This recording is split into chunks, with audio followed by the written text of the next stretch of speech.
Hello, hello, hello. Welcome to the stream. Hope you're having a nice Wednesday and a good week so far.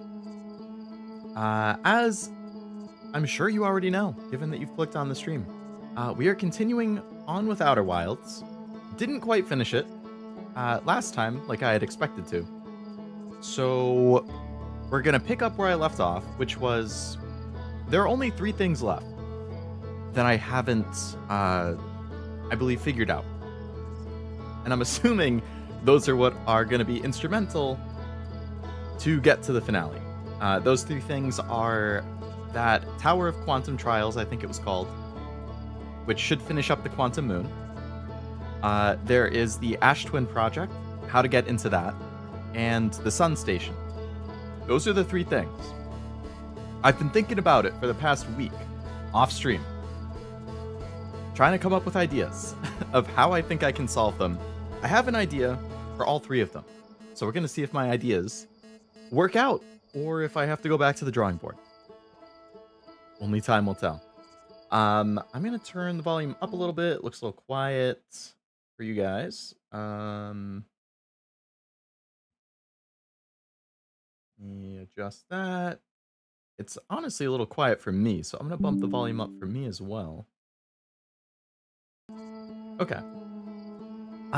But yeah, anyway, welcome again to the stream. Hope you're having a nice week. Hello, Ved. Hello, Mooney. Hello, Master. Hello, any lurkers. Welcome, welcome, welcome. Who's ready for the rats to cry? Has a sad ending? Actually, I have heard that the ending tends to get a lot of people. I know Ame. Really, the first time I heard of Outer Wilds, I think, was when Ame from Hololive played it. And I believe she liked it a lot, and I believe she cried at the end. That's pretty much what I know. Hopefully the outers will wild for the last time. Yeah, make it just be outer. Time for the finale, hopefully. If I can't get it today, I'm going to be very surprised and disappointed in myself. I'm so close. I have to be able to do this. You're in for a hell of a ride. It's crazy the order you've gotten this in. Am I, like, going at a super ideal, like, order, I guess? At figuring out the different planets and stuff?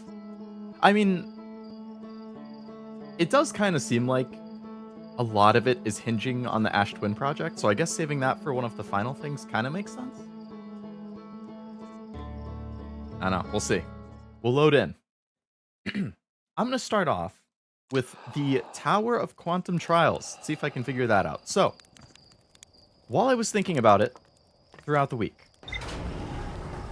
the idea that I had with the tower, and I believe it kind of relates to the hint that Mooney had gave last week, which was I couldn't get up the tower, right? Because that panel that I was trying to walk up was broken, so I just couldn't go up. I can't fit the ship in, so I can't fly the ship up. And my jetpack doesn't let me boost up enough to actually get in there. So how do you get in?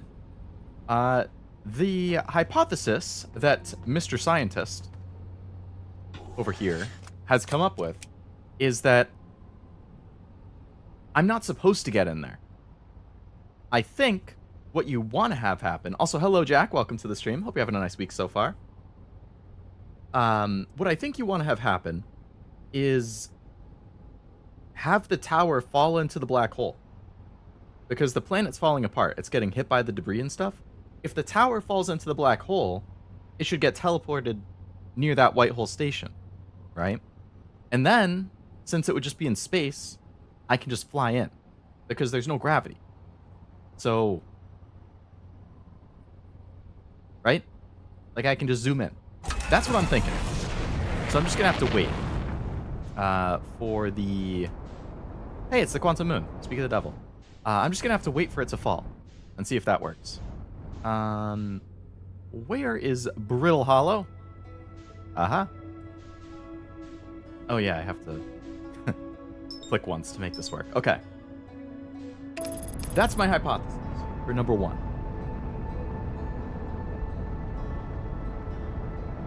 We'll see if I big-brained it. I don't want to lose the ship, though. I'm also kind of thinking that I'm going to need a loop for each of these 3 things, because the idea I have for each one, I don't really see how I could do all 3 of them, or even 2 of them at the same time. Like, I think I'm going to have to do a separate loop for each one.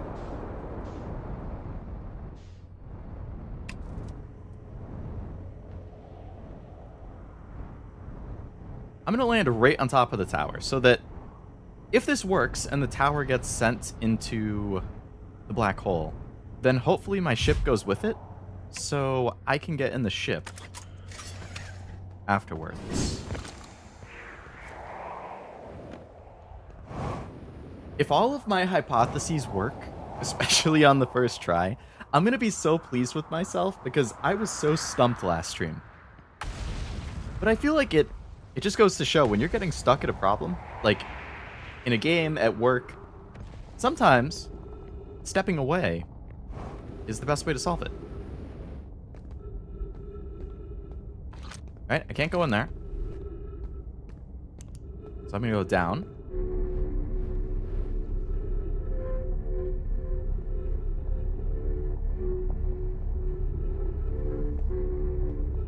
And we're just going to chill in here. And we're going to hope that the tower falls at some point. It gets hit with the rock. And when it falls, it goes straight down into this black hole.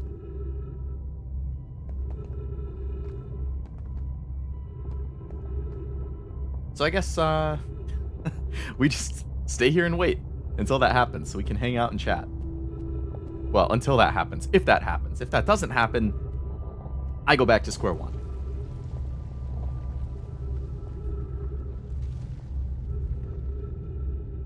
I brought some Twizzlers.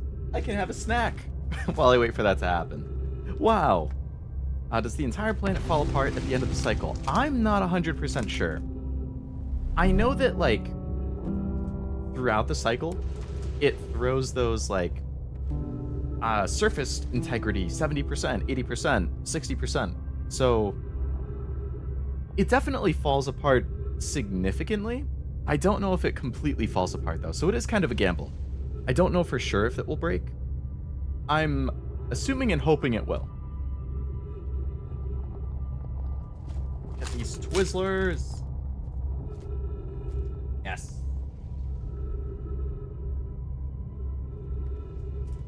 Nom nom nom nom.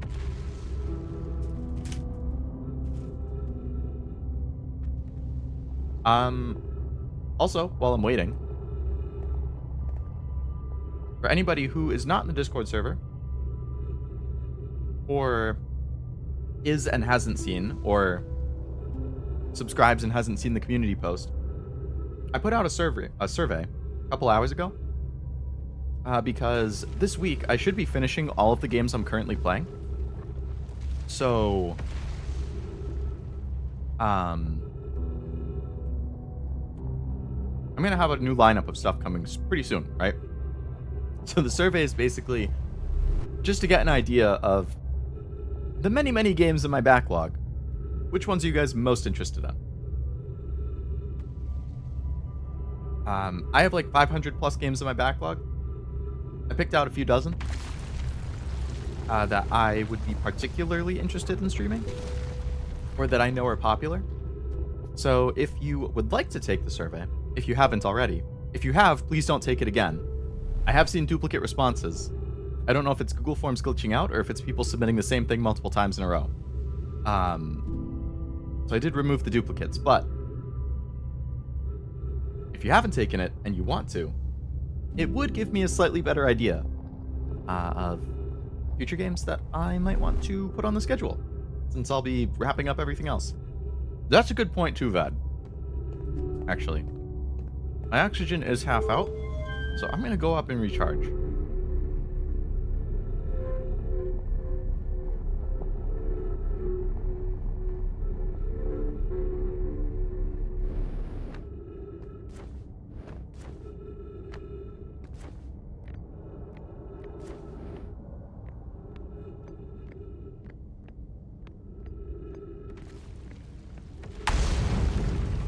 Definitely duped me. Didn't notice the extra game field first time. Oh, yeah.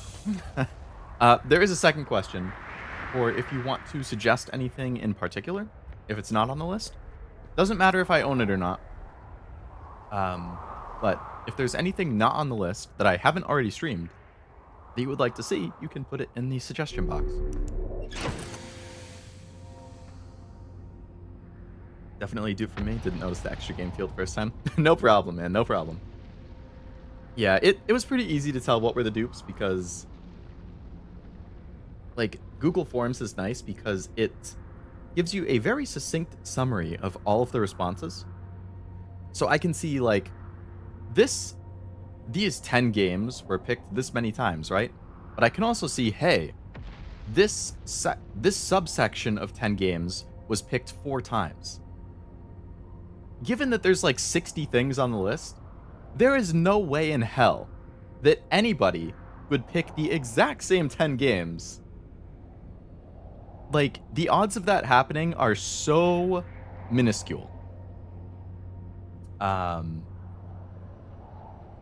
So, yeah, no problem. It's pretty easy to tell what the dupes are, so I can remove them. Granted, it is possible that somebody did happen to pick the exact same section of games, and then I removed a legitimate answer. Unfortunately, there's no real way of knowing. The only way that I can guarantee no dupes, essentially, is, like, requiring a sign-in. But I don't want to do that, because I don't want to collect it, so.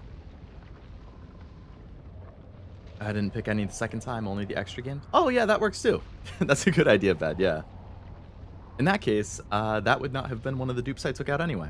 See, that type of dupe, if you submit it 2 times, once for the first question, once for the second, totally fine. Have you checked out the latest Nikkei news? I saw that there's a new event starting tomorrow of, I think the Nikkei's name is like Ein? E-I-N, something like that. I like the design. I don't think I'm going to roll for her because I'm assuming that Summer Anise will be, like, next week. Because they said end of July. I mean, there's only a week left in July. So she has to be coming soon. Unless they push it to early August. And I would much rather roll for her. But, yeah, I'm not sure if you're talking about Ein or if you're talking about something else, Jack. If it's Ein, I have seen it. If it's not that, then I don't think I have. I added Tales of Vesperia and Caligula Effect 1 and 2. Ah. Tales of Vesperia. I think that's funny, because I had 2 Tales games on the list. I think I had Arise and Berseria?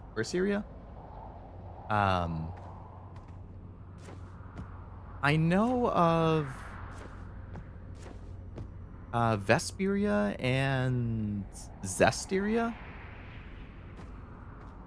They really like ending things in Ia, huh? Or Iria. Vesperia, Zestiria, Berseria.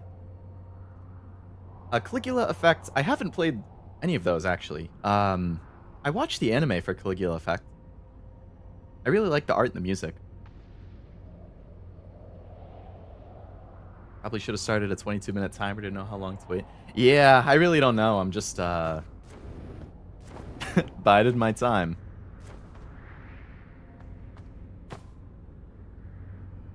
I don't even need to leave the ship, honestly. I mean, I'm right on top of the thing, so if the tower goes down, I'm going down with it.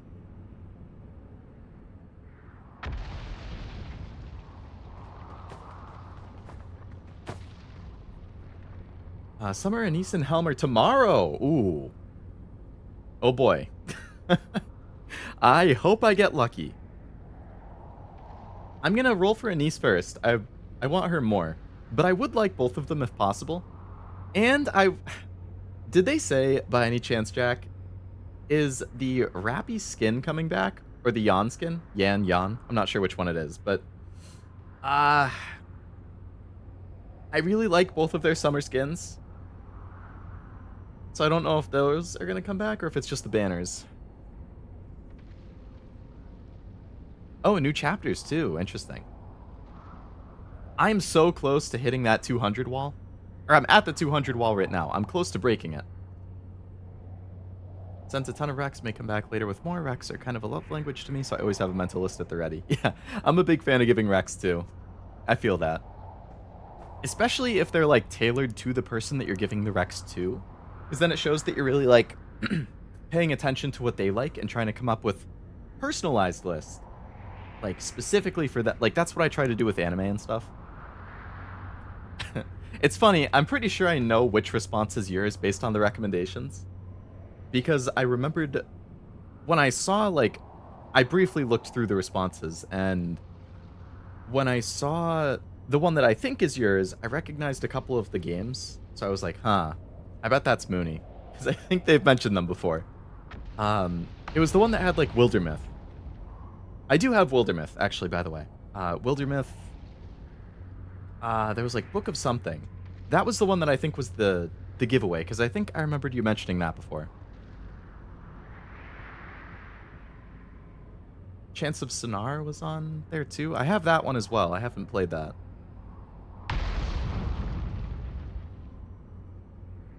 Ah, Book of Hours. Yes, that's what it was called. I knew it was Book of Something.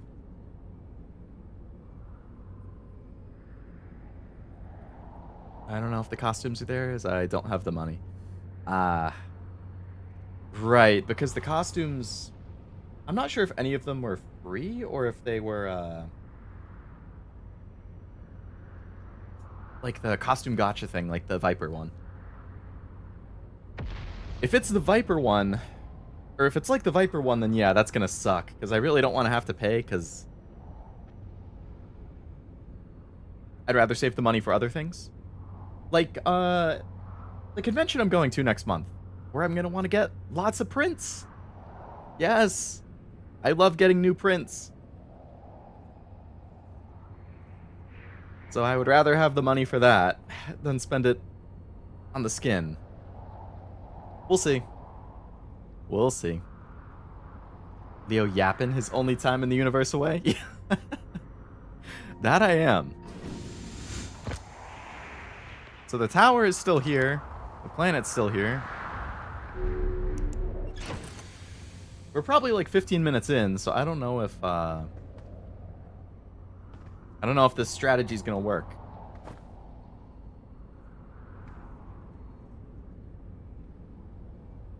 I do like my yapping though. Especially if it's about games or anime. 14.5, close. Ooh.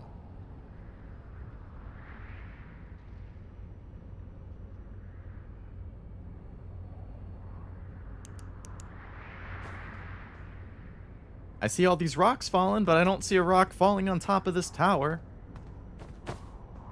You know, it would be really bad if the rock... If my idea pans out and a rock does fall, if it hits the top of the tower, which is right where I parked my ship, that's probably not good, actually. So, I'm going to just move it a little bit. I'm going to move it to the side.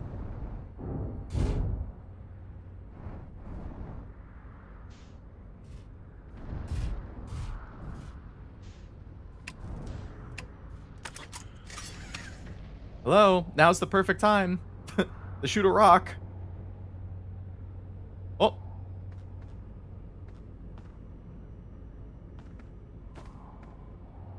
Yeah, that's not good. Oh.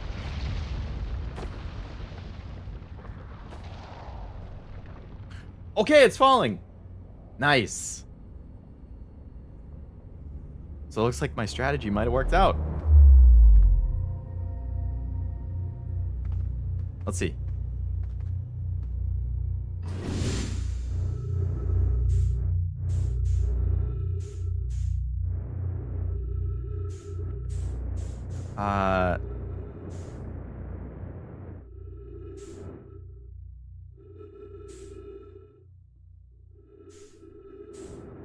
Well...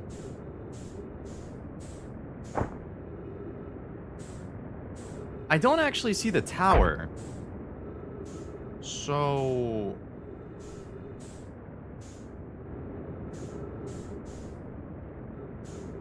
Maybe not? Did the tower not come through?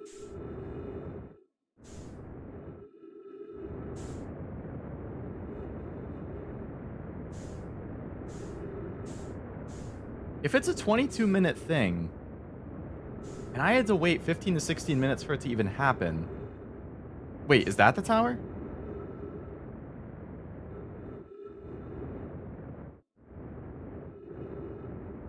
Ow. No, this is the... That's the White Hole Station. Where's the tower? Is that the tower? Oh, that looks like the tower. Okay, let's go back to my ship so I can refuel.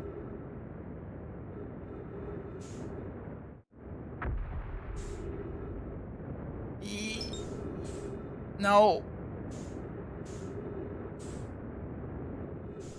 Tia and Naga are getting new costumes, and Tia's is free. Ah. I have Naga, but not Tia. Why couldn't it have been the other way around? Oh, hey, it's Dark Bramble.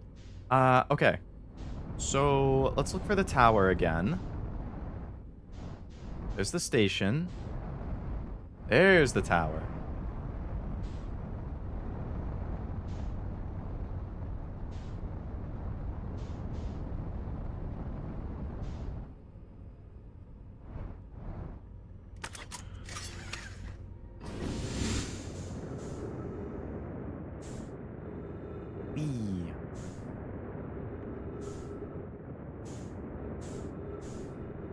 Okay, so right there is where I couldn't get in before.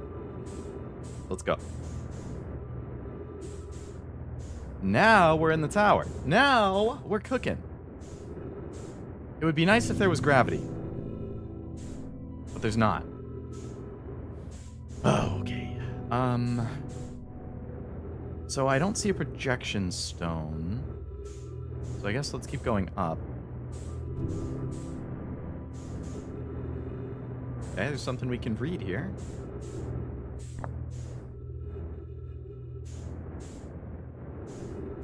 So we want to read it, oops.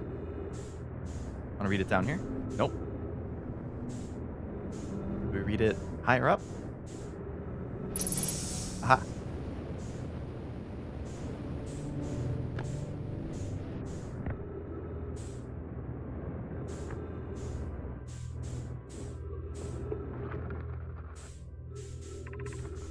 If you're here to make your first pilgrimage to the Quantum Moon, you are almost prepared to set out on this deeply significant journey. Before you do, pause and remember your history. We make this journey not only for ourselves, but also to honor the members of our clan who came before us. Those who, after the crash that brought them to the star system, became stranded on Brittle Hollow and on Ember Twin, with no communication between the two groups of survivors. These Nomai looked upward from two different planets and saw the same wandering moon visiting their skies. It was this moon, the Quantum Moon, that kept their curiosity alive during this long period of hardship. After the two divided groups were able to reunite, it became our clan's united goal to find and visit the Quantum Moon. This took time, and many Nomai who dreamed of seeing the Quantum Moon died before we discovered how to make the journey. When you reach the Quantum Moon, recall these Nomai and carry their curiosity onward with you.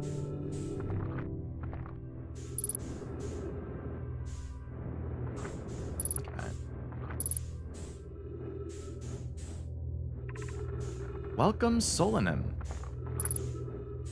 Your arrival here means you've completed your preparation on Giant Steep and are ready to depart for the Quantum Moon. On your pilgrimage, the Quantum Moon will carry you, just as it carried me and many in our clan before me, to the moon's 6th and most secret location. You'll be aided in your pilgrimage by the shrine our clan built on the Quantum Moon, but remember this final rule. To explore the 6th location, the shrine must be on the moon's north pole. Be curious on your journey. It must be on the moon's north pole. Don't you always, land on the south pole, though?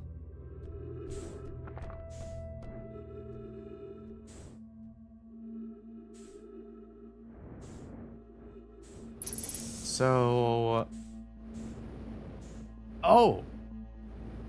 This is telling you where the Quantum Moon is. Right now, the quantum moon is at the eye of the universe. That's what this location is, isn't it?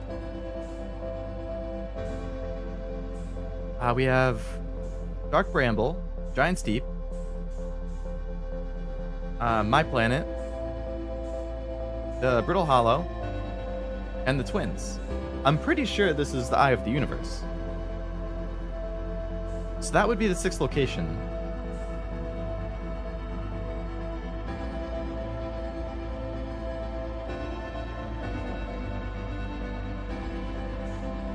Alright, so the sun's gonna explode, but we did make it into the tower. So that's good. We learned what we wanted. That we need it to be on the North Pole. 1.2 kilometers away.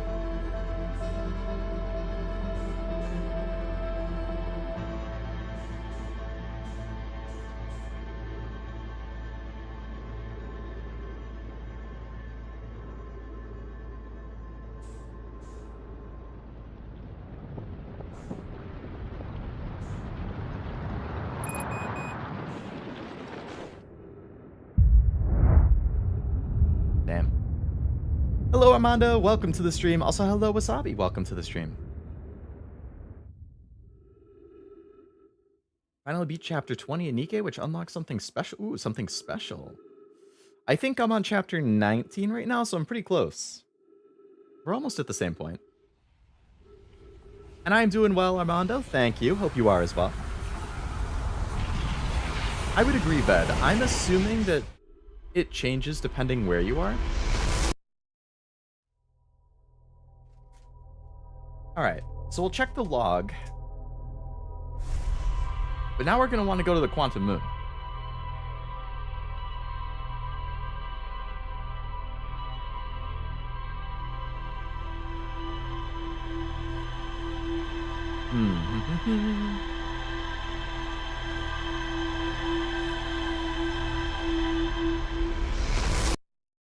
It's a lot of memories. I like how the quantum moon was right there, and then it disappeared when I blinked.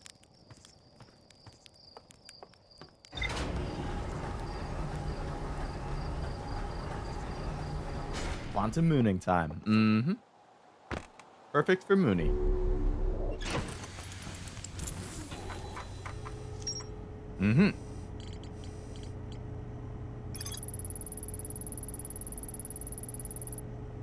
Okay. To explore the 6th location, the shrine on the quantum moon must be on the moon's north pole. Naruhodo. Alright, let's get quantum mooning.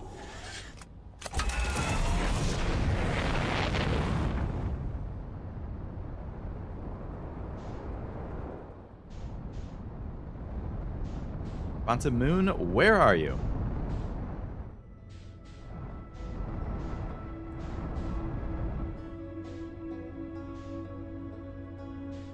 Probably at the 6th location, because I don't see it anywhere.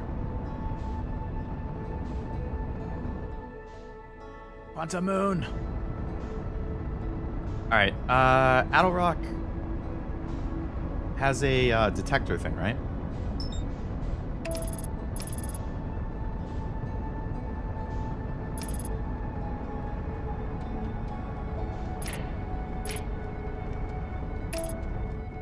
I think it was at the other pole.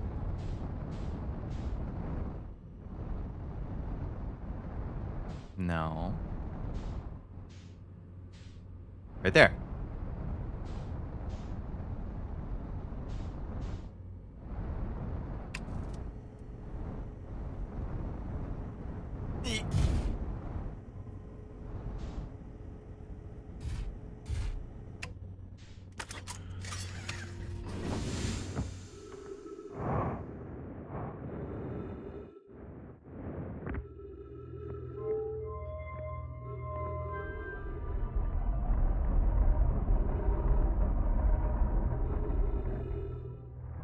There it is.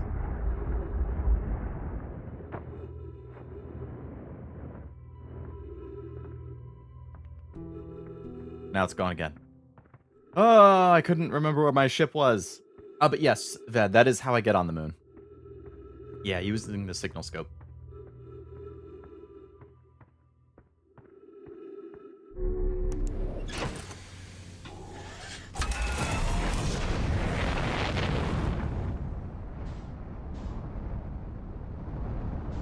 All right. So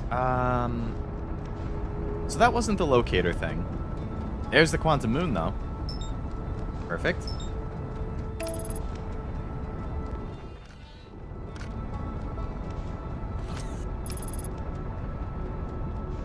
We'll get close, we'll take a picture, and we'll land. I don't think I landed on it outside of Dark Bramble before.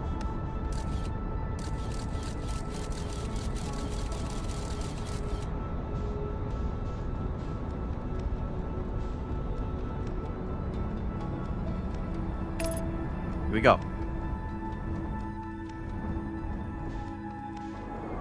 Oh!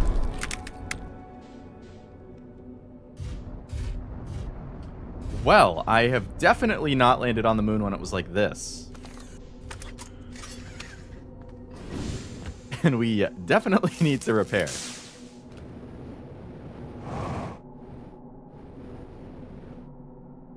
Was that all we needed, actually? Oh, who's this? Oh, is that a Nomai? Yeah, it's one of the dead Nomai.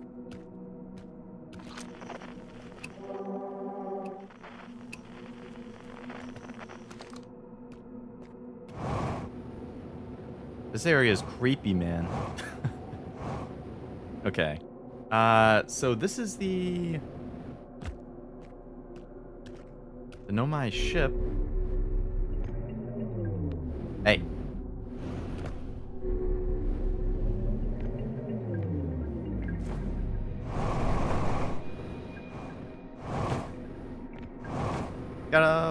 It's got one of the like black hole warp core things.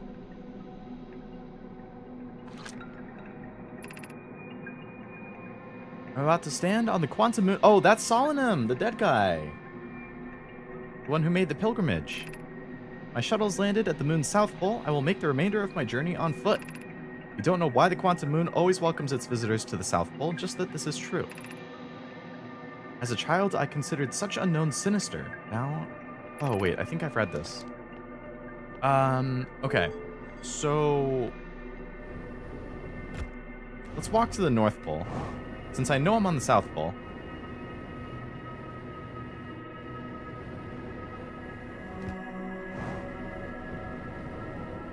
I wonder if I can't even get in.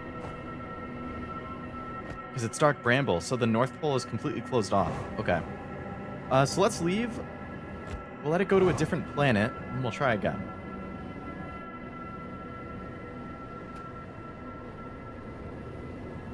Evidently, poor Solanum might have had the same experience.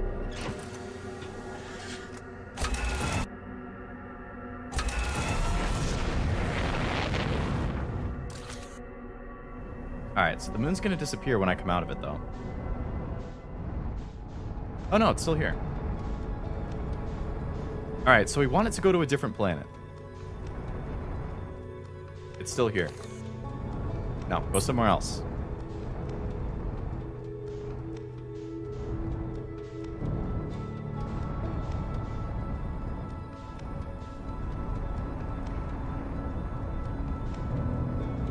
Where are you, Quantum Moon?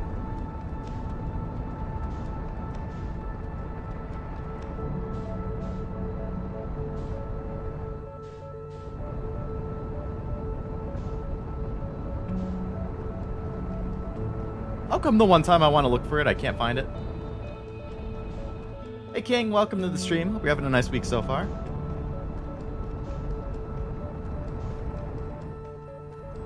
Is that it right there? I think it is. Right there.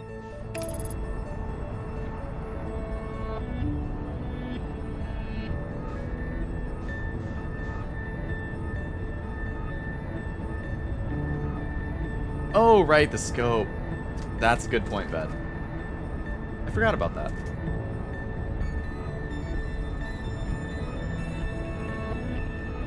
Cockpit goes boom if cracked. No. Please no boom.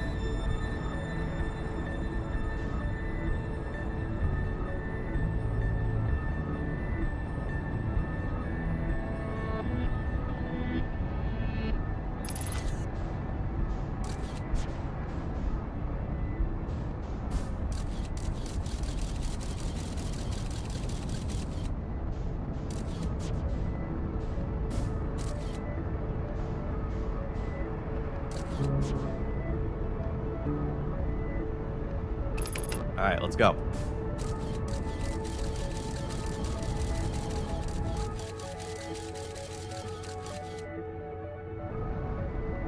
Slow down so we don't just smash into it like last time.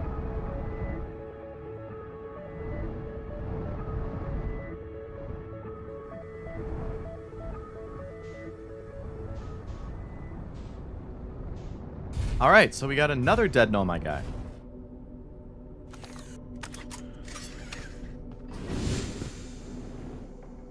So that must be Solemnum again. They're in the exact same pose as they were before. We're on the South Pole, so let's go to the North Pole. So I have seen this tower before. I think this is the shrine, actually. So this would mean that the shrine is not at the North Pole. So if we have to do process of elimination...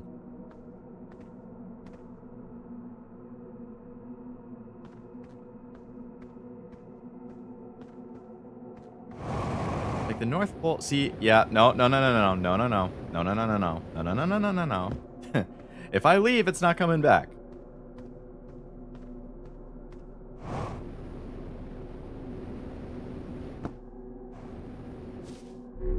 So I can't get to the North Pole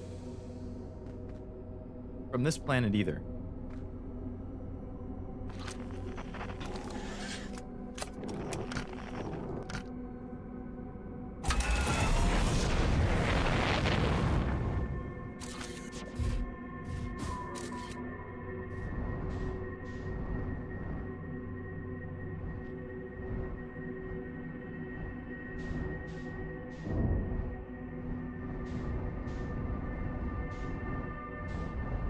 Or can I, like, force my way in? No, but it always welcomes you at the South Pole. So it has to be at a location that I can walk to the North Pole. This is not one of those locations.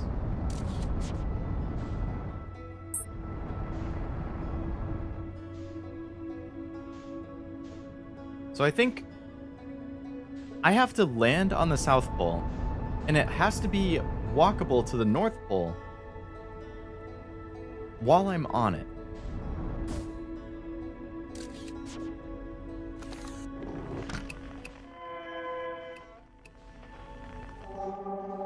So now it's over by Giant's Deep. Okay.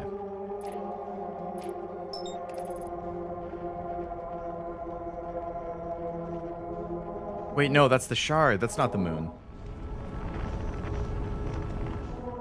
That's a shard.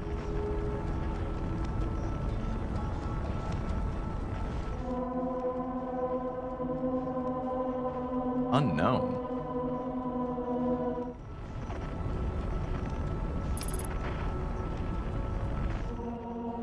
Shard. Shard. Okay, how about the moon?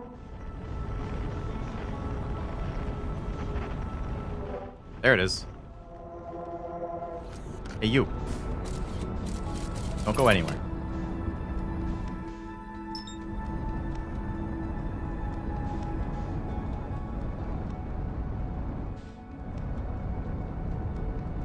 Let's match the velocity. Let's be careful here.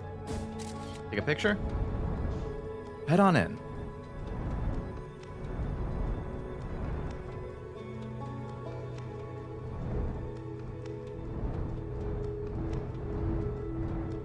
What? Oh! Went a little fast. That's fine. Alright, let's get out. Is this location gonna work for us?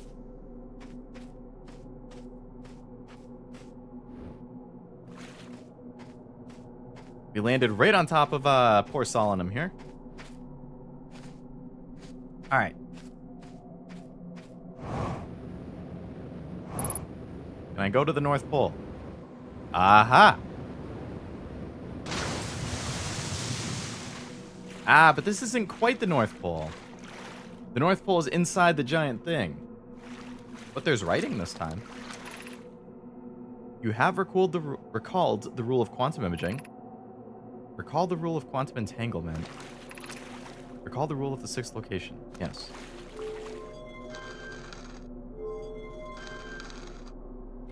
So, it didn't work here. It didn't work here. And it didn't work here. So either Brittle Hollow or the Ash. It's gonna have to be one of those two spots.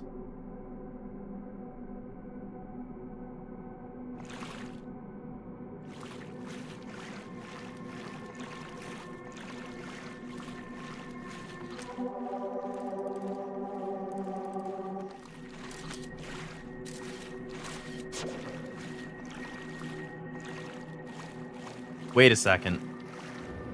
Wait a second. It moves... The quantum stuff moves in pitch black, right?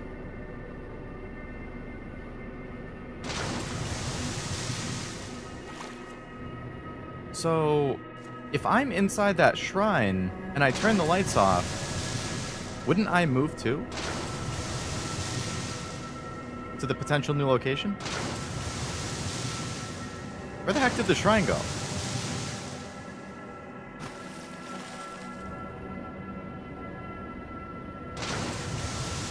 There it is. I just did a loop around the whole planet. So, if I were to be inside and close the door so I can't see outside and then turn the light off,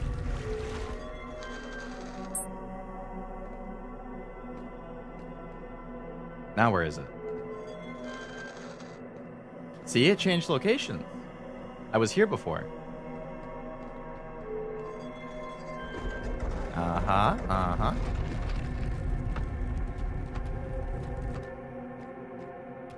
Okay, no. So I just have to keep doing that. Keep doing that until I'm at the sixth location.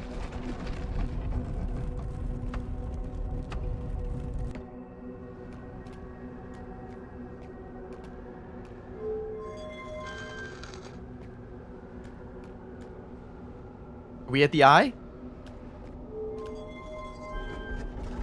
I think we're at the sixth location.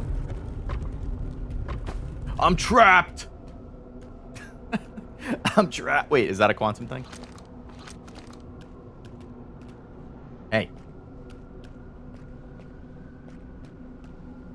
Hey. Go away.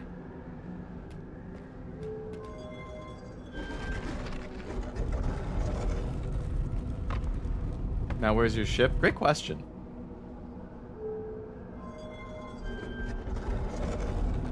Hopefully still on the planet. So how in the heck am I supposed to get there if I'm blocked?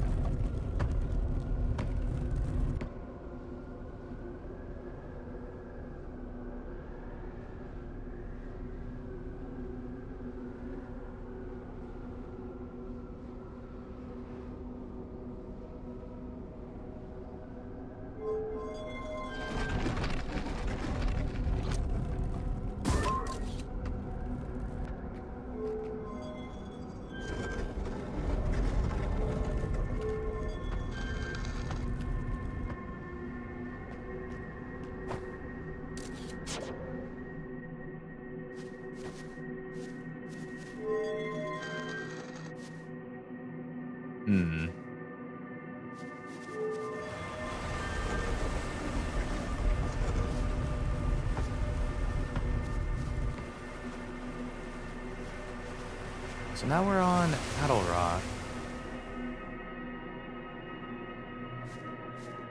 My ship was at the South Pole.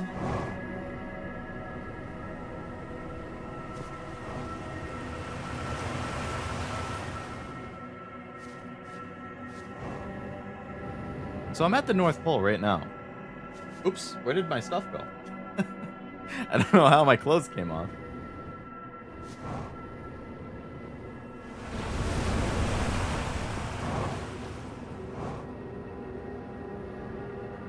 Ah, there's the Nomai ship.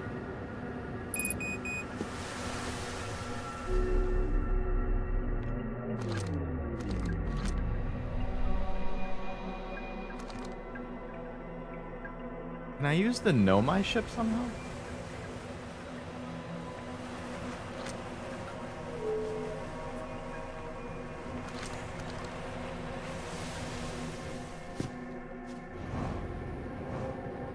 I mean, I don't see how else I'm getting off this planet.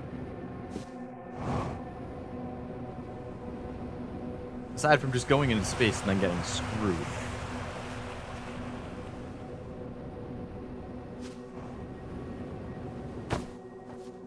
I mean, my ship is theoretically on the same planet that it was before, right?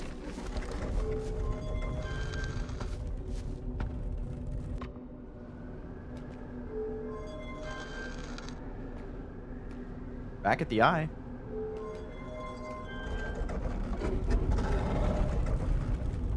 Ooh, it's not blocked anymore. Okay, we're on the 6th location. The tower's gone. Okay.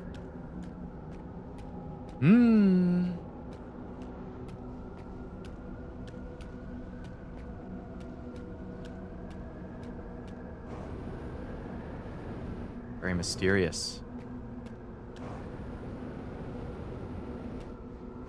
What is this?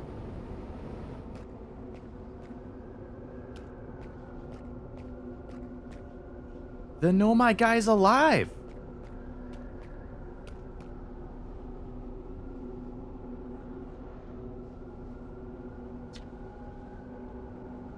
Solonym?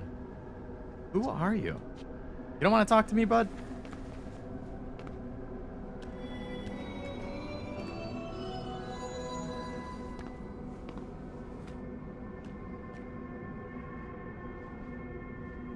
Oh, this is how I can communicate. Pick up Identity Stone. Explain Stone. Eye of the Universe, you. Quantum Moon, me.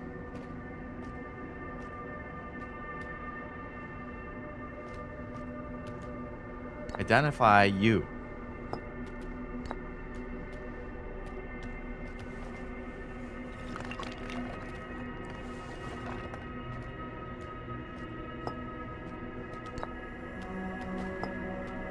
Who are you?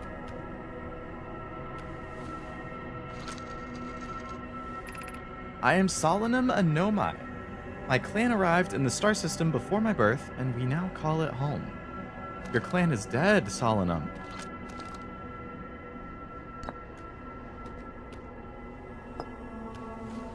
The Eye. Tell me about the Eye. We are orbiting the Eye of the Universe now, although we can't see it, only the Quantum Moon's reflection of it. The Eye is older than the universe itself, and my clan believes it dwells in an extremely distant orbit around the star system. Okay. Tell me about the Quantum Moon. This is the Quantum Moon where we're both standing. Despite also orbiting other celestial bodies, the Quantum Moon is the Eye of the Universe's moon. Oh.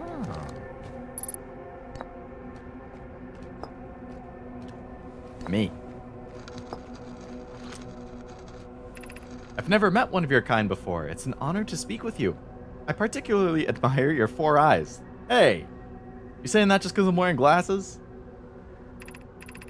There are many questions I would ask if I could comprehend your language. You have my gratitude for understanding mine. Alright, so let's take away the identify.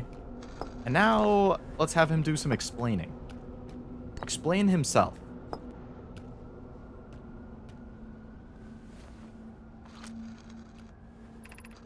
I'm on my first pilgrimage to the Quantum Moon. All Nomai and my clan make this journey when we come of age. Even though the Eye cannot be reached from here, the Quantum Moon remains special to us, as it carries us nearer to the Eye than any other place we know. I've journeyed here to be close to the Eye. While the Eye is obscured from our sight, we can see the Quantum Moon's reflection of the Eye in the sky above us.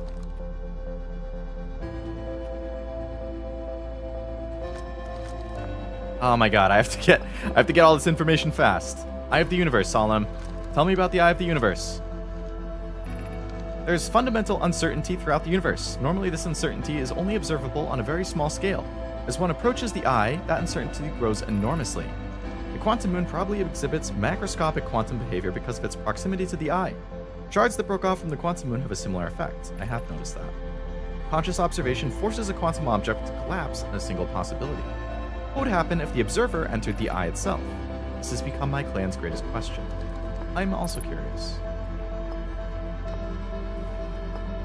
Come on! I only have like a minute! Have you encountered a quantum shard on another planet? I have. We can reasonably infer the quantum moon's natural state as we see it now, and the eye is its primary location. The moon is the eye's moon, so it's likely the characteristic of the moon. The eye is also quantum. The moon is probably quantum because of its proximity to the eye. Okay. Hurry! Before I die! Your purpose here is the same as mine, to learn about and find the eye. I'm unsure how you arrived here, but perhaps you came from another star system like my clan did. Oh! Whew. Just in time. Okay, so we learned that the quantum moon is the Eye of the Universe's moon. Solemn is still alive.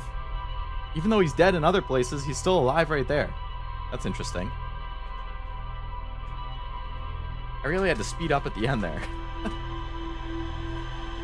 Hopefully I got it all.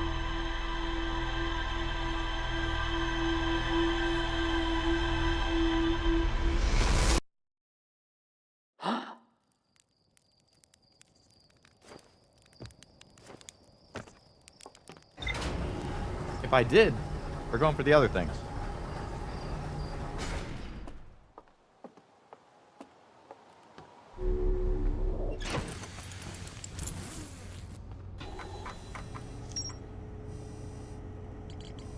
We did it.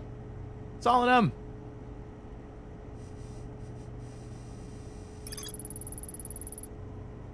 I met a living nomai named Solemn on the South Pole. Quantum moon is the eye of the universe's moon. At this location, the quantum moon is a reflection of the eye itself. The eye is likely the source of all macroscopic quantum phenomena in the solar system. Solemn wonders what would happen if a conscious observer were to enter the eye. I also wonder. Okay. Let's go to the Ash Twin. We still gotta figure out Ash Twin project and Sun Station. There they are. Go, go, go. Fast. Okay. So the Sun Station and Ash Twin, they're like right next to each other. My theory for those. I'll explain when I finish eating this Twizzler.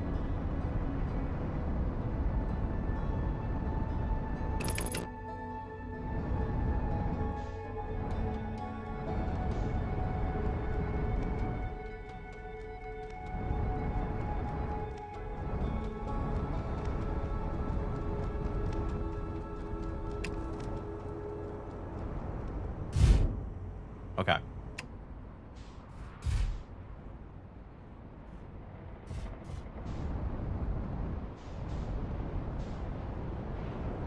So I guess we'll wait until that like funnel starts. Love Sonam, she's precious. It's nice how excited they were about the eye and everything. That's great. I didn't expect there to be a living nomai. 6 of them exist at the same time, and one happens to still be alive. Right. One at the eye. Okay, here comes the funnel. So, I think to get into the Sun Station, right, we have to use that warp thing. And there were the prickly boys, the cactus things, they were in my way. So I couldn't get in.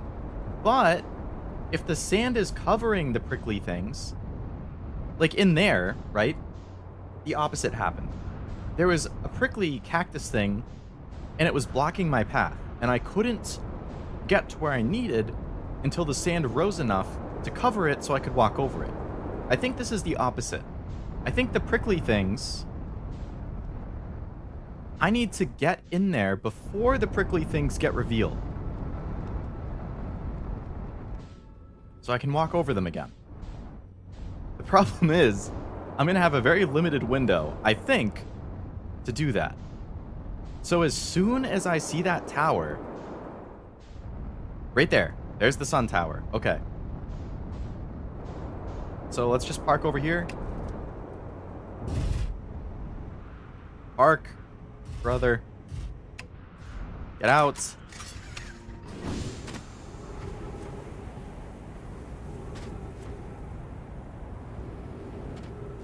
I don't remember where it was. Fuck my life.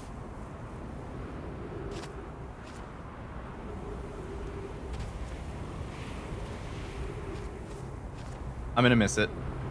I'm gonna miss it because I don't know where it was. I'm just gonna have to kill myself and start a whole new thing. I completely lost track of it when I landed. Now it's probably too late.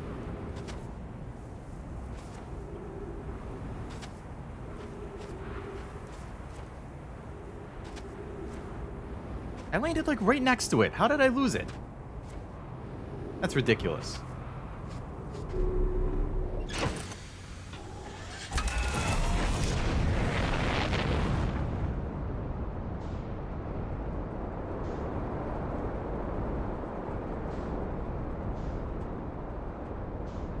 There's a tower. Alright, I think this is the sun.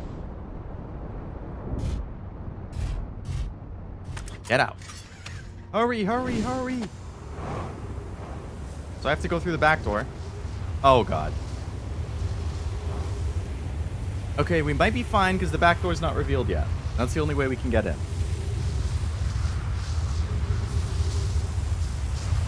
And there goes my ship.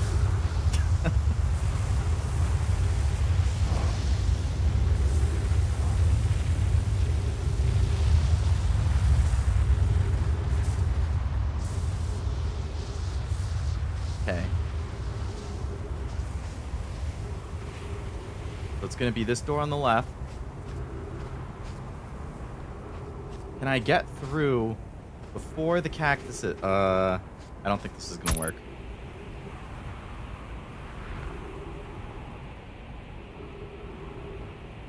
Damn, that didn't work. The gap is too small.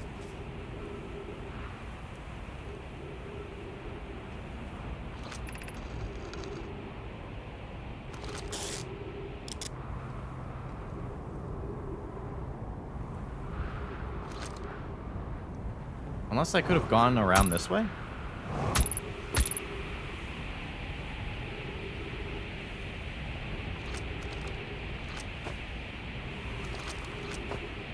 Ah. Yeah, I think I could have gone around to the right. Because then I could walk over the ones on the ground. As opposed to this one, which is just a big fat ass blocking the whole door. I could have just walked... Okay.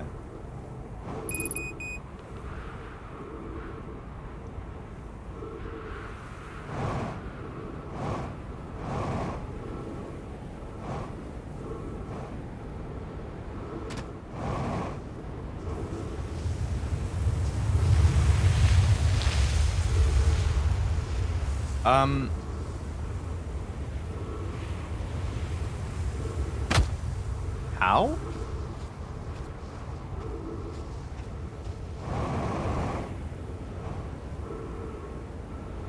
Using the back door to enter the secret tower? Yeah. Basically.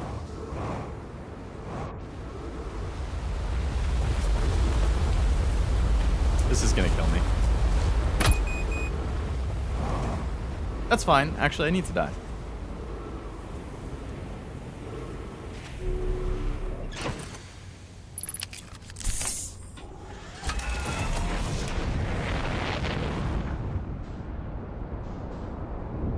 Ow! Get out of my way! I'm trying to fly into the sun! Ah!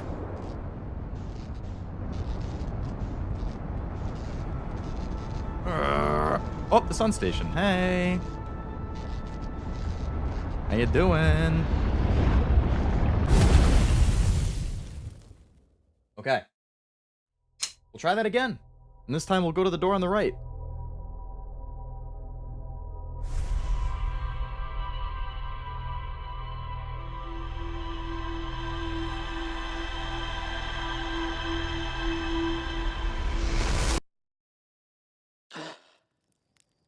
Okay. Brrrah.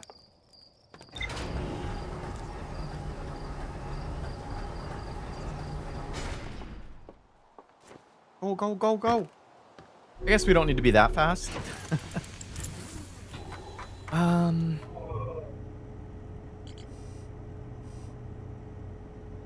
Trying to get here. And then we'll go to the humongo question mark in the middle.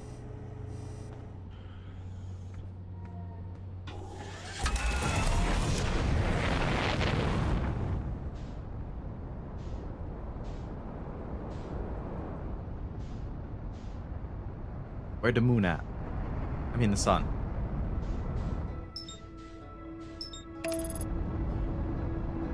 Alright. Twizzler time while I autopilot.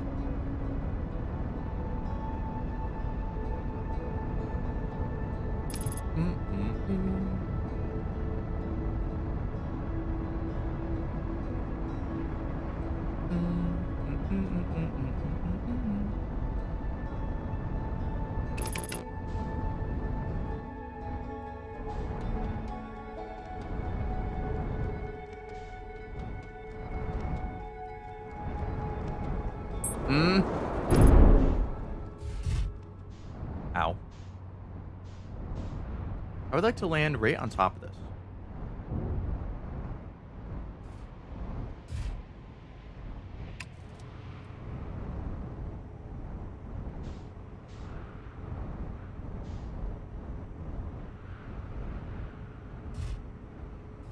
Ah, that pushes me away, so I can't. Fine, we'll land next to it.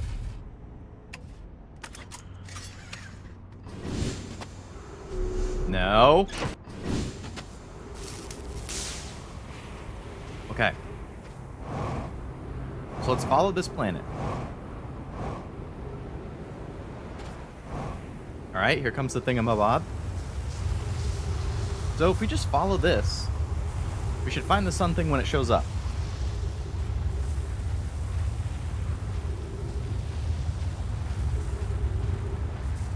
As long as I don't suffocate before that. They're using the back door to enter the secret tower.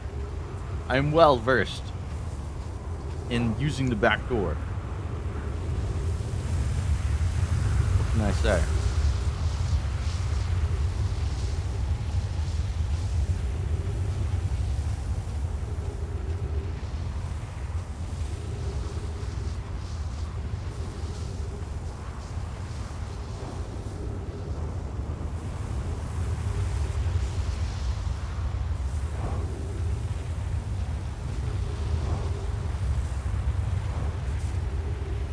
Yeah, it is on the equator bed.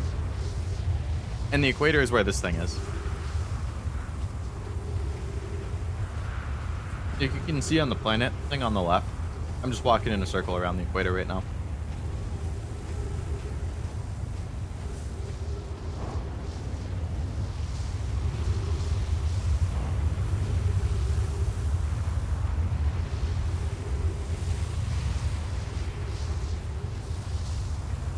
I just can't see any of the stuff until the sand lowers enough.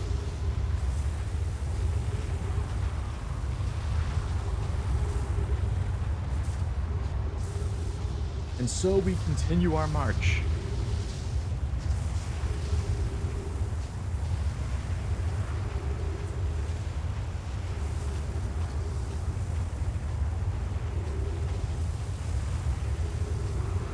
We've almost finished a complete walk around.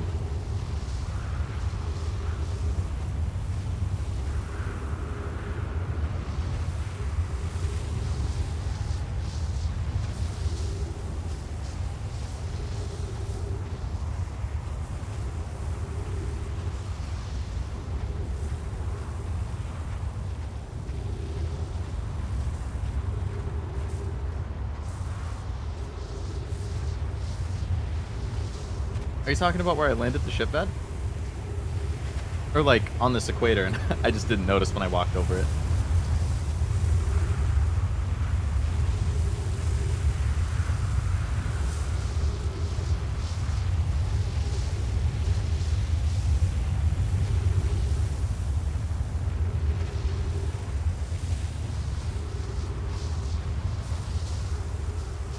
Ah, my oxygen. Alright, I'm gonna go back to my ship. Get the oxygen and come back. And I can follow my path, so it's not really a big deal.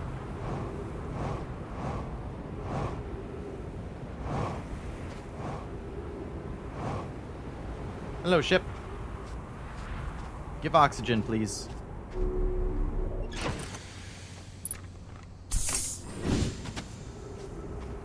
Alright, back to the equator. Right about here.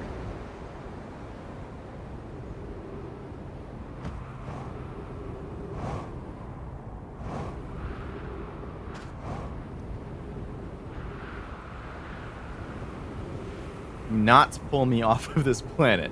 Please.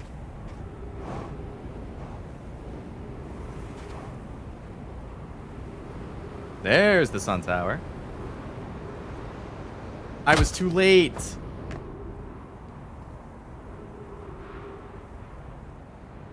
Alright, time to kill myself again. Unalive myself, I mean.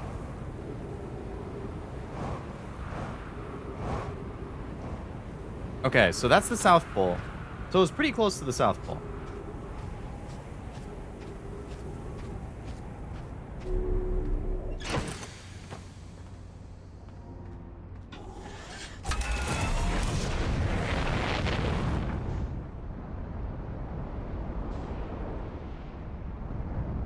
I have a date with the sun.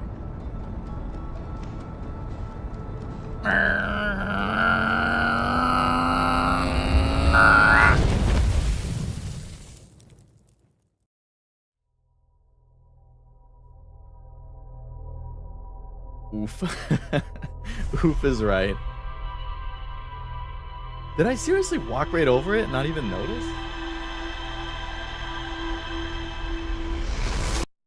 Alright, third time's a charm.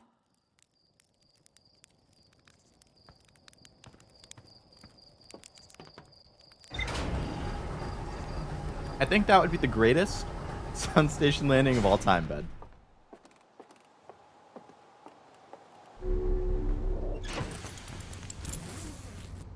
I have to imagine somebody's done it.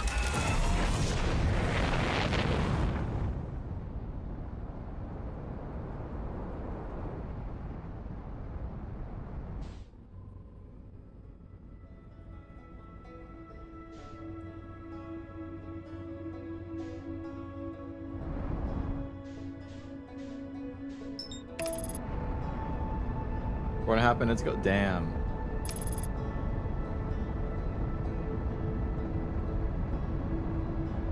I'm gonna have to look at the VOD and chastise myself for that.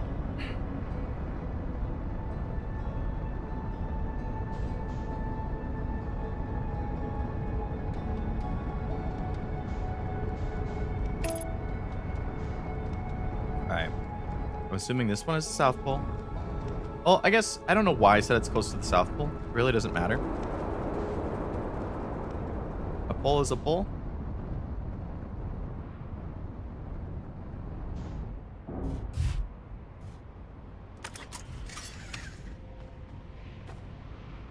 I guess I don't really need to get out right now. So, I'm just going to follow this.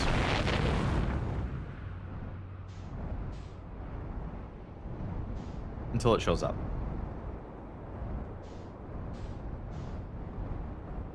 Because if I get out and follow it, then I'm just going to use up my fuel and my oxygen. So I might as well just, like, chill in between. Because I'll see it as soon as it comes out this way. And then I can land. And not be stupid.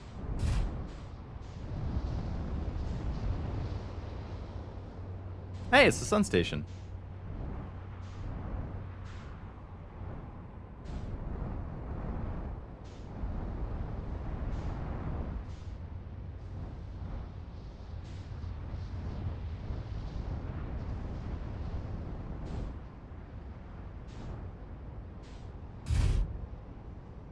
Bum bum ba-dum, bum bum bum bum.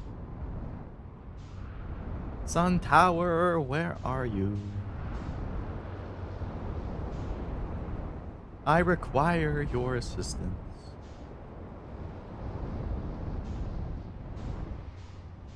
Well, well, well. What do we have here?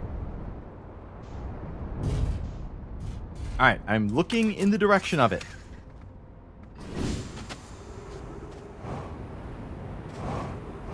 Ta-da!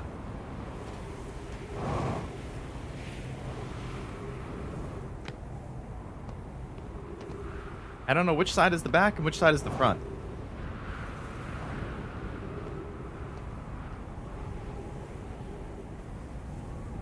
I feel like this is going to be the back.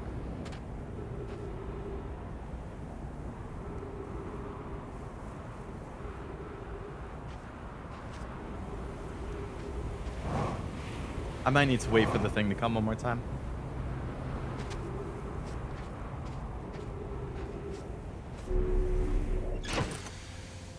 Look at that beautiful sun station. Or sun tower.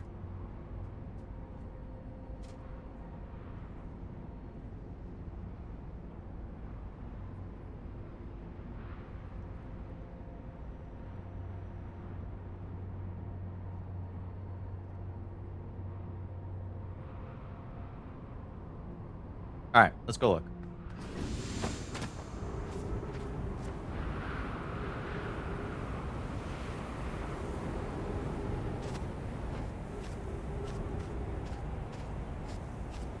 Other side.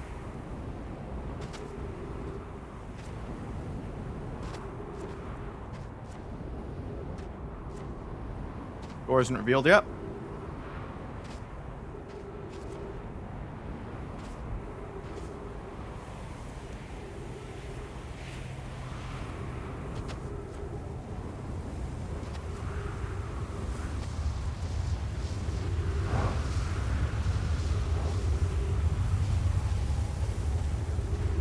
Alright, as soon as this passes, we're running in.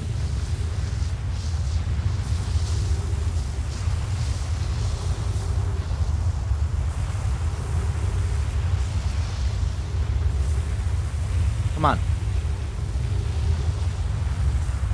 Let me in.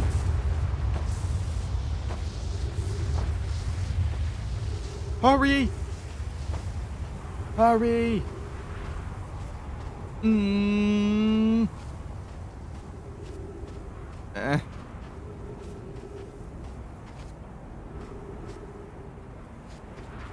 Yeah.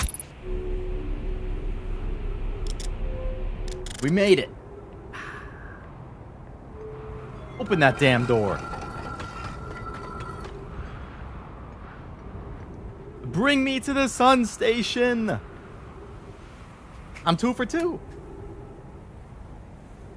I had the right idea, wrong execution the first time. I guess I can talk about the Ash Twin thing while I'm waiting. So, I feel like I still have to teleport into it because they said there's no cracks, there's no external entrance. So that means you have to teleport, right? And I think it's going to have to do with the Ash Twin Towers. Because there are 2 warp pads there, right? One of the warp pads... Whoop! I'm on the sun station! One of the warp pads took me to the Ember Twin, right? So the other one should take me inside Ash Twin. And I think I tried using it at some point last time. But it's the one that, like, you get sucked out because of the sandstorm thing. So I feel like you just somehow have to time it. You, like, have to get there right after the sandstorm thing passes, or right before the sandstorm, like, because that's when it lines up, right? So you can't be in there while the sandstorm thing is happening, because you'll get sucked out. But if you're there right before or right after, then the planet thing is still there. I don't know. Something along those lines. 6 minutes, 52 seconds ago. Increased solar activity detected. Sun station hull integrity approaching critical levels. Closing emergency doors. 281,042 years ago. No user commands received for 10 minutes. All systems entering sleep. What? Opens emergency door. Yes. Oh boy.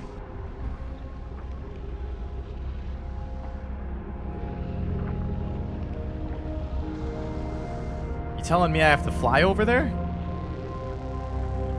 Without getting sucked into the sun? Ugh.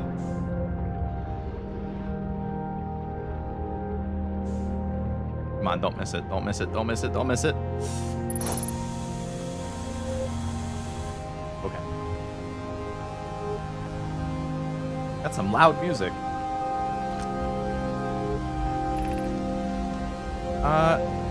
Mission. Science compels us to explode the sun. Why would science compel you to explode the sun? Can't we change this? I don't enjoy working in view of such a morbid mission statement. But it's accurate. We're going to create a supernova for the purpose of scientific progress. That's our mission. Our mission is to decide if such an irresponsible feat is even possible. Here's a better one. Mission. Determine if it's possible to prompt the sun to explode. You lack a sense of humor. At least I don't lack a sense of ethics. Kindly refrain from going supernova on me before the sun does, Idea. So... the Nomai were trying to blow the sun up?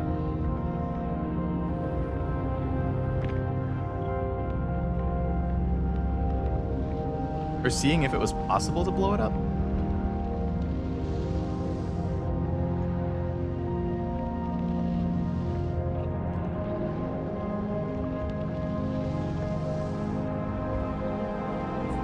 So...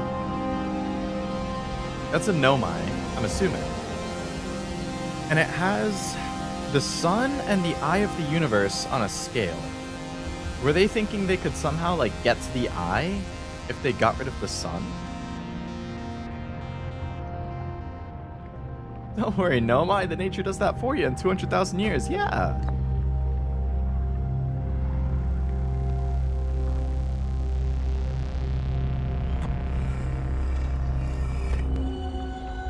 So, once again, it's all of the heads.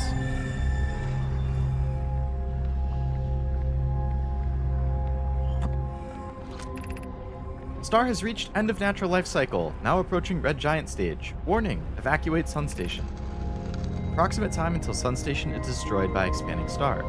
2 minutes, 9 seconds. Approximate time until star's death. 13 minutes, 39 seconds. Is that update? 13 minutes, 37 seconds. 13 minutes, 33 seconds. These are actively counting down. So in 2 minutes, the sun station just gets destroyed, and I die if I'm still on it. So this tracked when the sun was going to explode. Did the sun station not fire? It fired, Yarrow, but it failed. The sun barely responded. There were infinitesimally small surface level changes, but they were barely visible even to the third eye. The sun station is useless. It will never and could never cause the sun to explode. I don't know what comes next, my friends. I suppose we must start over, but I'm unsure how to start over. Return to Ash Twin first, my friend. Perhaps a change of task would help. Spire noticed a comet approaching the star system that we'd like to investigate. Probably the interloper. Hi, I hurt for you, my friends. We all know how hard you've both worked. I can only offer my compassion. How are you? How is Idea? We're well, Yarrow, or as well as can be expected given the circumstances. Though disappointed, I may have disagreed with exploding the sun, but I never wished the device would fail. I'd hoped our terrible work was finished.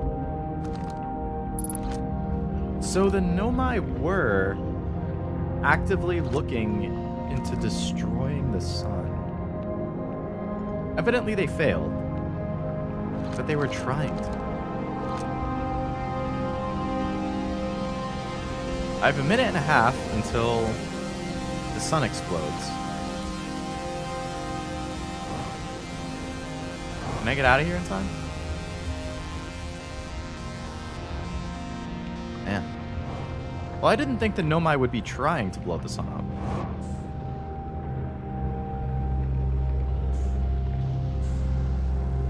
Oh, God. Oh, no. Oh, no.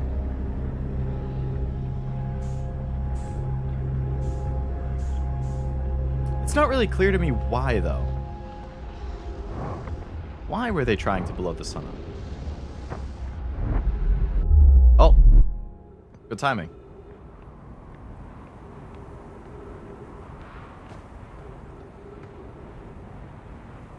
Okay, so, well, while we're here, let's go to the ash twin thing. Okay, so this is what I'm talking about, right? This is the broken one, right? So this one we've teleported on. We know it works fine. It brings us to the Ember Twin. So I'm assuming this one will somehow take us inside the Ash Twin. The problem is how. Because if we're in here, when the thing passes, we just get sucked up. But when the thing passes, that's when this one works. So logic would tell me that this one is going to work at the same time. The question is how.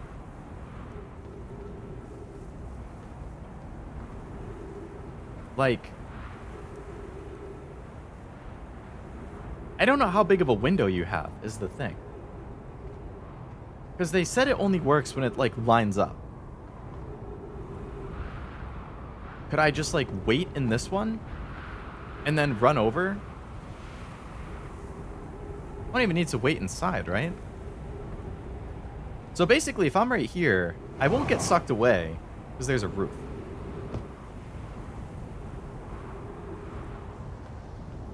But if I'm in here, I get sucked out.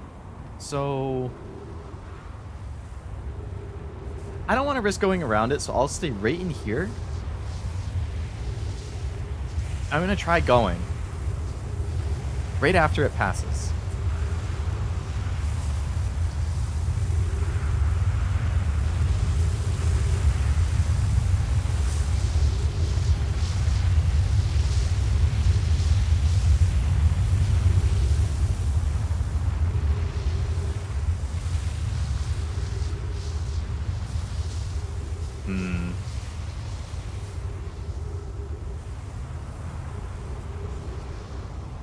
So either that doesn't work or I was too slow. I mean, I went as soon as the thing passed. I mean, it's lit up. It has to work.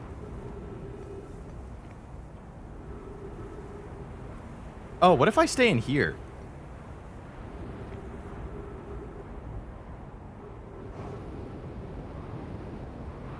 Is this too narrow? Will I just get pulled out anyway?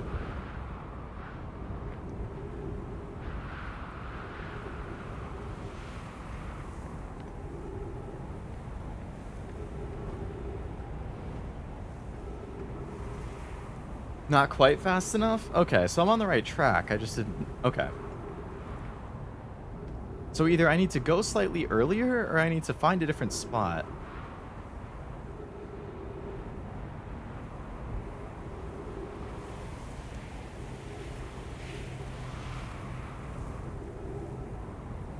I don't know if I'm going to have enough time to, like, if I get it on the next attempt.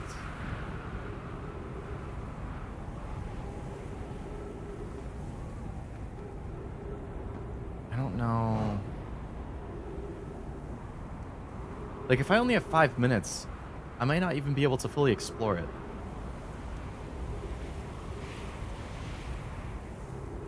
Well, here it comes again.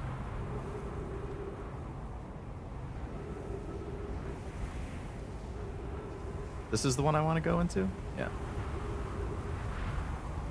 Can't you wait under the bridge? As in where I'm currently standing? Maybe. I mean, it will suck me up. It's just...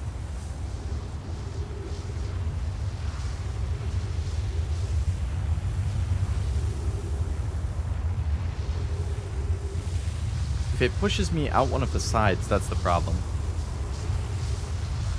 Or it won't suck me up. Okay.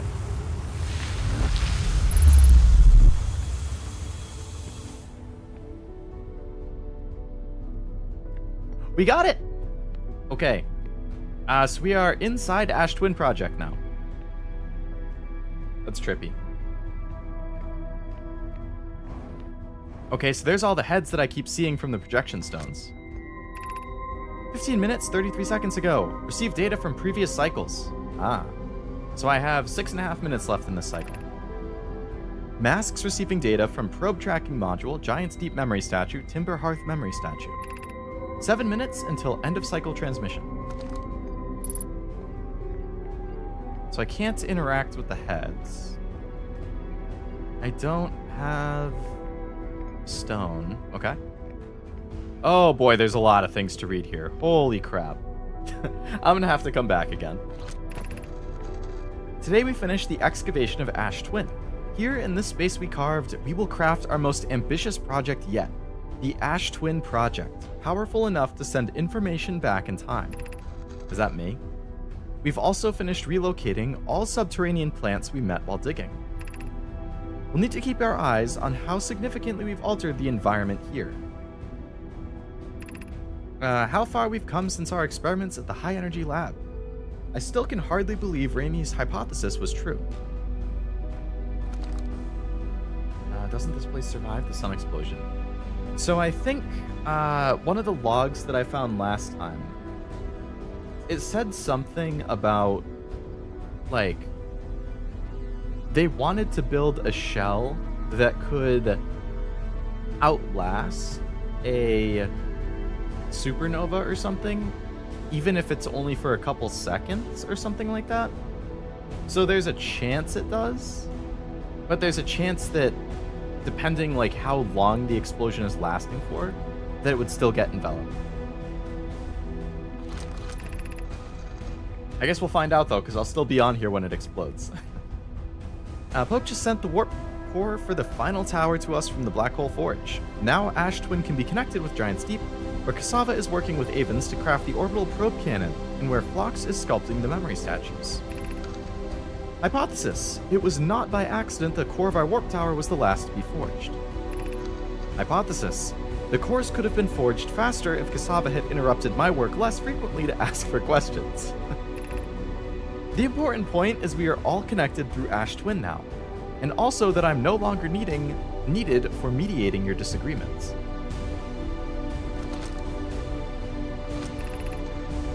Our friends on Giant's Deep tested the orbital probe cannon today. Mallow tells me the cannon is doing well, and that Avens advocates for more launch power. If anyone can coax the maximum power from a device, Avens can. But then if anyone can goad a device into exploding, that too is likely Avens. Perhaps I should check in with the orbital probe cannon crew in interest of safety. Would it help to remind Avens that Mallow, his love, would be one of the Nomai aboard the cannon, or is Mallow part of the problem? I vaguely remember this conversation on the cannon. From like a projection stone or something. Phlox and Daz finished the memory statues today, and they are truly remarkable. When the Ash Twin project succeeds, or in the event that it fails, the memory statues will activate, allowing us to gather more data before we shut down the project.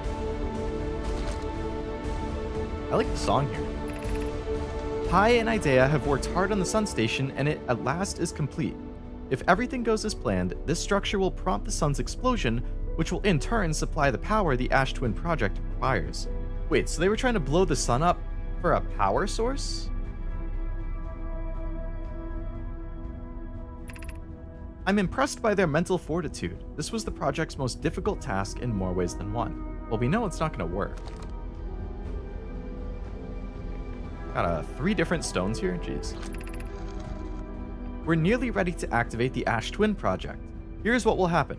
First, the sun station will receive the order to fire at the sun, prompting it to explode. Using the energy from the resulting supernova, the Ash Twin project will send the order for the orbital probe cannon to fire back in time by 22 minutes. Oh. So that's why at the start of the loop, every single time, the first thing I see is the cannon firing. And it's 22 minutes. So when the sun explodes, it sends the order to fire back to the cannon, and I see that. Exactly 22 minutes after these orders are received, the sun station will again trigger the supernova to send the probe data from this cannon launch back in time. In total, each cycle created by the Ash Twin project will last precisely 22 minutes. We can end the cycle at will. Really, you can end the cycle. Oh, by making it not send the order or something. These words are difficult to write. The sun station did not work. So if the sun station didn't work, then how is the sun still exploding? The interloper crashing into... Oh. So maybe it was all coincidental. They tried to make the sun explode with the sun station. They failed. But the interloper still crashes into the sun. We know it does because I've been on it when it crashes into the sun. And because of like the ghost matter inside, that makes the sun go supernova. Maybe. This is easier expressed than accomplished. You can wait for the sun to explode on its own natural timeline if you prefer, Idea, but you'll need to find some way to halt our aging process. I believe we can still find a way to create a supernova, my friend. Don't lose hope. However, this is the closest we have ever been. The Ash Twin project is theoretically sound. We were only unable to power it. Perhaps there is another way. The interloper. We're halting our research into creating a supernova for the moment. A comet has newly arrived in the solar system and we're anxious to explore it. That's the interloper. It's been a very long time since we last explored somewhere new, so we're excited to welcome this comet. Imagine what knowledge might be gained there. That comet might have destroyed everything.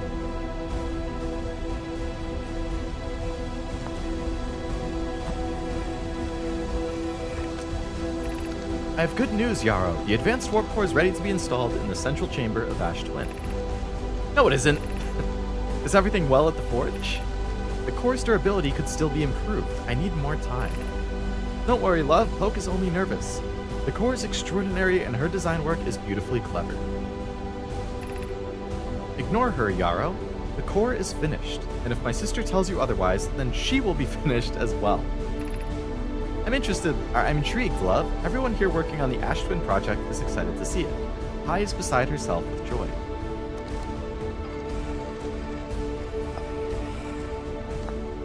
Remember there's a log saying the sun was dying of old age and didn't need prompting to explode. That sounds kind of familiar too. My gratitude for the latest shipment, Ueno. This ore should be the last we'll need for the Ash Twin project. Once we finish the shell that seals off the central chamber, we'll check to ensure there are no longer any physical entrances. Raimi and I will be checking the interior and then the exterior for cracks, our final safety check. This is exciting news. Can I offer an extra set of eyes for the final check, specifically mine? If my work here is complete, I'd be delighted to help. We'd be grateful if you would. The more eyes, the better, as the smallest flaw or opening in the shell that protects the Ash Twin project could lead to disaster. So, we do know then it survives at least long enough to send that order back in time.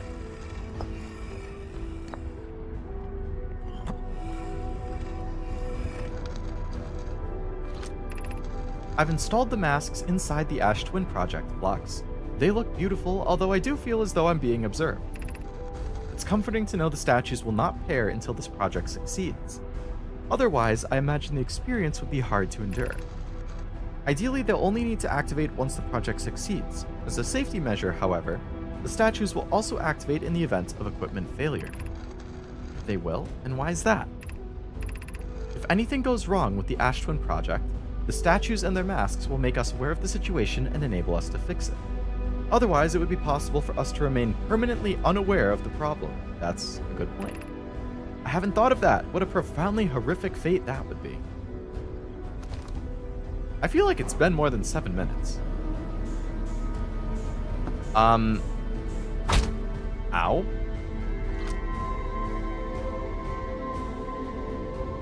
Four minutes. Okay, I still have 4 minutes.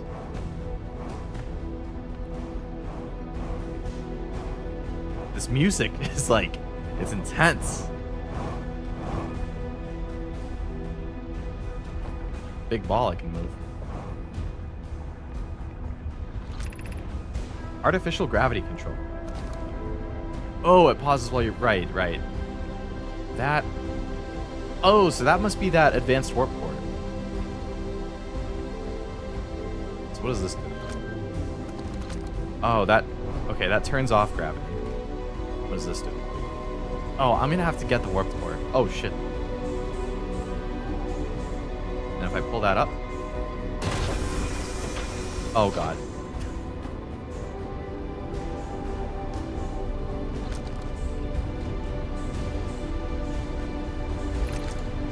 You are about to access the core while the Ash Twin project is active. Removing the core will disable the Ash Twin project.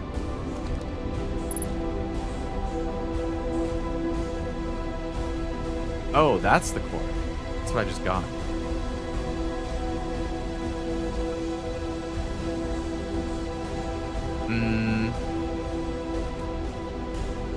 But I assume I don't want to do that.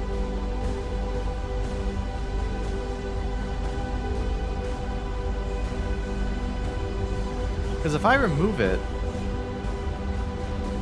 and then the sun explodes, and the Ash Twin project isn't working,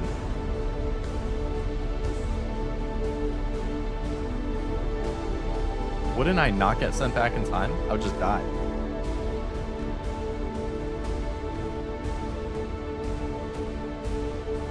Okay, I want to go back to my ship and look at the log.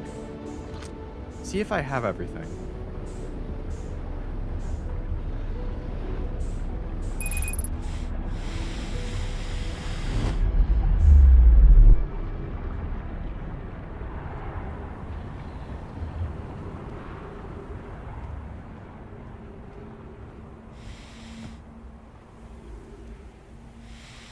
Sun's about to explode anyway. So we'll come back here on a fresh loop if I'm going to take it out. I want to have a good idea of what I'm supposed to do if that's going to happen.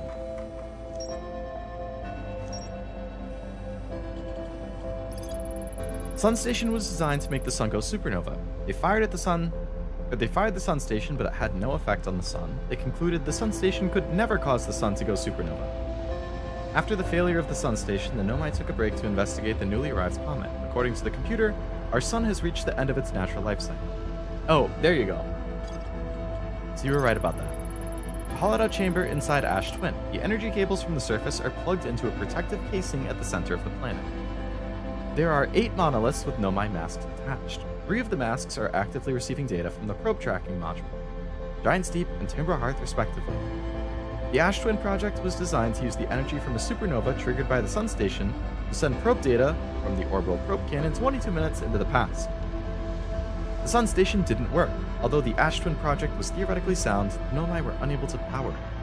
There is an advanced warp core inside the protective casing at the center of the planet. Removing the core will disable the Ash Twin project.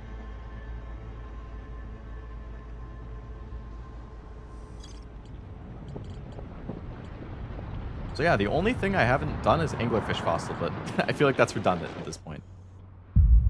So it's just time to die.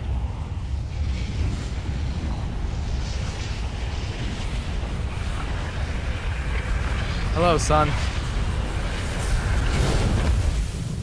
Those darn goats and their solar system spanning Rube Goldberg time machines.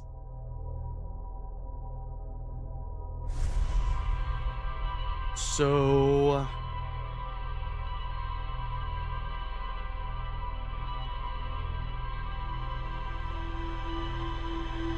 based on the log, I don't have anything new to explore other than the anglerfish thing, which again, I think is not relevant anymore.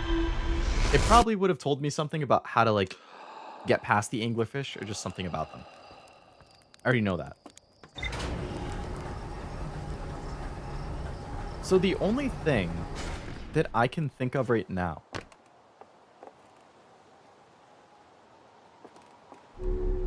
excuse me, is the vessel. The Nomai's vessel. On Dark Bramble that I had to go through the anglerfish to get. Speaking of the anglerfish, that had a warp core in it that was broken, if I remember correctly. I'm pretty sure I picked it up and I tried putting it in and nothing happened because it was broken. Am I supposed to take the warp core from Ash Twin Project, and go to the vessel and put it in there? Because if the vessel has a working warp core, it can leave, right? It can get out of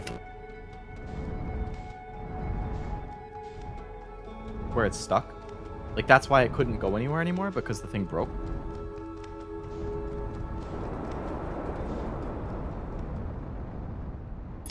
I just don't really know what would happen if I did that.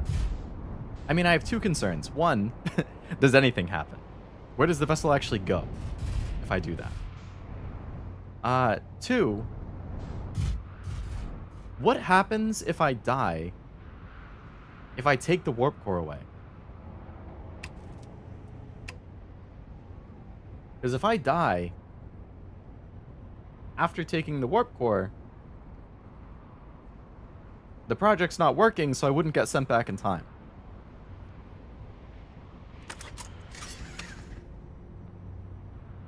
I want to look at the vessel again. There's a derail. Yeah, the vessel's warp core is long dead. I activated a 3-sided pillar on the bridge that appears to be an input device.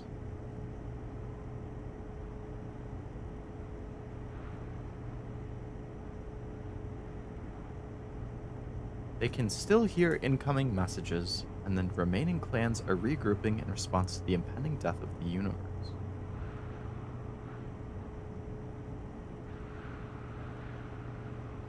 So if I brought the warp core here, I could, like, activate the vessel, and then there's this input device.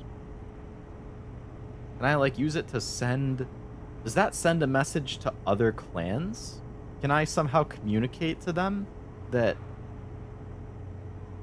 like, this solar system is gonna die? This solar system's gonna explode? Can they send people to help? But even if they could, even if I got that off, it's still only 22 minutes. So I don't think that would help.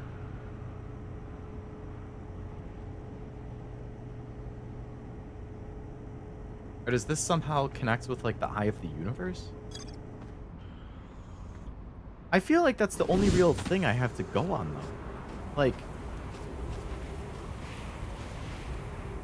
there's got to be something. Something with the warp core.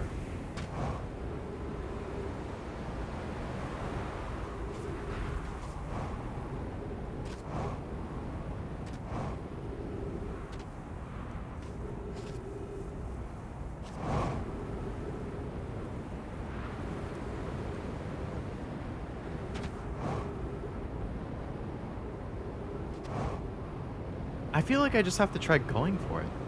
I feel like I need to take the warp core and try putting it in the vessel, and then see if I can figure something out. Like, why would they have an input device there if I'm not supposed to use it?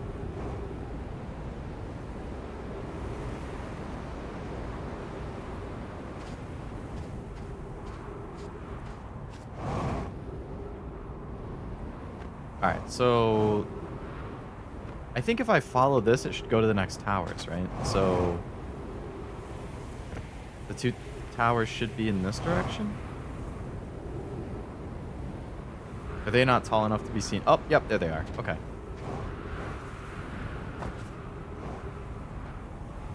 Okay, so once this comes back around, we'll go to Ash Twin Project. We'll get the core. We'll leave. We'll go to the vessel. If I cannot get killed by the freaking anglerfish, so help me God, if the anglerfish try to kill me again, oh, I'm going to be so mad. I'm going to be so mad. And then see if I can do something with the vessel after that. You don't lose your save or anything if you mess this. Oh, so even if I take the thing out and die, it's fine.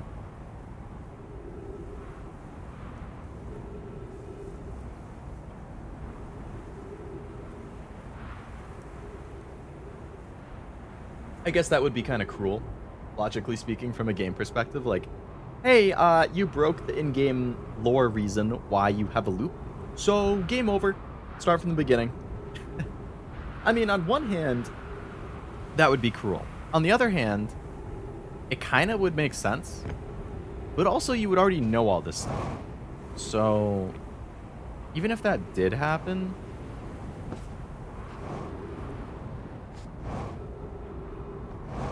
So I still can't get in? I'm gonna have to wait another loop? The sand is going so slow.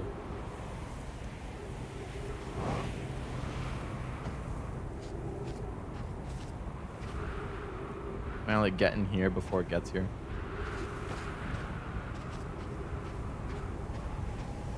Nice.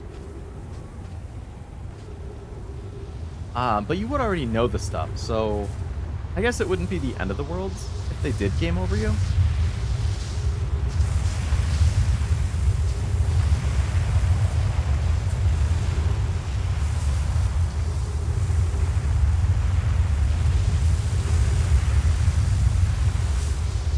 Okay, so this is the broken one, right? Yeah.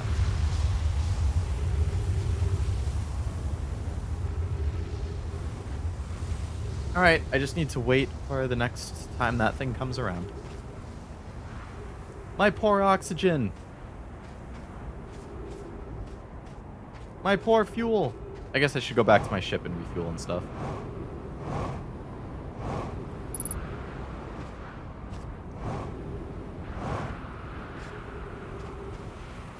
Alright, so it's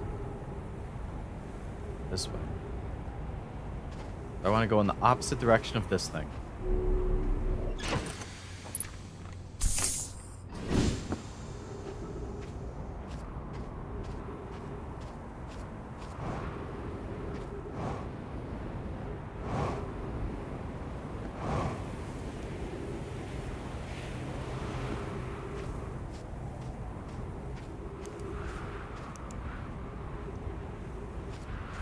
Please tell me that this is going to get low enough for me to get in.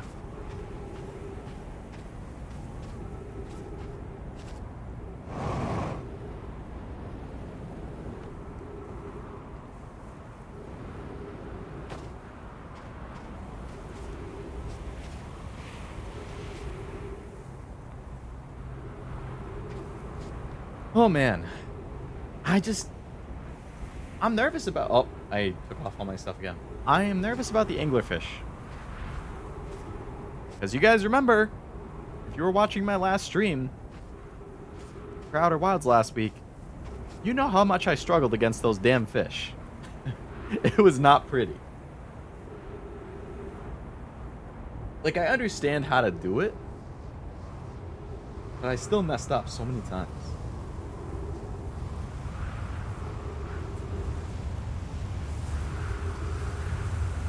Alright, here we go.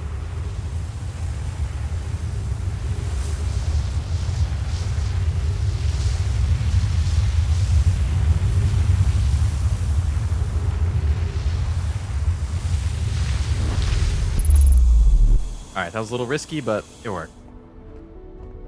Fish were a pain. They sure were. Alright, how many minutes do I have? 8 minutes, 5 seconds ago. So... that means I have 14 minutes to get the core, get in my ship, go to Dark Bramble, get to the vessel, activate the thing, and figure out what to do after that. That does not leave you with a whole lot of time.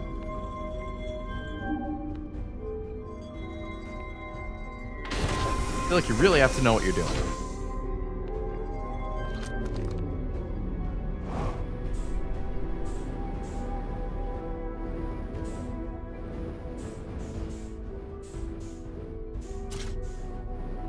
Alright, so I have the warp core. Hey, the music stopped.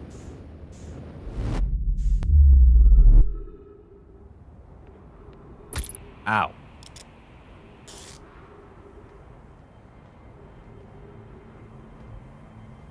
Okay.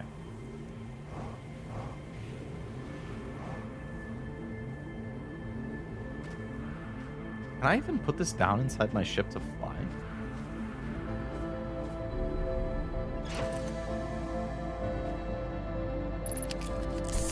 Why is the sun exploding music playing?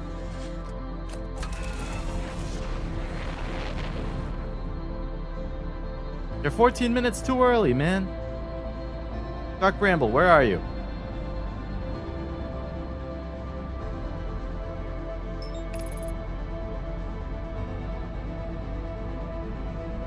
Autopilot, do your thing. Without throwing me into the sun, preferably.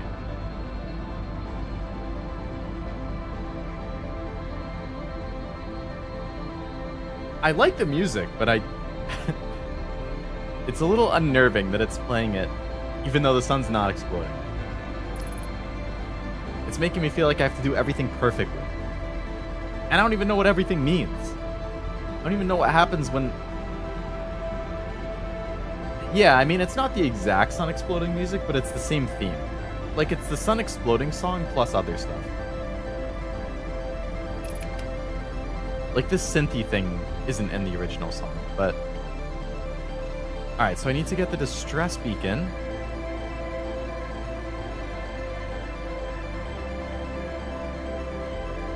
Okay. Here we go.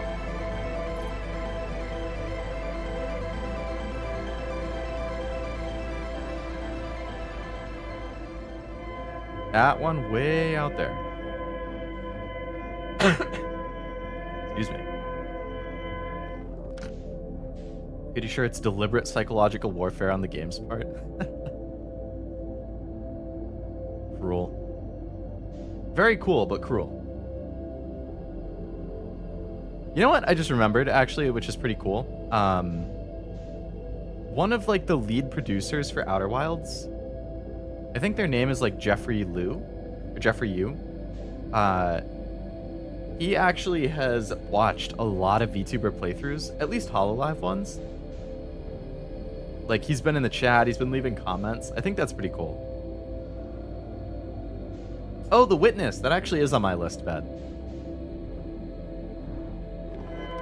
Believe it or not.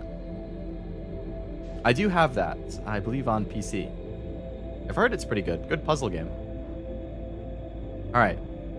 I have to be really careful, because... Oh, wait, no, not yet, not yet. So we'll go in here.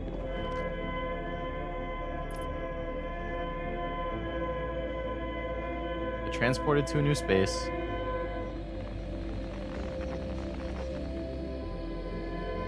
Alright. Part 1 of 3. We're getting to the vessel. So we need to go... there.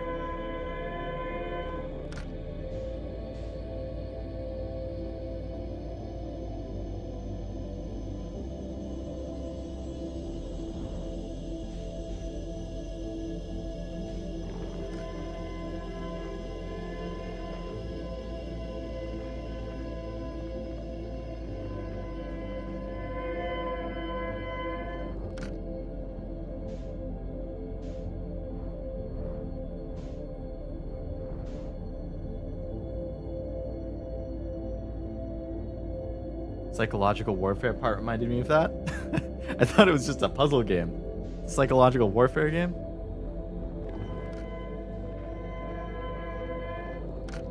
If there's like a good story with it. I heard Talos Principle is another really good like story puzzle game. Okay, so here's that trail of lights.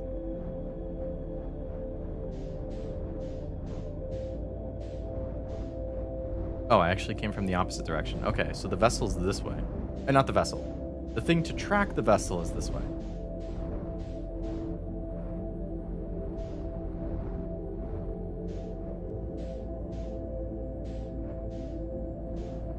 Okay.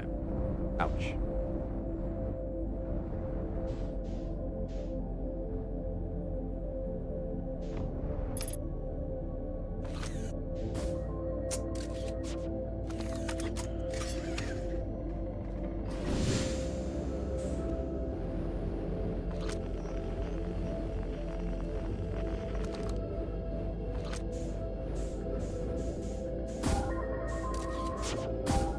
There we go.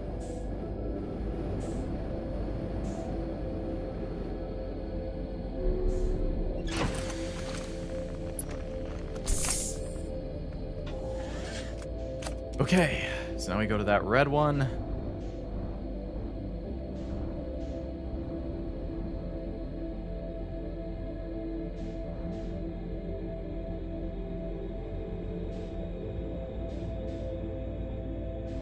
Alright, so once we go inside here, that's where there's the triple anglerfish.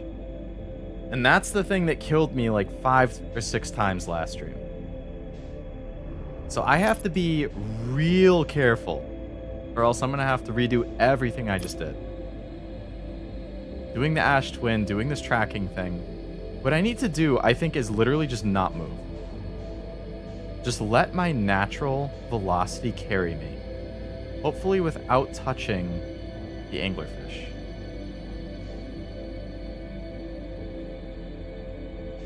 All I have to do is get past them without moving. If I can just aim, like, this way, I'm going right into it. Stay away, stay away, stay away, stay away.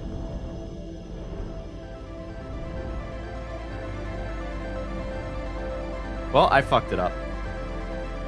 I had to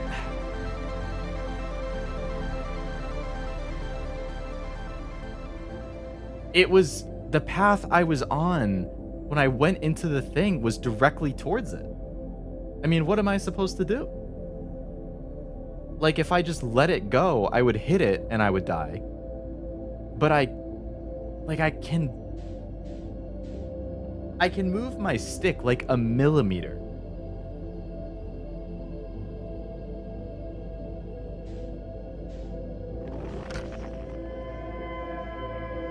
Okay, so I'm gonna have to go back this way.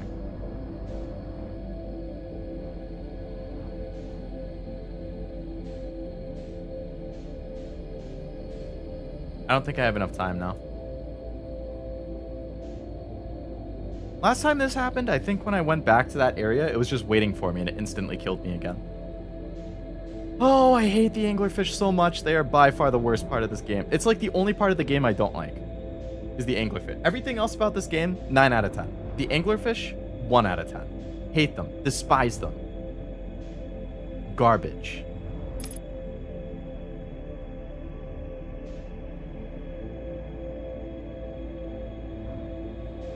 Okay. So now I'm going to want to go to the red one.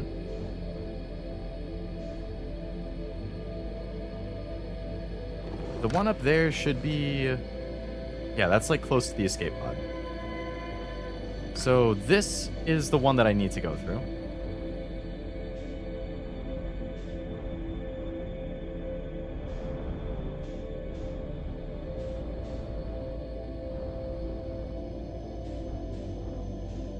And chances are that anglerfish is up. Really? What? Chances are that anglerfish is going to spawn camp me.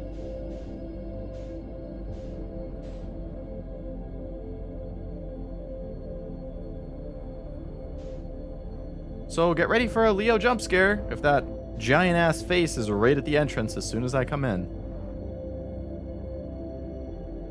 Mentally prepare yourself.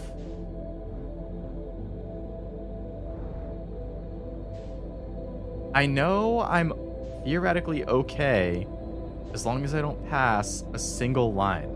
But do you see how easily you pass that one line?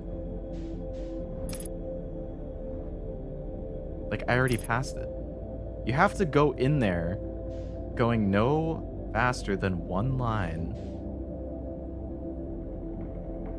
Alright, is that giant mofo right here to instantly kill me again?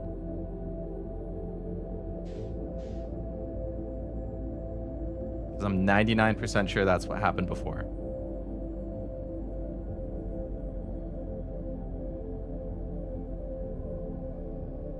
Yep.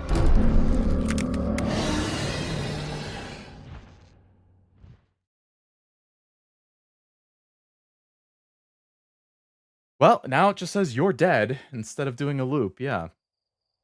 Oh, credit roll!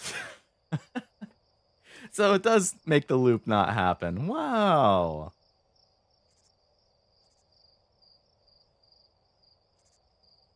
Oh my god, I cannot express my hatred of these anglerfish. I cannot adequately express it. Like, how dare it spawn camp me?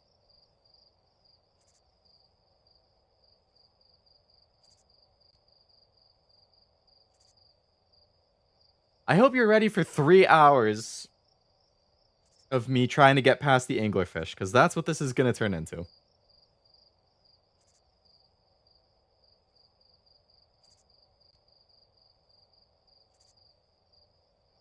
At least update the game to give it like 3 bars instead of 1.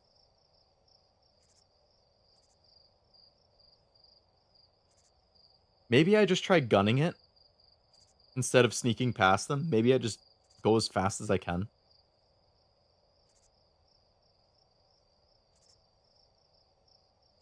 Problem is, if I hit any obstacle on the way, I'm gonna die.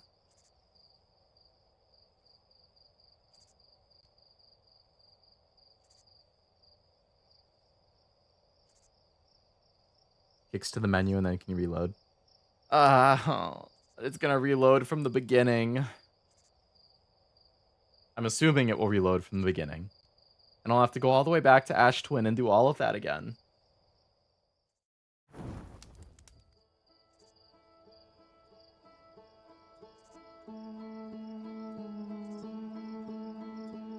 Load previous save instead of resume expedition. Yep. Oh my god, all the way from... Oh, I have to do all of this again. What a pain in the ass.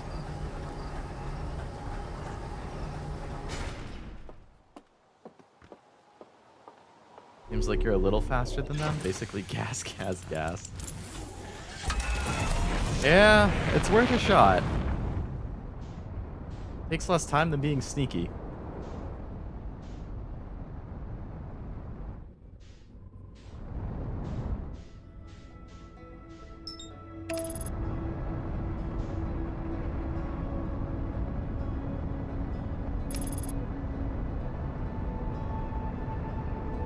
Actually, let's go to the Ember, and we'll skip some time there, so I don't have to wait as long.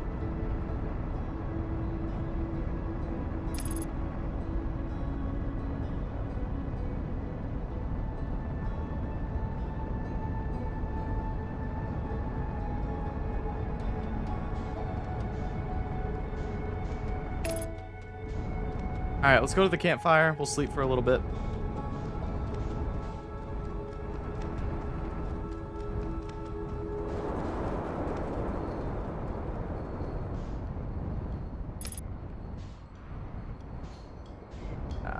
Land.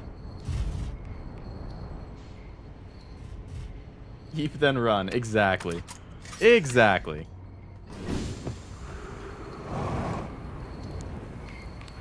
Let's snooze.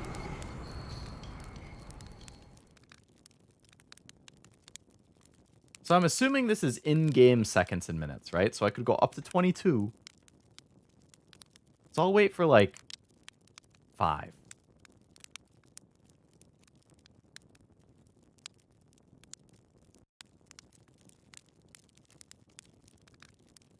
I feel like it's roughly 5. Because I think it was at 8 minutes when I got into the Ash Twin. So maybe it's actually 8 minutes. Alright, we'll wait for 6.5. So I'll give myself a minute and a half to get over there.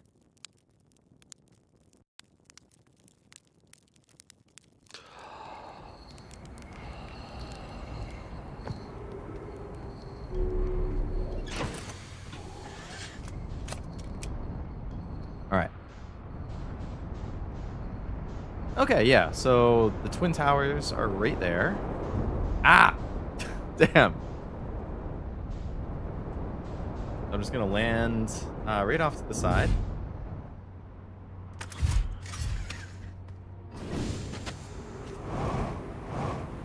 I just barely missed that thing passing. Damn. So if I had done like 5.5, I might have caught it on this previous run. That's fine. I assume it won't take more than like a minute or two to come back around. So we can just wait here for a minute.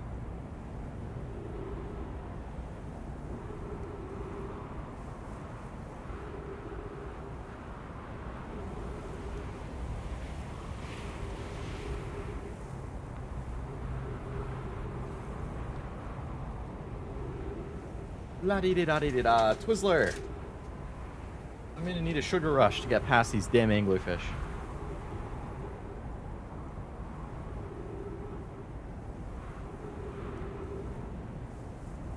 Sand, where are you? Hello, Moon.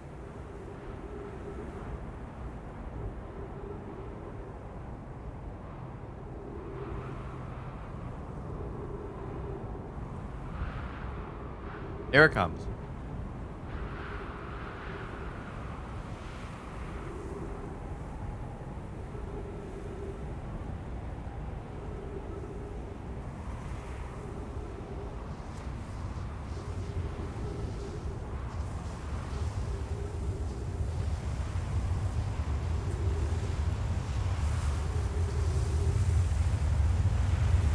Ready, set, set, set, go.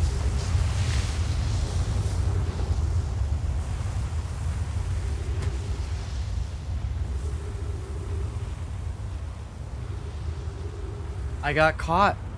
I got caught by the last, like, smidge of that damn thing, and it pulled me out of the track. So I got shot off to the side, and by the time I landed, I was too late.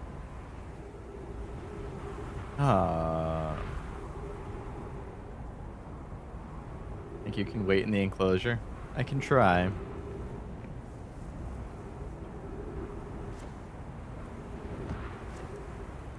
Why do they make it so finicky to get in here?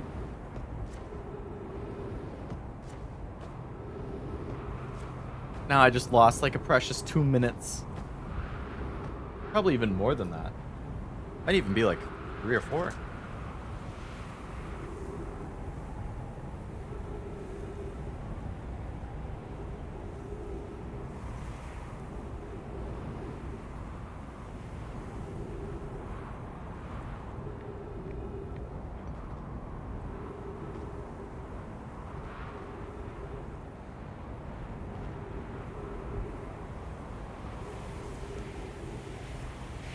Should come from that direction.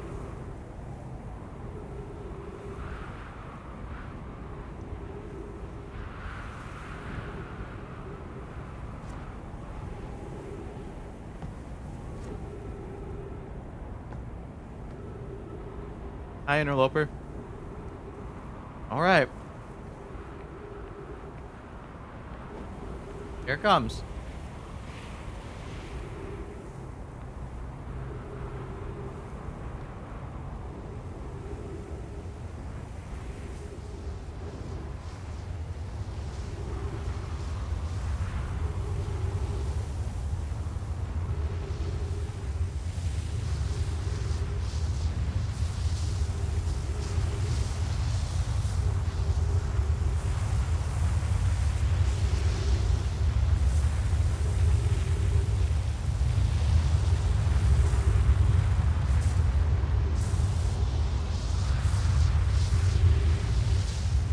What?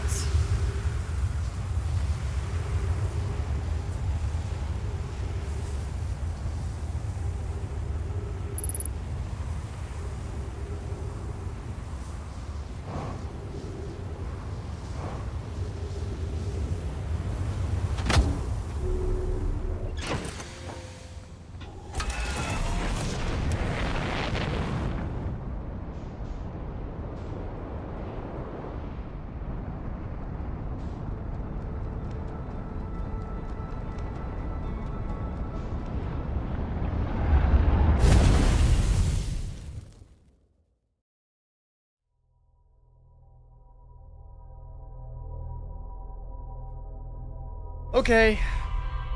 We'll reset the loop so I have more time. Because I wasted 3 opportunities. Which is roughly probably like 4.5 minutes. All the previous times it sucked you up a little. Yeah, so I can't wait for it to fully pass. I have to go a little bit before.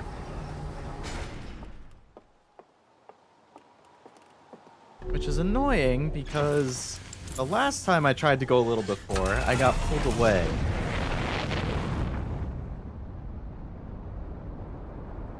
All right.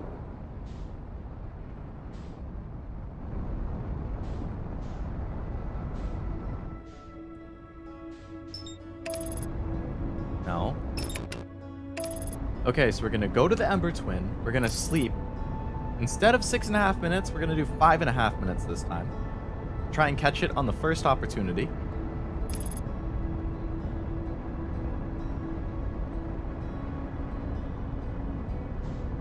And I'll try to go slightly more aggressive with getting onto the teleporter.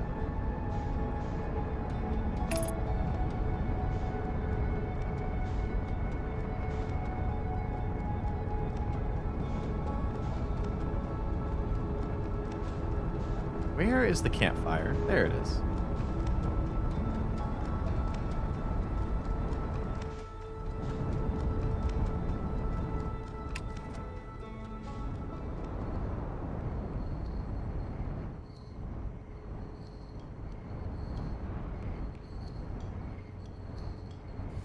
What a landing.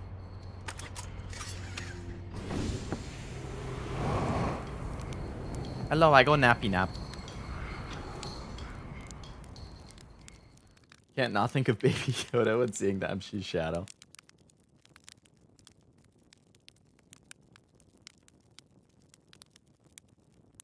Baby Yoda's from The Mandalorian, right?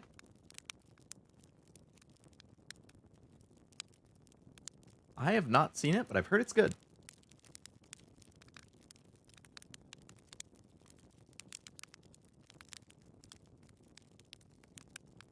All right, 5 minutes, we're done.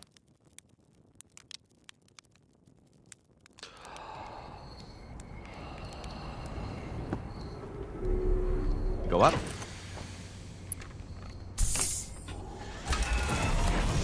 I can either only in the memes. Oh, yeah. Oh, I've seen plenty of Baby Yoda memes, that's for sure. Alright, I was a little aggressive here. That 5 minutes. That's fine. Okay, so there's the 2.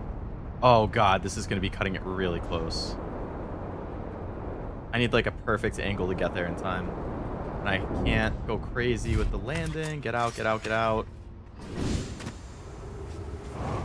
Go, go, go, go. Go, go, go, go. Go, go, go, go, go.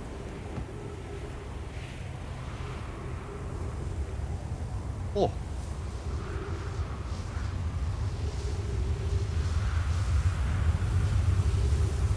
I probably could bed, yeah. Then I could just fly here directly instead of landing on the other planet.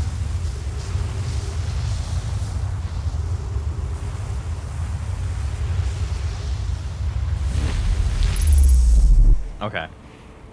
I was aggressive, it worked. Okay. Let's try this again. This run is off to a good start. Everything has worked out timing-wise.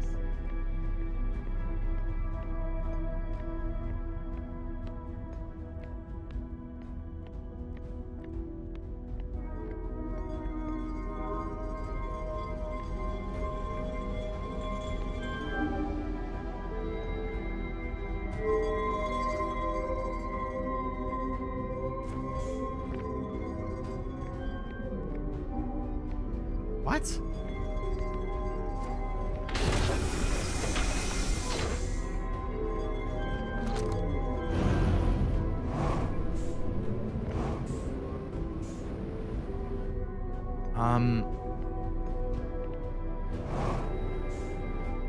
Did I?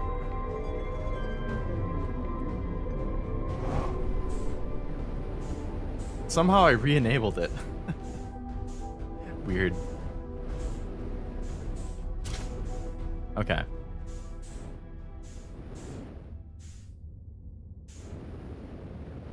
Let's head out.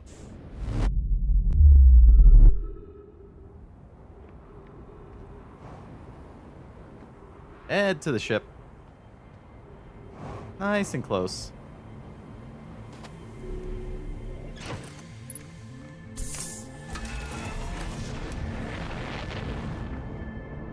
Head on out.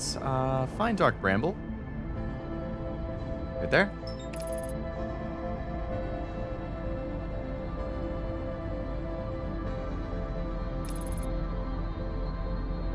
Good thing that the warp back is always active. Yeah, for sure.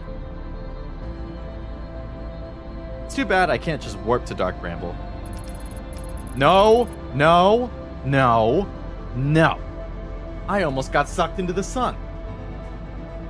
Autopilot took me a little too close. Oh my god.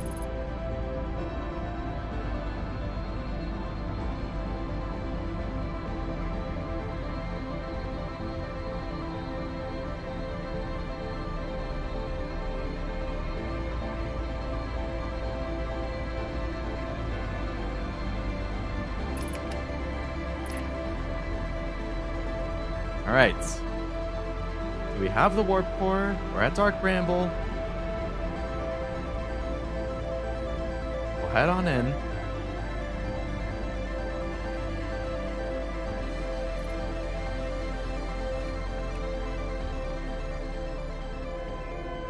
That one down there.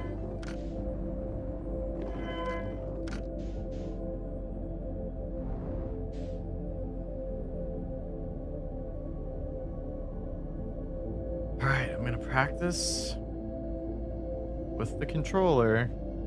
How hard can I push on the stick?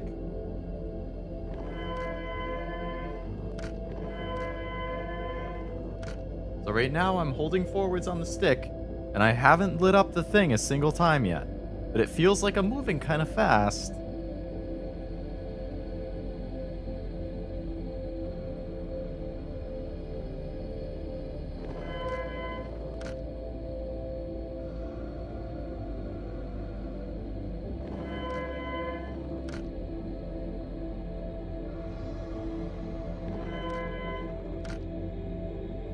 Okay.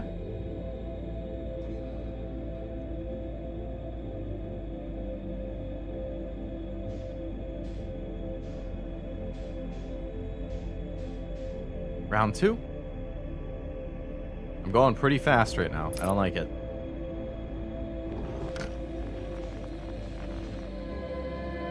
Right over to the left.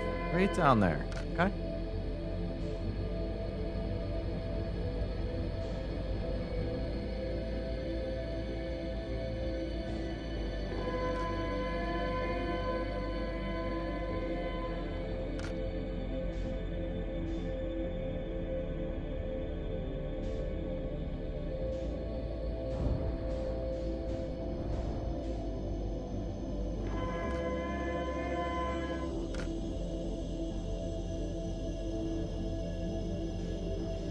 Oh, baby. Oh, baby, baby, baby. No.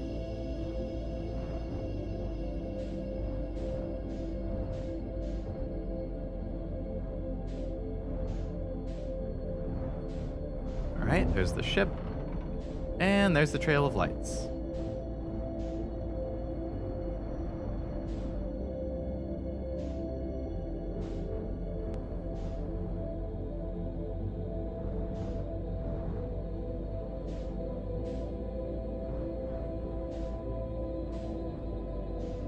Okay.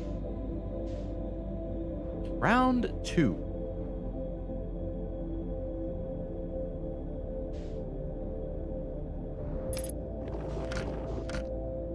Why are you moving? Get out of your seat.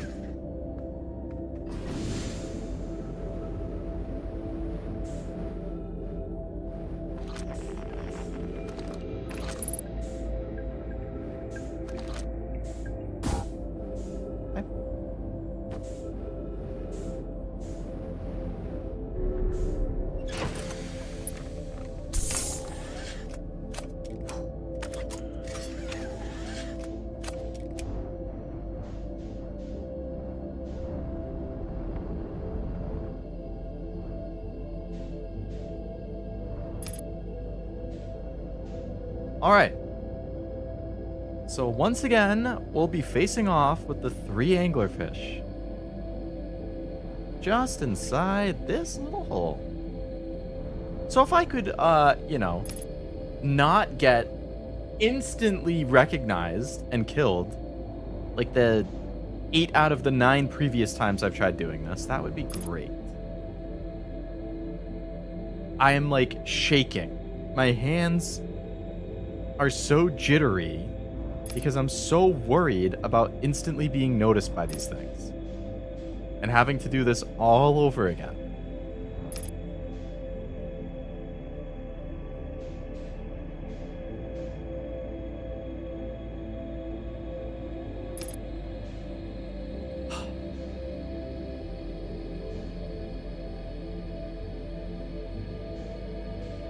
It like always spawns me at an angle where I'm bound to have a collision with them.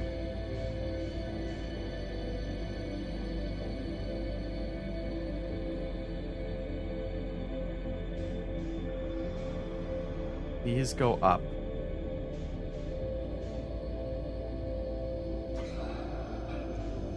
You're gonna run into the guy. Go down, go down, go down. Go down.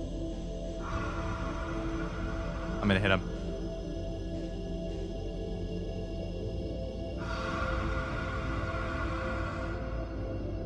How in the...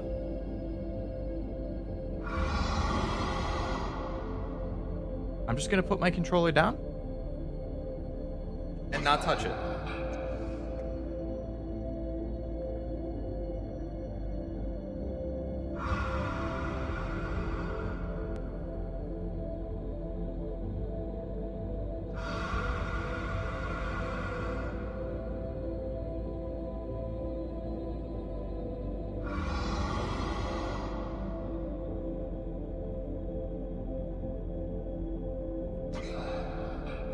Have I gotten past them?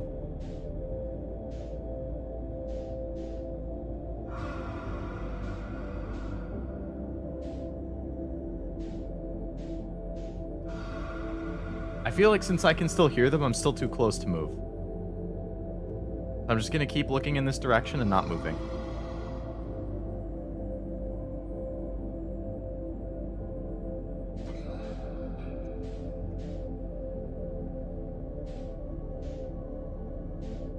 Okay, they're like in the fog behind me. Surely I'm far enough away now, right? Put a little gas on.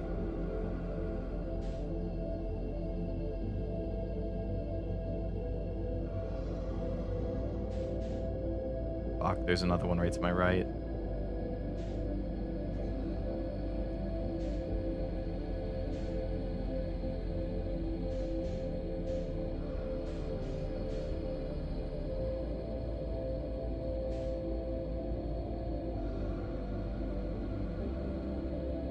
Good album to listen to while playing this game. Honestly, I feel like the music in Outer Wilds is like one of the highlights, so I would probably just stick with the game soundtrack, if I were being perfectly honest.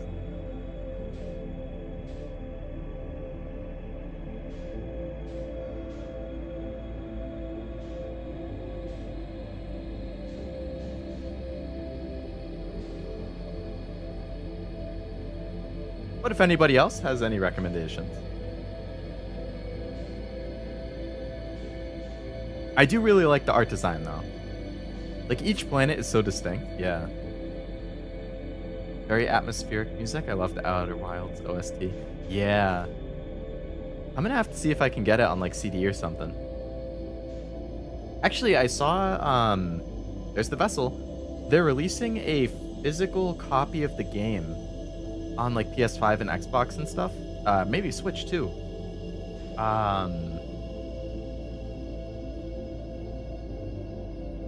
Next month. So I think I'm gonna order it so I can have a physical copy, because if you guys know me, you know I love physical copies.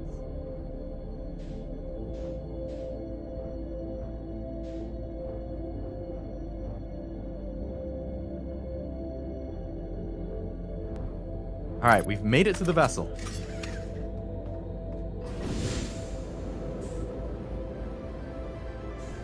Let's head inside.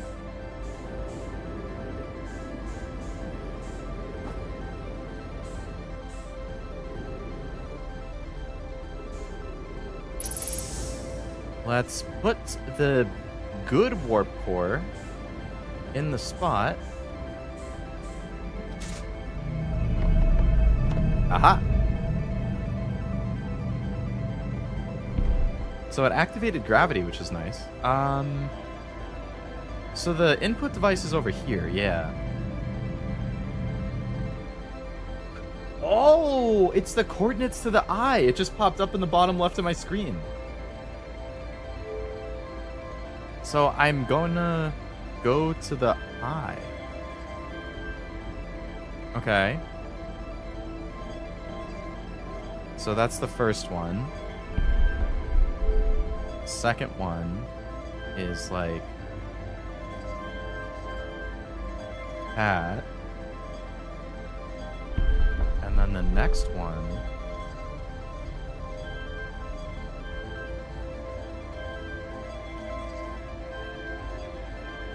that.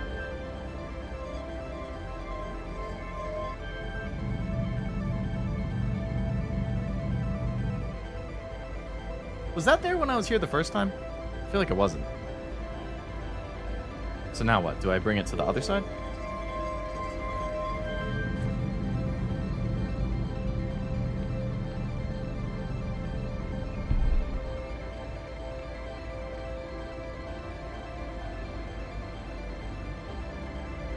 Good point. It is good music. Definitely ground soundtrack being ideal. If you do want something a little extra, something by Burning Century might fit too. I don't think I know of them. Burning Century. Do I have to do something like on the second floor?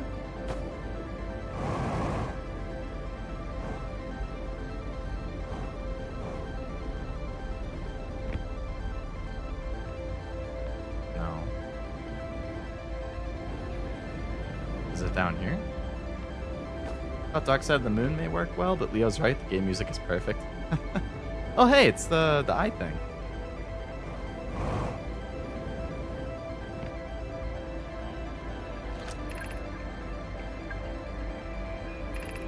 I've already read this. So how do I make it actually warp then? If I bring that up, it's probably just gonna... Oh, shit.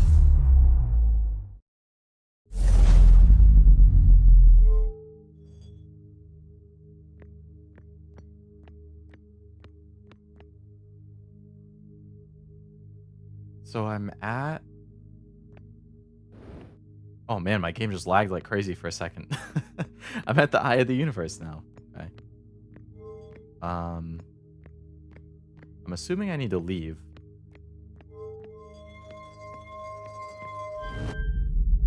Ah.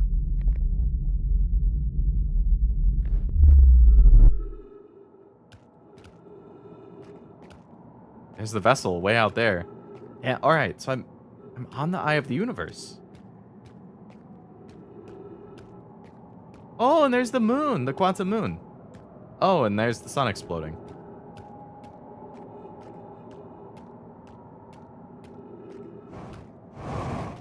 Oh my god, gravity in the eye is crazy. Can't do anything.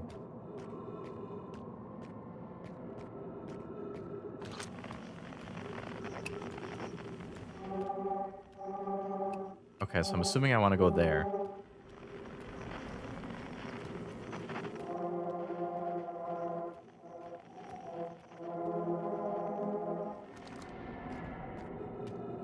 So am I going to the South Pole?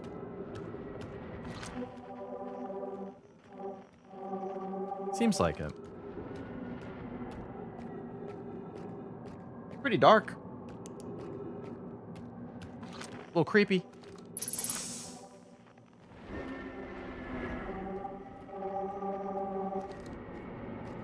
Feel like there's gonna be a jump scare or something lurking.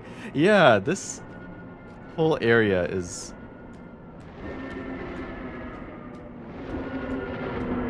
It's like spawning the rocks all around me.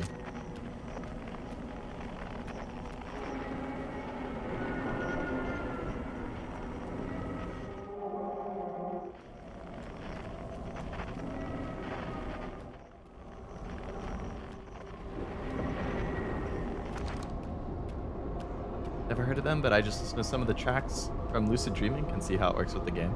I'll have to check them out. The lightning is creepy, yeah. This whole area is like... Oh. Oh, that's the eye up there, I think. Suddenly horror game. I'm assuming I'm gonna...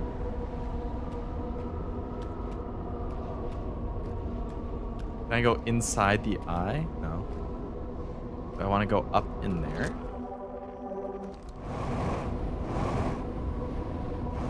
Now I can. Or can I walk up here and then jump in?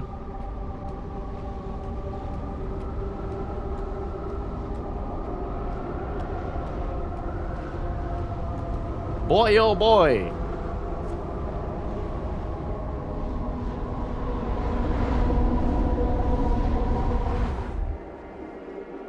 I read your message right after I jumped, Mooney. I was just too late. Oh boy. Yeah, this isn't terrifying at all.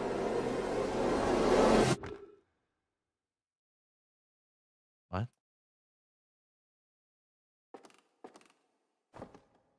So that's like the OG squad from my planet who went out exploring. Feldspar. Outer Wilds Ventures was founded by Feldspar, Gossin, Slate, and Hornfels to explore a solar system at the end of the universe. Uh-huh. The Nomai never got to see it for themselves, but thanks to their efforts and technology, a Hearthian was able to reach the eye of the universe. Hey, me.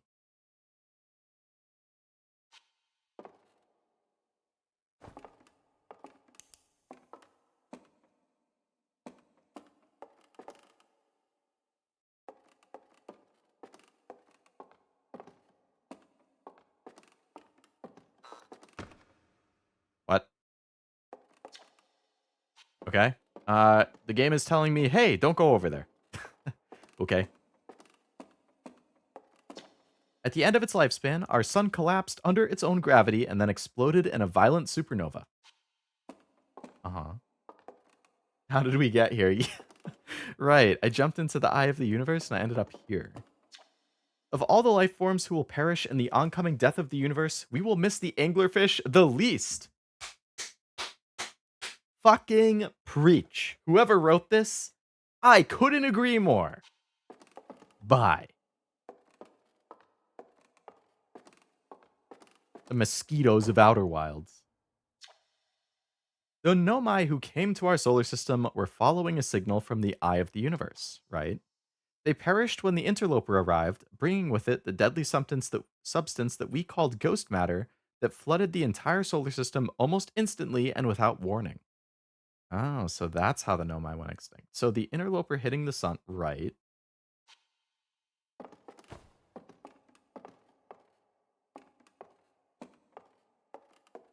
I do remember them finding it. Even the eye itself hates the anglerfish. Agreed, I hate the fish. We're all in agreement there. But to answer your question, Armando, very good space mystery.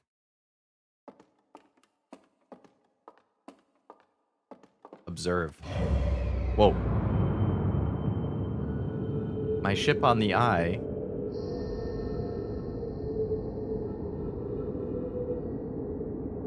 There's a lot of suns going supernova.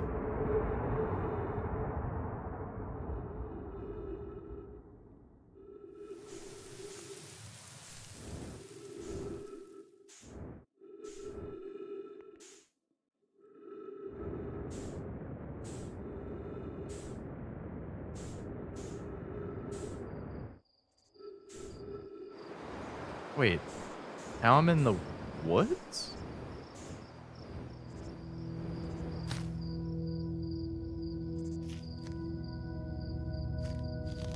Why is the music sad?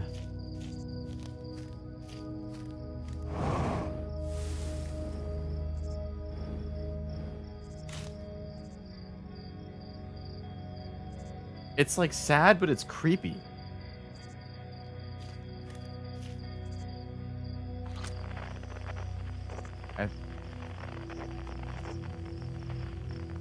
So I can't change the frequency. What are these blue ones?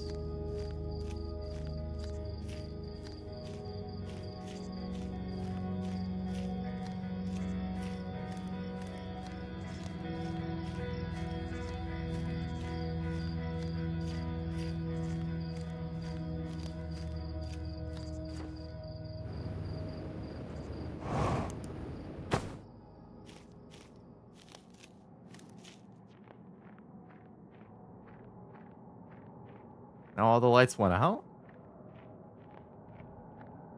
There's a quantum shard.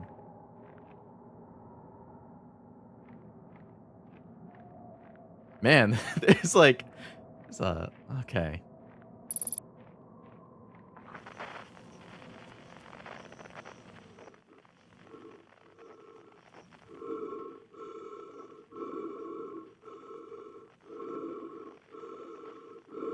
Unidentified signal nearby.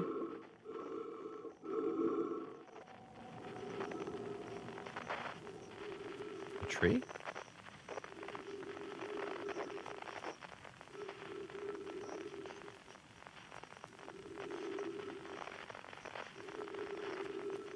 Oh, campfire. Yeah, why not? Why not roast a marshmallow in the eye of the universe?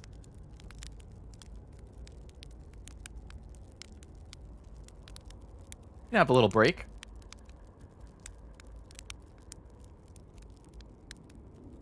Maybe a little bit more. Okay, that's good. Nom nom nom nom.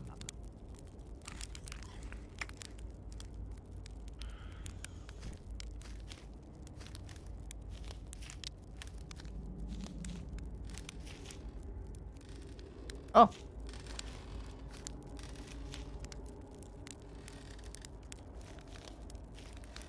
Hey, a guy from the very beginning of the game. Do you hear music? I heard it earlier.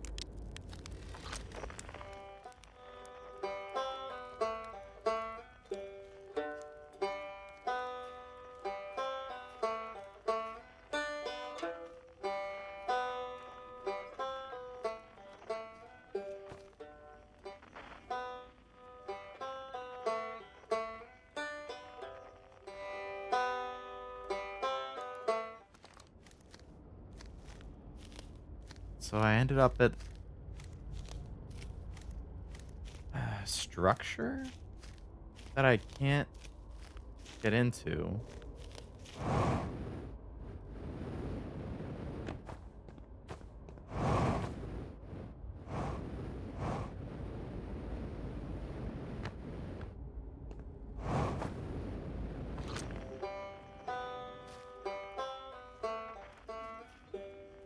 There's a banjo. Does it disappear? No.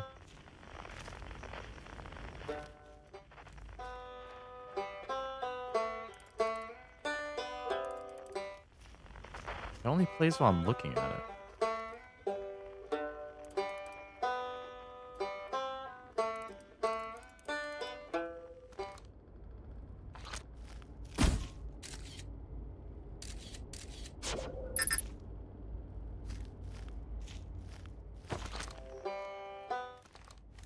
So...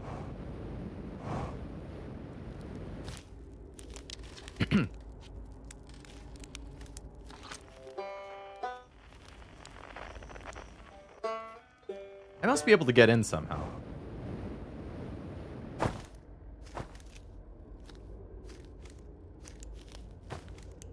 Aha!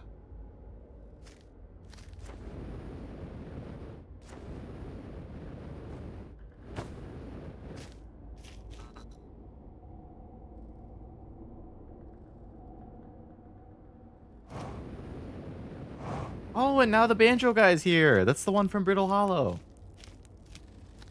Ryback, yeah. It's not quite time yet. I'm pretty sure we'll need the others for this next part. We'll need, you know, everyone. Oh, I'm gonna have to gather all of the different explorers that I met on all the planets. No rush. Take your time. It might not even exist here. Aren't you forgetting someone? I am. Oh my, they're all gonna play a song together. It's gonna end with everybody playing a song together. Oh my god, you fucker. God, fuck you, fuck you, fuck you, fuck you. God damn it. Why did they do that?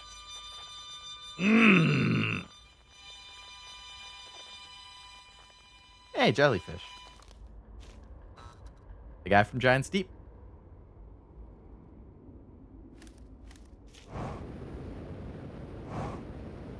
I can't believe they threw a fucking anglerfish at me at the very end. That's so disrespectful, man.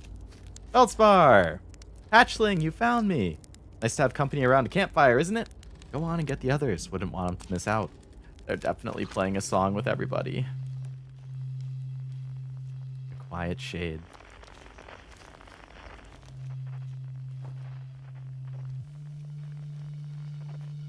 A quiet shade across old bark.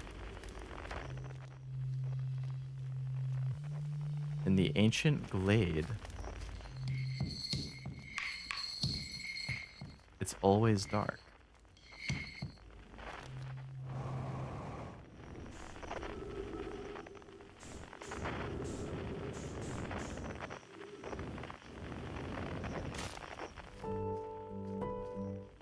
I didn't even get that person. They're up here.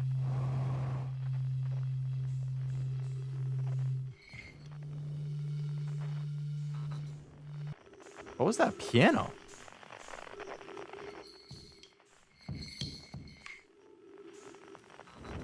You guys heard the piano too, right?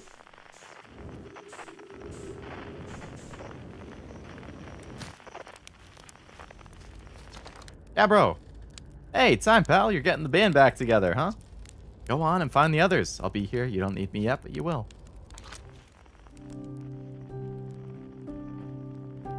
Who is this?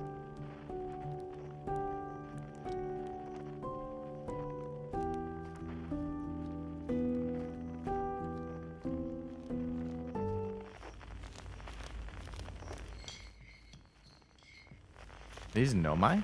They're all pointing up. Oh. Unknown. 2,000.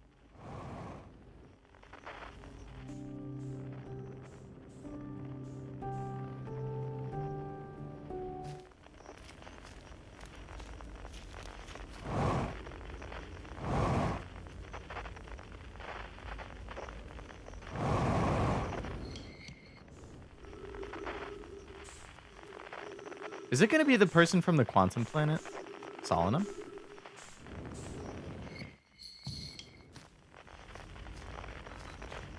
What?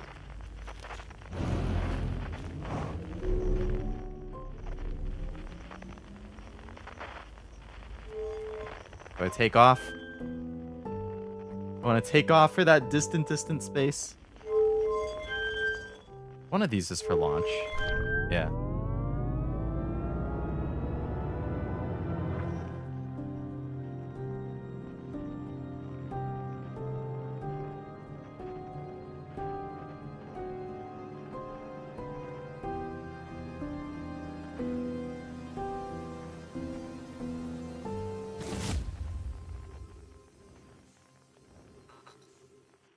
Yeah, that's the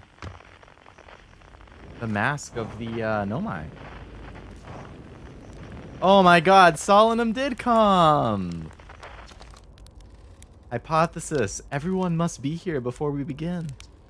Once they arrive, I believe we'll be ready for the next step. I'm glad you remembered me. Aww. If you didn't go to the Quantum Moon and meet Solanum, would they not be here for this scene? Are there like two different ones? One with them and one without them? I'm glad you remembered me. Oh.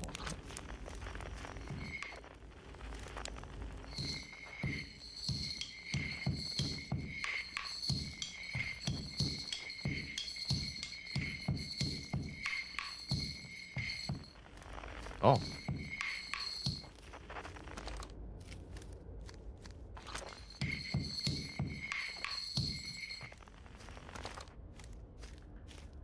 Wait.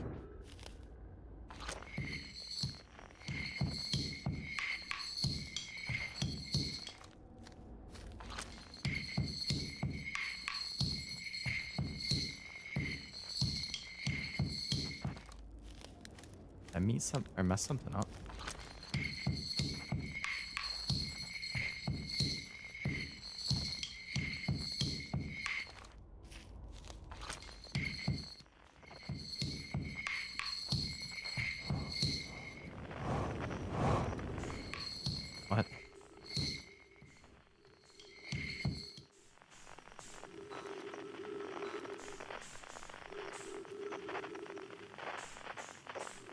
What the hell is going on?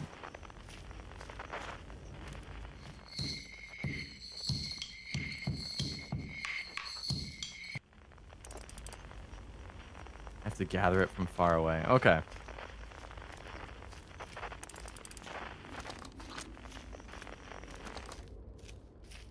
I think I got it. Yeah. Sure. Shall I begin? Take your time. I don't think there's anything left to go supernova.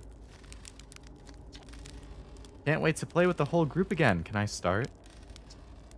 I'll get to play soon though, right? Should I get out the old harmonica? Not yet. When you're ready, just say the word. Ready to start the music? No rush, I'm not going anywhere. A conscious observer has entered the eye. I wonder what happens now. Is it time to find out? Not yet. Then I will wait until you're ready to know your answer. Wait until you're ready.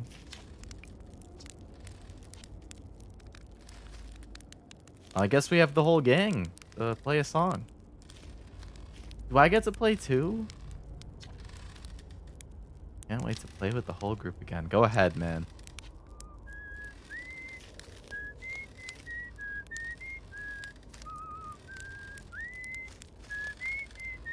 They gonna come in one by one?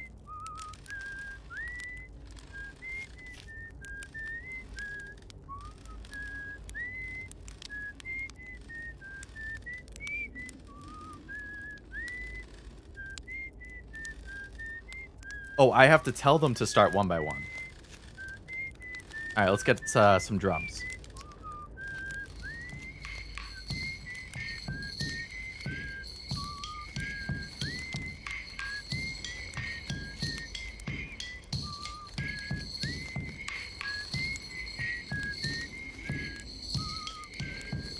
Get the guitar, the banjo.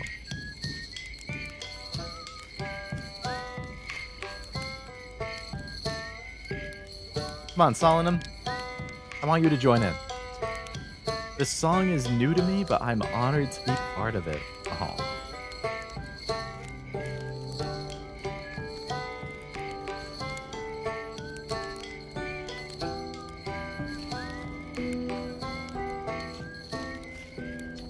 Alright, Gabbro.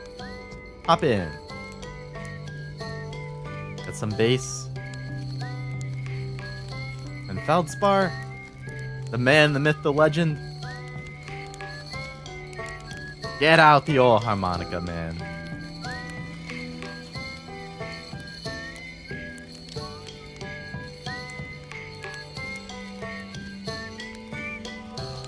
I don't get to play.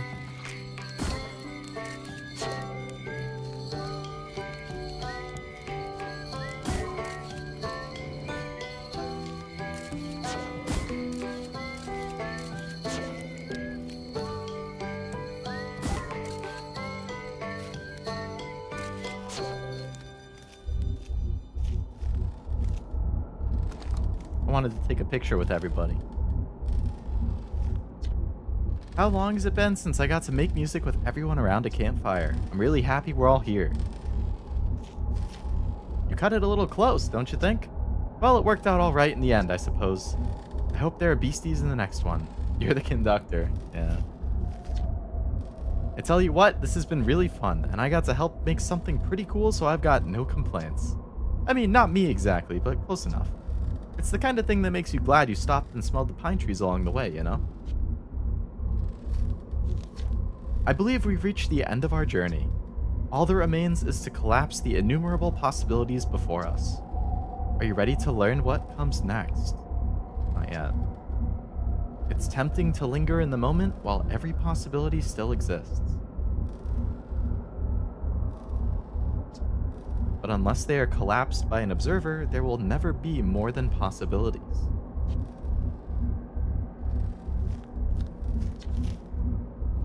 I learned a lot by the end of everything. The past is past now, but that's, that's okay. It's never really gone completely. The future is always built on the past, even if we won't get to see it. Oh my god. it's like they've all accepted that this is like the end. There's no way to stop the sun from going supernova. There's no way to save everyone or save your universe. It's just the Nomai. It happened to the Nomai, and they all died, and we came along, and we evolved and explored, and now we're all gonna die. And it's time for the next people to come and evolve and be the new us. It's time for something new now. Even if it's over now, I had a good time learning, but I think the rules are about to change.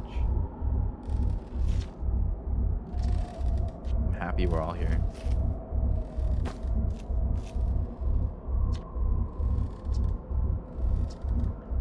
What comes next? I admire your curiosity, friend. Let's find out together. Something, do I have to like jump into this?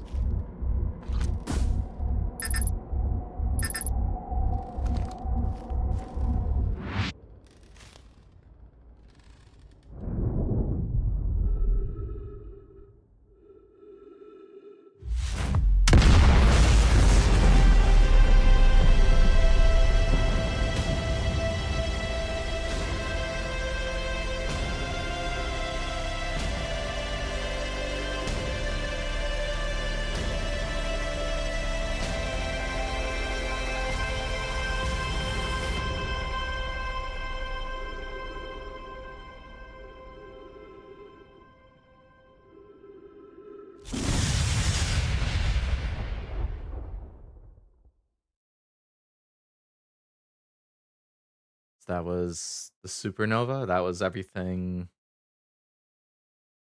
Everyone and everything being wiped away. Oh. Now you're gonna play a sad song in the credits?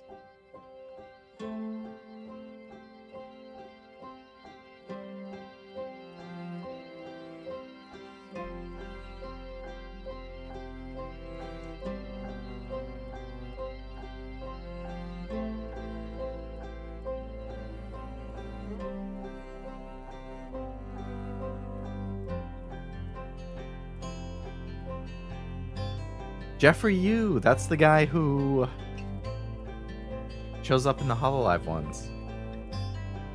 Speaking of Hololive, I think Gigi from the new generation is currently playing it, or she's currently doing a playthrough of it.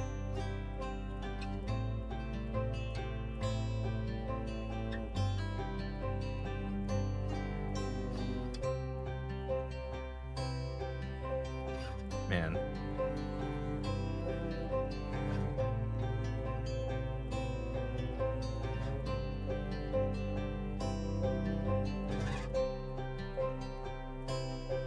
I guess,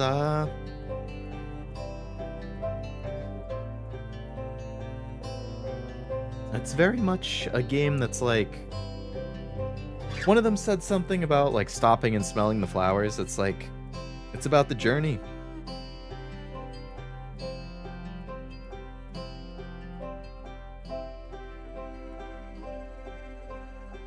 And that's why they let you, do the marshmallows at all the fires, and talk to all of the people, and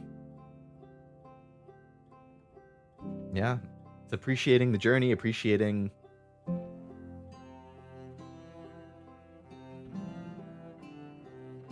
all that.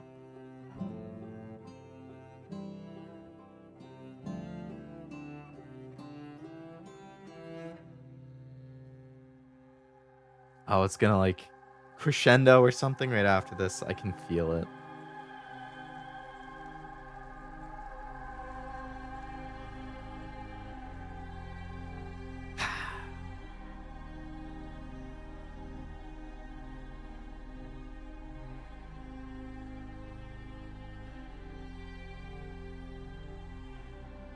That was a really good game. That was a really good game. The Nomai couldn't stop the end from coming. You can't stop the end from coming. It's just... enjoy the journey, enjoy the time you have, and when the end comes, it's... I guess it's kind of like my stream title. It's something like every story has an ending, or what is it? An ending is just a new beginning. It's something along those lines.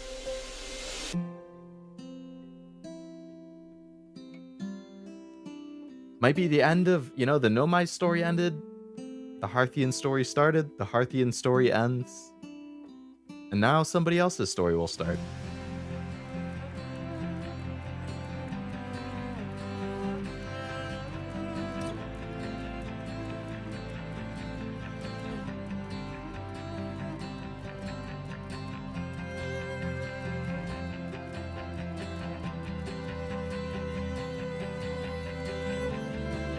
Keeps the cycle going, everything changes, but we can help make those changes good ones. Exactly, yeah. Right. We only came as far as we did in this playthrough, the Harthians, because of the technology and the notes and everything that the Nomai left behind. And now we'll leave something behind and people can use that and go farther than we did.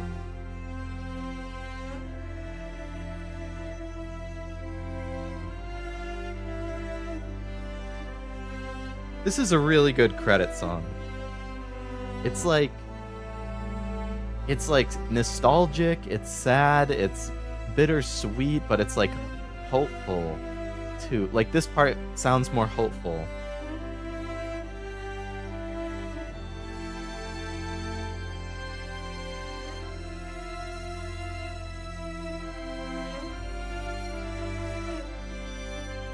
Just came back, missed the ending. Yeah, it was like 5 minutes ago or so. Yeah.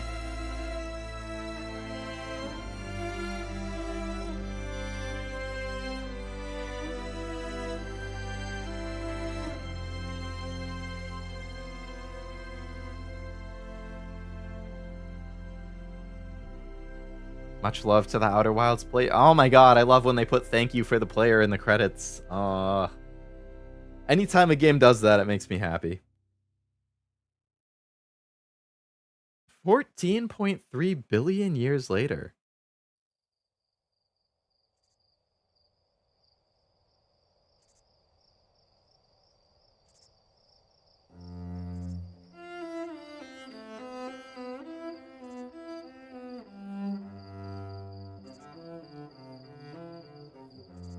So it's like a new solar system, a new galaxy. There's a bunch of new planets. It's gonna show people at a campfire. Oh! Oh, you can't see it. I'm in the way. There's people in a campfire right behind me. It's 14.3 billion years later. The cycle, it all started again. There's a new species, there's a new group of creatures or people who are sitting around a campfire, smoking marshmallows, playing music, exploring the world, exploring the universe.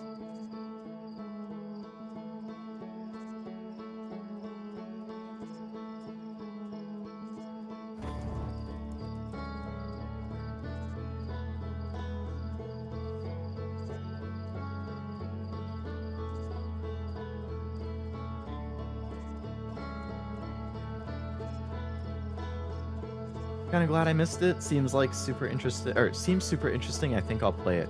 I would definitely recommend it. Yeah, I think I've been streaming for almost a year and a half. I started February of 2023. Now it's July 2024.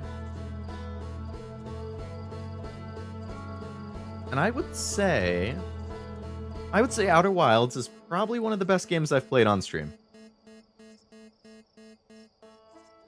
Like, aside from the anglerfish, which I still don't like, everything else about this game was great. Like, the sense of discovery, letting you draw the conclusions, and, like, there were definitely points there where I felt like I was piecing things together before the game really told me. And even the end, it's kind of like a leap of faith, right? Like, it never tells you to do what I did to, like, get to the ending, right? Like, I kind of connected the pieces in my head between the Ash Twin project and the vessel and the cores, and I realized I should probably do something to bring it together, but I didn't necessarily know what it would entail or what it would mean, right? And it ended up bringing me to the end of the game. Like, it doesn't hold your hand, but it helps with the log, which was definitely nice. Helps you keep track of things you haven't discovered or found yet. Leads to follow up on. I don't know. The sense of discovery is great. The lore is super interesting. Just gradually discovering who the Nomai were. Like, each of the individuals, the things that they learned, the things they tried doing.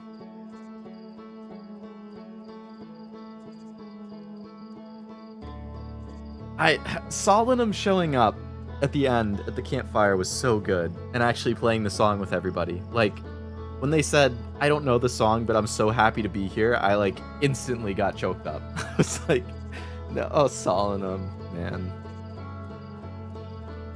Nobody likes the anglerfish. If they did, they'd be crazy. I completely agree, Multiman. Also, welcome to the stream.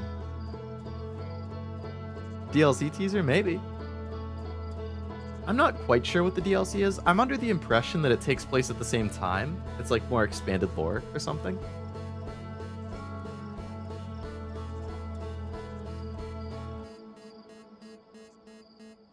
But yeah, like that sense of discovery and wonder and exploration, that was great. The art design is great. All of the planets feel super distinct. They're fun to explore. The soundtrack is 10 out of 10. 9 out of 10. 10 out of 10 would be Nier Automata. I don't know if any game can beat that, for me, at least in terms of soundtrack. But Outer Wilds, definitely one of the best soundtracks in a game I've played.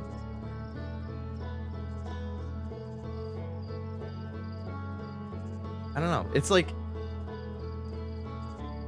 definitely a game that was up my alley. Sci-fi, exploration, mystery, puzzles, interesting lore, great music. Like, that was such a me game. Definitely more expanded lore. Ooh. I did get the DLC. I got it when it was on sale from the Steam sale. I might have to play it. Might have to play it.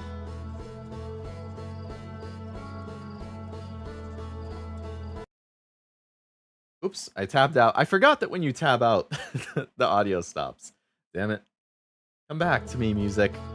Have you played the Xenoblade games? The phenomenal soundtracks, Nintendo only. I played Xenoblade Chronicles 2 for between 30 and 40 hours, I think. Roughly around that. Excuse me. I did really like the soundtrack. I didn't beat the game. But I thought the soundtrack was one of the highlights, for sure. I haven't played the first one or 3, though. It was like, I liked the story, I liked the characters, I liked the music, I liked the world design, I liked the lore. Really, the only thing that I wasn't a huge fan of with Xenoblade was the combat. I kept getting so confused. Like, it felt like there were so many systems going on that, like, you kind of needed to master and integrate together or something. And I was making do. Like, I spent 30, 35 hours plugging away, and, you know, I wasn't, like, great at the combat, but I could do it enough to get through. And I took a break for a few months, because I was in college at the time, and I got busy, and when I came back, I completely forgot how the combat worked. I was like, okay, I'll have to, like, look at a tutorial or something, and I went on YouTube, and I typed in, like, Xenoblade Chronicles 2 combat tutorial. And the top video was like an hour long with like 10 sections explaining all of the different things, and I was like, oh my god, I can't sit through this to relearn. And then I haven't played it since then. But like, I really liked the story, I liked the character, like I liked everything about the game. I just, for whatever reason, the gameplay didn't stick with me.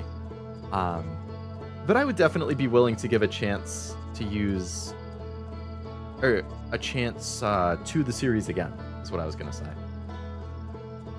Like, I've heard 3 is really good. You would need to finish 1 and 2 before 3. 1 uses an art palette, 2 uses a different system, 3 uses a similar one to 2. Oh, so it like builds off of the one from 2. Are they connected story-wise, or is it just like... Are they all separate? Like, do you need to know the story of the other ones, or is it just like... if you know, then there's like Easter eggs and callbacks and stuff that you wouldn't get otherwise?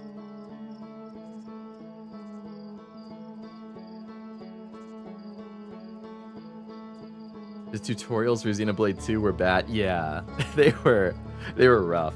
It like just kept throwing them at you. Both? 1 and 2 is like callbacks, 3 is connected.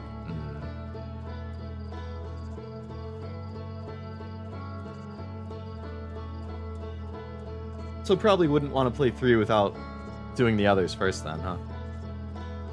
Because I think one of my favorite VTubers, Rita Kamishiro, formerly Prism Project, now indie. She is super into Xenoblade, but I think she started with Xenoblade 3. Maybe because it was the newest or she got it on sale or something, and then she liked it a lot. So then I think she went back and played Xenoblade 1, and now I think she's playing Xenoblade 2?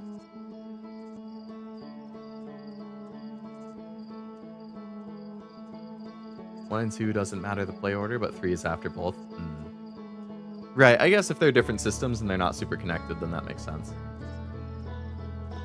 But if 3 is connected, then yeah, I see why you would want to play that after. That makes sense. You can see the stars exploding in the main menu. Yeah, the little explosions in the far back. And I didn't notice this until I think last stream, and then Mooney mentioned, but like the title, like the actual Outer Worlds title, it's like gradually breaking apart the longer I sit here. Different dimensions?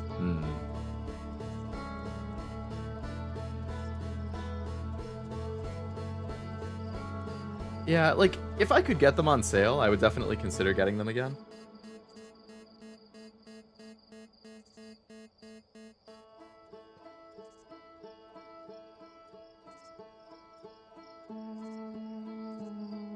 Just have to wait and see, I guess. Any more than that, spoiler territory? Gotcha. As I am a big fan of story and I mean, story is my favorite part of any type of media. Like, games, movies, anime, all that jazz, so... yeah, definitely like going in blind, if possible. Excuse me. Got like hiccups, or not hiccups, like something going on, I don't know.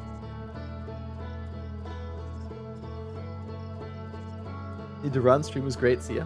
Sounds good, Ved. Thanks for hanging out. Glad you had a good time. Yeah, glad you got to see the game to the end. Man, I am happy I finally played that. That was such a good game, man. Xenoblade 1 is much easier than 2. Like, combat-wise, that's good. But Xenoblade 1 doesn't have Pyra and Mithra. And Nia. I think Nia was the cat girl. Man, if I played those in college... So I probably was playing Xenoblade 2, like... Oh man, 6 or 7 years ago is when I was playing that? I think it was like 6 years ago. Nia's the cat girl, okay. Yeah, like the yellow outfit, gray hair. Look up a video to see if you like it. Yeah, I think that's what I'd have to do. Watch like a video review or something and just... Or even just a few minutes of the combat just to get a handle on that. I think if I were to go back to Xenoblade 2 and start from scratch and like actually recognize from the beginning, hey, this is gonna be a game that has tough combat and you really need to pay attention to the not so great tutorials to make sure that you understand it.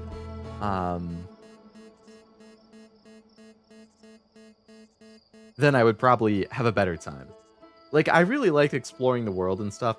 I think there was something also with 2 where it was like side quests maybe, or upgrades for the blades or something. that I was getting confused about. Like, it seemed like the blades had a lot of upgrades, but then I would frequently not have the material I need. And I couldn't figure out how to get it, so I was like looking up guides, and it was like, oh, do this side quest or go to this place. And then I wouldn't have the quest, and I'd have to figure out how to get the quest. And I was like, oh my god, how many hoops do I have to jump through to do these upgrades?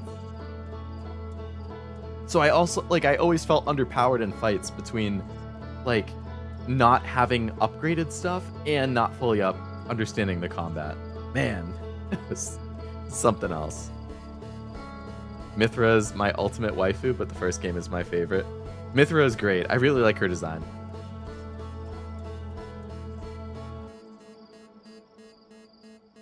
I feel like I must have been pretty far into the game too if I got almost 40 hours in.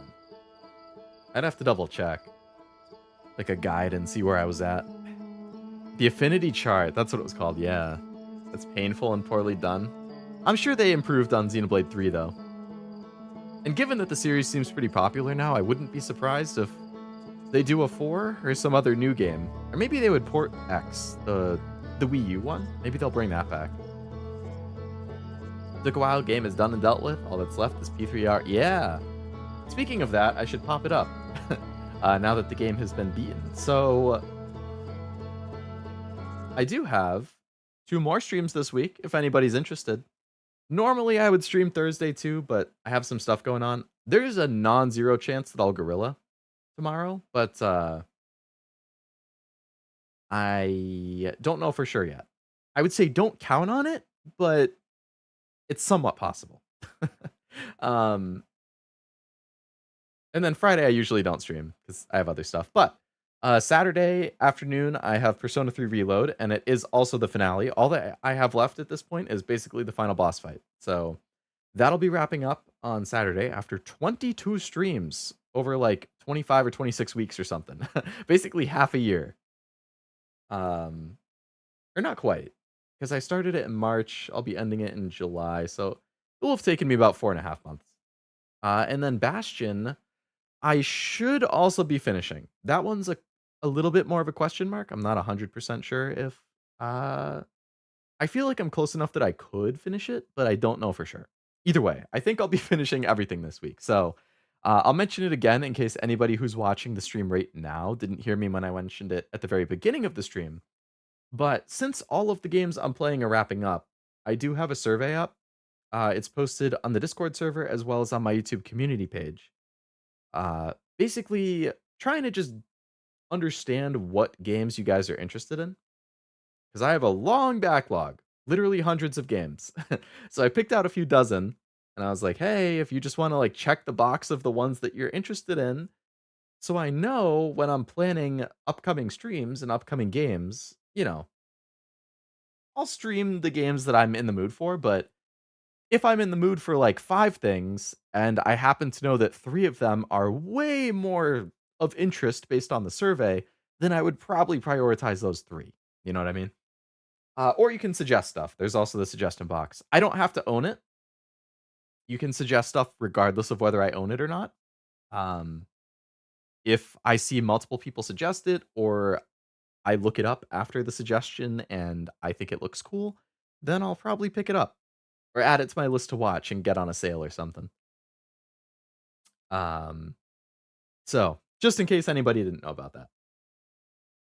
And I can pop that away and bring the music back. Finished my second... 90 hours, really? Oh, geez. So I might have only been halfway. If that. I wish they ported Xenoblade X. I heard really good things about X.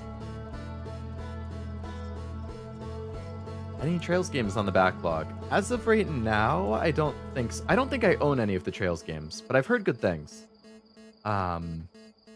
Actually, on my YouTube homepage, I have linked channels of some of my friends and stuff who are all VTubers and also stream and stuff. One of them, the channel is called The Legit Weebs. Zero is from The Legit Weebs, and he's currently playing a Trails game. He's been playing it for the last couple months. I don't remember which one. Let's see. Which Trails game is Zero playing? Just as if you don't know Zero or the legit weebs, and you're looking for a VTuber who I happen to be friends with who is playing it, I would of course recommend his. Oh, Trails in the Sky. Trails in the Sky SC is the one that he's playing. I just went back and double checked. Legend of Heroes Trail series, you'd have to start with Trails in the Sky. There you go. So yeah, I've never played it. I've watched a little bit of his playthrough. So like I haven't been paying too close attention to the story and stuff in the event that I decide I want to play it so that I'm not getting spoiled. Um, but it seems interesting. Working on that one now. SC is second. Oh, second chapter. SC second chapter. That makes sense. Logic checks out. There's a bunch too, aren't there? There's like Trails of Cold Steel or something. Isn't that really popular? I've seen that on Amazon a few times. Like it keeps getting put in my recommended thing. Or Fire Emblem. Fire Emblem is a series that's pretty high on my list for series that I want to play because I've never played a Fire Emblem game. I currently own Three Houses in Engage. I hear Three Houses is like one of the best, if not the best. And at the very least, one of like the best entry points to the series. So I'm very interested in playing that. I also happen to know that Three Houses is incredibly long. I assume way longer than most of the other Trails games. So, I mean, not Trails, Fire Emblem games. I don't know. But I do really want to play it. It's a trilogy. Oh, Trails in the Sky is a trilogy? Cold Steel is the same universe. That's the one where it's like a school or something and they have the red uniforms or something. I really like red outfits and character designs and stuff. Like I have my red tie, I have the red line on my outfit, I have the red dash in my hair. I love red. Red eyes are the best though.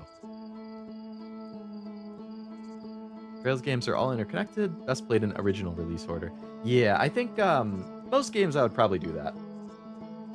Fire Emblem, I would probably start with Three Houses if I was going to play Fire Emblem. Or maybe Awakening. But I'd have to get like a capture card for my 3DS.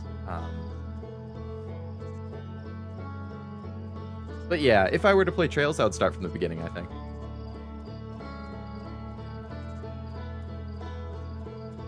There's so many like big JRPG series that I've never played that I would like to. Like, so Fire Emblem, of course. Trails, like you mentioned. I've never played Ys, I don't know. I've never played one of those. But I would like to. I've never played a Tales game, so like Tales of Arise, Berseria. I know you mentioned, I think it was Vesperia is the one that you mentioned, Jack. I've never played a Tales game. I still have to play Persona 4. Like there's so many big RPGs from Japan that I need to get on. They're all just so long. It makes it so hard to play it on stream unless I'm playing like 6 hours each time. I mean, Persona, I think I've averaged like 5 hours per, which is good, but... Meaning the Japanese release, not American, as some weren't really... Oh, really? Some of them didn't make it? I think Fire Emblem's like that too, actually. There's some that never came to English. Vesperia. I don't think I have that one. Let's see. Hello, Steam. Tales of. I have... Okay, so I have Arise, Berseria. I actually do have Vesperia. Huh. Tales of Vesperia Definitive Edition. Okay. That's news to me, but cool. Let's see. Do I have any Trails games? Trails. I do not have a Trails game. Are they on Steam? Look at the store. Trails. I do have a PlayStation. I'm sure they would be on there. Oh, yes, they are. Okay. Legend of Heroes Trails in the Sky, Trails from Zero, Trails into Reverie, Trails into the Sky SC, Trails through Daybreak. And then it looks like there's one. Yeah, so it looks like they're on Steam. I'll have to add them to my wish list and keep an eye out for a sale. Trails from Zero and Trails to Azure are before the Cold Steel. Ah. So it's Sky, Zero, Azure, and then Cold Steel. Daybreak just released. Okay. Trails. Oh yeah, $60. Jeez. Oh, came out last year.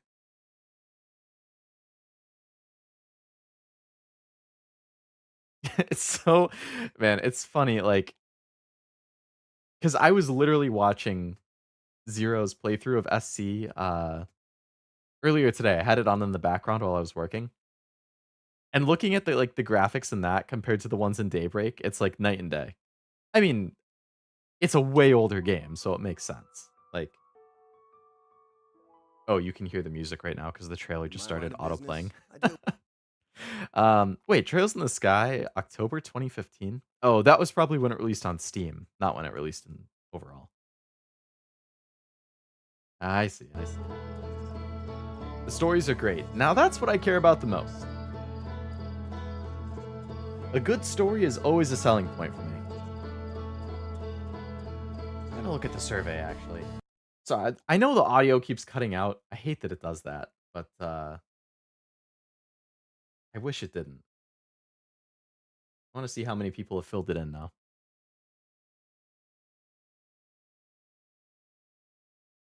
I can let's see. There was like one or two games that clearly were getting more votes than other stuff when I last checked. Which is nice. I know there's clearly interest for those games then.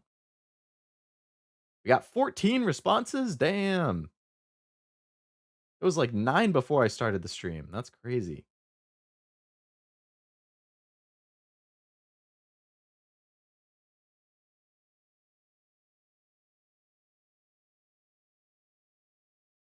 All right. What games are doing the most popular?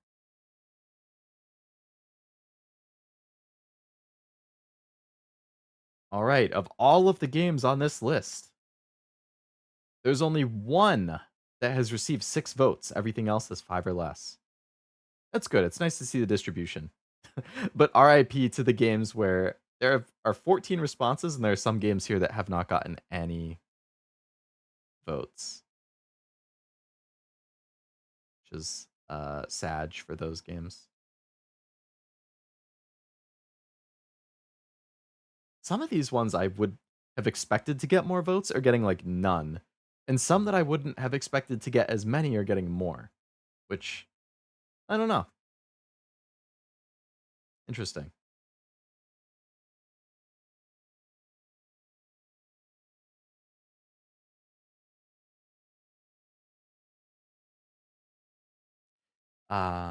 You could get away with Cold Steel 1 and 2 at any time, but with 3, you would be confused because of the order of the games. Oh, there's more connections to like the previous games in that one.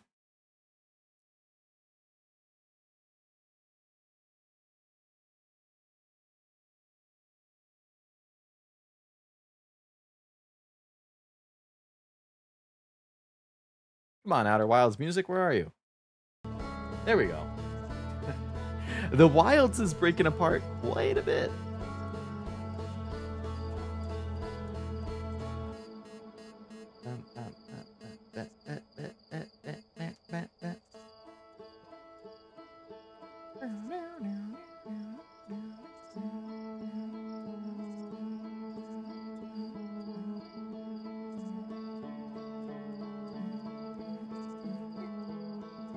Oh, I can't wait. I'm definitely going to order a physical copy of this. I want it in my collection. I want it bad. A physical copy of a game, to me, is like the greatest recognition of how much I like a game, in my opinion. Like,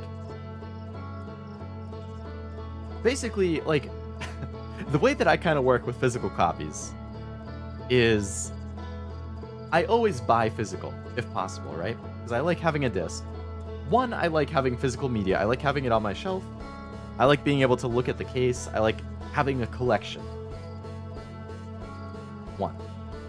Two, I like knowing that if I don't really like the game, I can sell it, I can trade it in, I can trade it for a different game, like on random websites. Like I like not being stuck with it. If it's digital and you buy it for 50 bucks, 60 bucks, and you don't like it, you're shit out of luck, right? I like that with a physical one, you can get money back or trade it for something else. So when I get physical games, I get the physical copies of games I'm interested in, and then once I play them, I kind of think about how much did I like it. If I liked it enough, I'll keep the game basically forever. And then if I didn't like the game, I'll trade it in, I'll sell it, and I just kind of keep that cycle going throughout a console's full life cycle. And by the end of the console's life cycle, any physical copies of the game that I'm left with are basically my favorites from that generation. They're the games that I probably gave like a 7 or an 8 minimum or above, and they're my highlights. So like, let me see. I can actually rattle off. I can tell you, like PS3 is 2 generations old. I know I'm just going on. I'm yapping a lot since I finished the game, and I'm just chilling. Sorry that there's not anything super interesting going on at the moment, but it's all game related. Let me see. I have a Google Doc where I keep track of my game collection. And I want to like list off like let's say PS3 because that's 2 generations. Like PS4 stuff is still coming out for that. So I don't really want to like say that that's done. So like all right. So like PS3. The only physical games that I still have for PS3. Oh, okay. So the other thing with physical copies is I like to have the most updated version of them.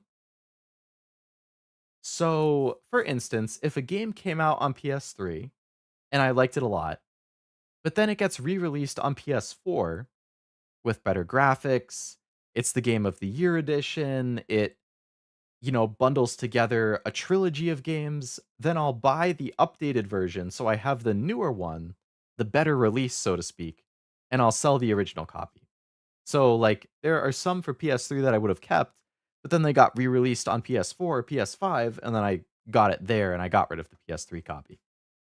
So like PS3, I still have Assassin's Creed 2, Batman Arkham Asylum. So like I have the Batman game on PS4 as well, but Arkham Asylum was actually my first PS3 game. So I kept that because it's nostalgic. Like it was literally the first game I got for the system. I have some of the Call of Duty games because I liked those a lot when I was a teenager. Dead Space, Dead Space 2, Skyrim, Fallout 3, Fallout Vegas, Guitar Hero, Lego Lord of the Rings, Little Big Planet, Need for Speed, Prince of Persia, Red Dead, Resistance 2, Rock Band. But then there's other games that I loved and they've been re-released, like Mass Effect 2 and 3, some of my favorite PS3 games, but they got re-released as the Mass Effect Legendary Edition on PS4, so I have that.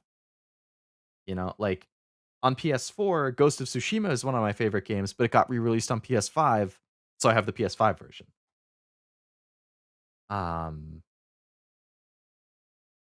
I have way more PS4 and PS5 games than PS3 though. See, like Metal Gear Solid 4 is another of my favorites, but they're gonna re-release it on PS5 as part of this Metal Gear Master Collection thing, so I don't have it anymore because I know I'll just get it there. If that makes sense. Nintendo does the same thing. Anyway, sorry, didn't mean to ignore your question, Multiman. Physical collections are the best collections. 100% agree. I love having a physical collection. As for your question about Chrono Trigger, I've actually never played it. It's on my list though. I would like to play it at some point. Chrono Trigger. I think another classic RPG that I haven't played is Golden Sun, I think is what it's called. Never played that.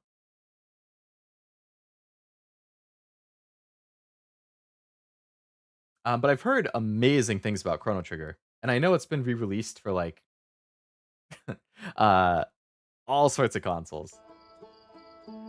Silly question: what is your prized possession? If your home was burning down, what would be the first thing you want to rescue? Uh,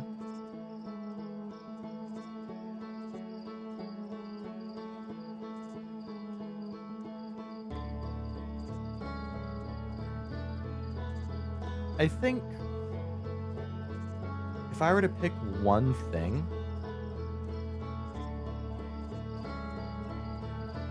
man, it's tough because like I'm a collector, right? Like I have not a huge game collection, but I have a game collection. I have my Pokemon card collection, I have an art collection, I have a manga collection, like I have figures. I collect a lot of different things.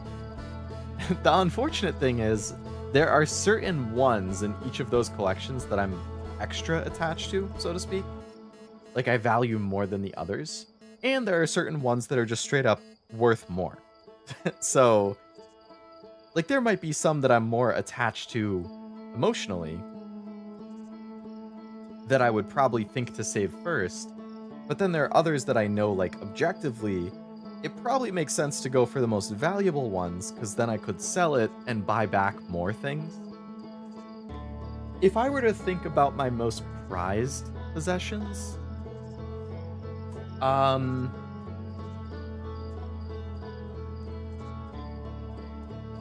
would probably grab my binder of Pokemon cards, because that has a ton of cards in it.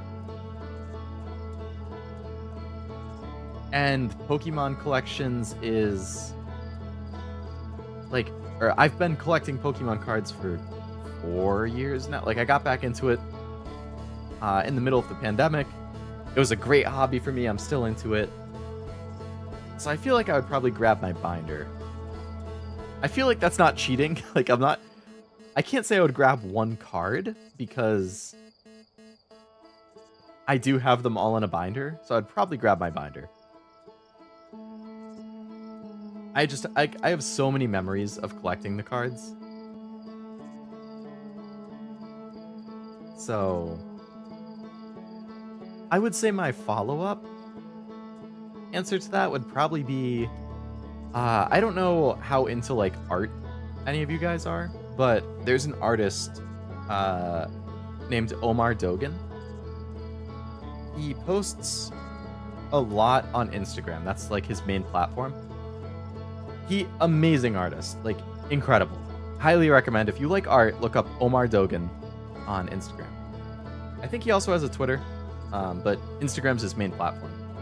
Does tons of anime characters, tons of game characters. He draws by hand too. It's not digitally. So the cool thing with him is that he will hand draw a bunch of different characters, and then he'll sell all of the stuff that he does. And like he has over 500,000 followers. Like there are a ton of people who like his stuff, and anything that he draws sells like within 2 minutes. Like super desirable, super great artist. I have a few like hand-drawn things that he's done because I've bought from him in the past. So I have one-of-a-kind drawings that he's posted that have thousands and thousands of likes, but I was the person who was the one who bought it. I was the one who messaged him first, or you know, who was first in line. So I have these one-of-one art pieces that are hand-drawn by a fantastic artist in my like art collection. So that's pretty up there for me too. It's not as valuable as my Pokemon card collection, but it is a lot rarer because it is one of one. It's characters that I like. It's a hobby that I enjoy. Like, that would definitely be up there too. What about you, Armando? What would you grab? Or anybody else if you want to answer. It's a good question. Step away for a second and I missed the end. Go figure, master. I mean, the VOD will be there, so you can still see. I got a little choked up. I really liked it, though. I gave my thoughts during the credits. it was hard for me to talk during the credits because I felt like every time I started talking, I started getting choked up. So I was trying to like wait it out or talk through it. I don't know how obvious it was, but I really liked it. I think it's one of the best games I've played on stream. And I definitely want to play the DLC. Oh, show. Chrono Trigger is regarded as one of the greatest RPGs of all time, and it's actually only available on SNES, DS, and Steam. Oh. For such a popular RPG, I'm surprised. I feel like they would have milked it and released it on more things. I guess if they have some type of deal with Nintendo, like, because those are 2 Nintendo platforms plus Steam. So maybe there's some type of deal, and that's why they can't put it on like PlayStation or Xbox. But to not like re-release it on Switch, like, I think Switch is Nintendo's most popular console now. Or it's really close to DS if it's not number 1. Like, they should definitely re-release it there. Chrono Cross has been re-released on nearly everything. Is Chrono Cross a sequel to Chrono Trigger? I know the name, but I don't really know anything about it.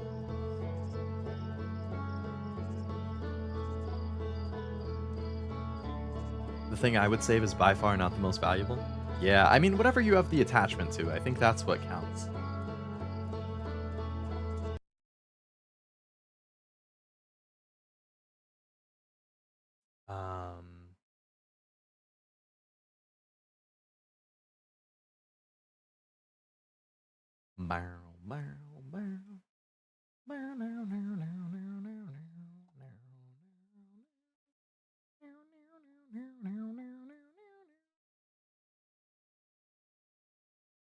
I wish that it didn't stop playing the music when I tab out, man.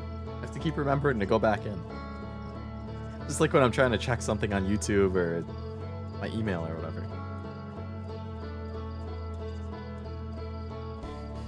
Chrono Cross is a sequel, and I forgot Trigger did make a release on PS1. Okay. Speaking of PS1 and physical games, I mentioned it on my Discord server earlier, but I was in my garage, and I remembered I had a box of PS1 games from when I was a kid,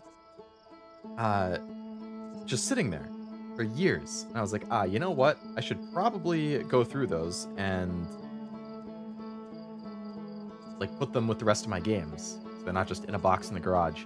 They were disgusting. Like, we're talking years of dust caked onto these cases because they've just been sitting in the garage. And, oh my god, I spent a while, like, cleaning all of the cases off. So they're not dusty, they're not sticky anymore. I replaced the cases for a bunch of them because I had jewel cases laying around. Like, they're in much better condition now. But it was very nostalgic, like, my old Mega Man games,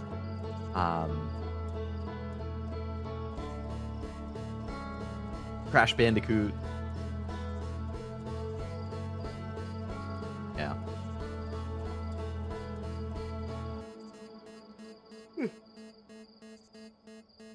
Sounds like ruined games. It's, luckily they were all in good shape. It was, like, luckily, even kid me, I guess, was smart enough, but they were all complete in box, so, like, all of them had the jewel case, the CD, the, manual, the inserts, all of that. So the cases were dusty and gross, but the actual discs were still in good condition, which I was pretty happy about. So I really only had to clean off the case. And since it's a jewel case, those are very easy to clean compared to like the modern ones.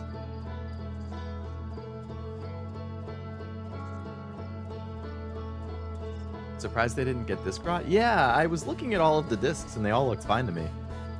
Which, I mean, I'm not going to complain. I'm pretty happy about that. My brother got me a drawing from a musician I love. Daniel Johnson drew a bear eating pizza. My mom calls me her bear. My favorite food is pizza. Top it off, Daniel drew it the year I was born. So it's like the perfect drawing for me from a musician I love. That's a great answer, Armando. Like, that feels so fitting for you, too.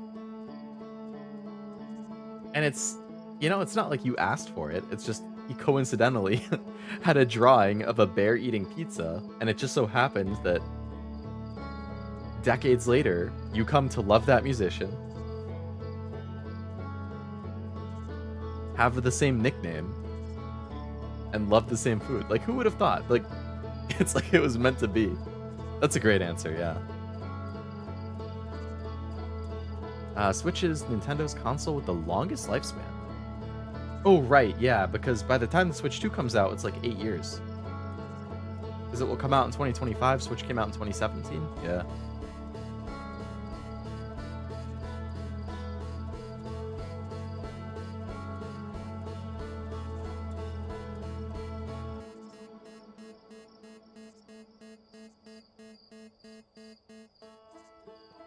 My game collection consists of rare and hard to find titles. I mean, that makes it a good collection. You got a lot of rare things, niche things. I don't have anything like super crazy. I guess my collection is mostly just stuff that I had over the years, like growing up, as a kid, as a teenager, young adult, and I've just kind of kept. There are things that I've like rebought, like. Again, actually, during the pandemic, one of the things that I was re-getting was the older Pokemon games because I sold a lot of them when I was a teenager or in college because I needed money. Pokemon games have value. Obviously, I regretted it, so I wanted to pick the games up. So I have every Pokemon game. When I say Pokemon game, I mostly mean like the mainline and remake stuff, not the spin-offs. So I have all of the mainline games and remakes on the Switch, the 3DS, and the DS. Except for Pokemon Pearl, I'm still missing that one. I have a couple of the GBA ones.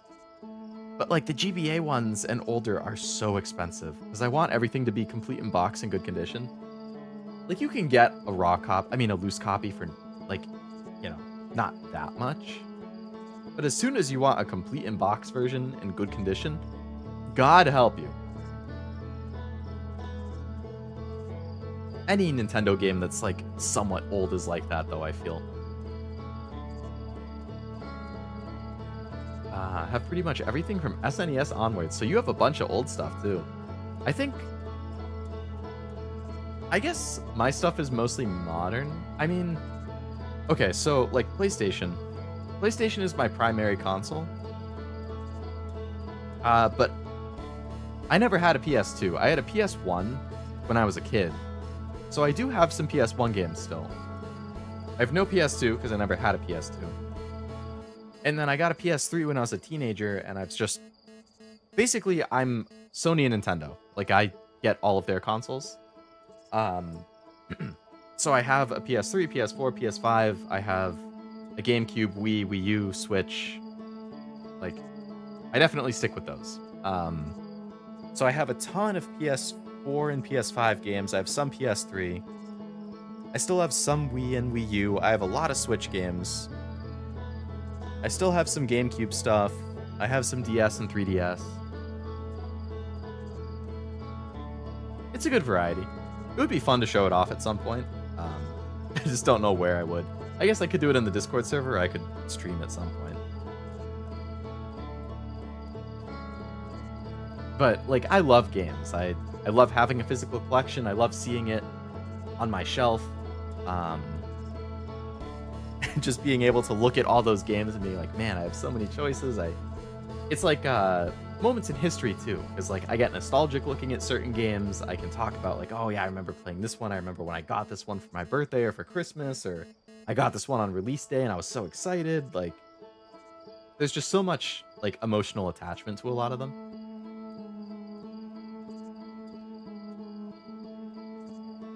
Only go after complete in box now. Same here. Same here. I think if you're budgeting, it's totally, normal or reasonable to get loose games because they're easy to store, they're cheaper. So, like, I wouldn't look down on loose games, but personally, I like having the case. I like seeing the game art. I like having it on the shelf nicely.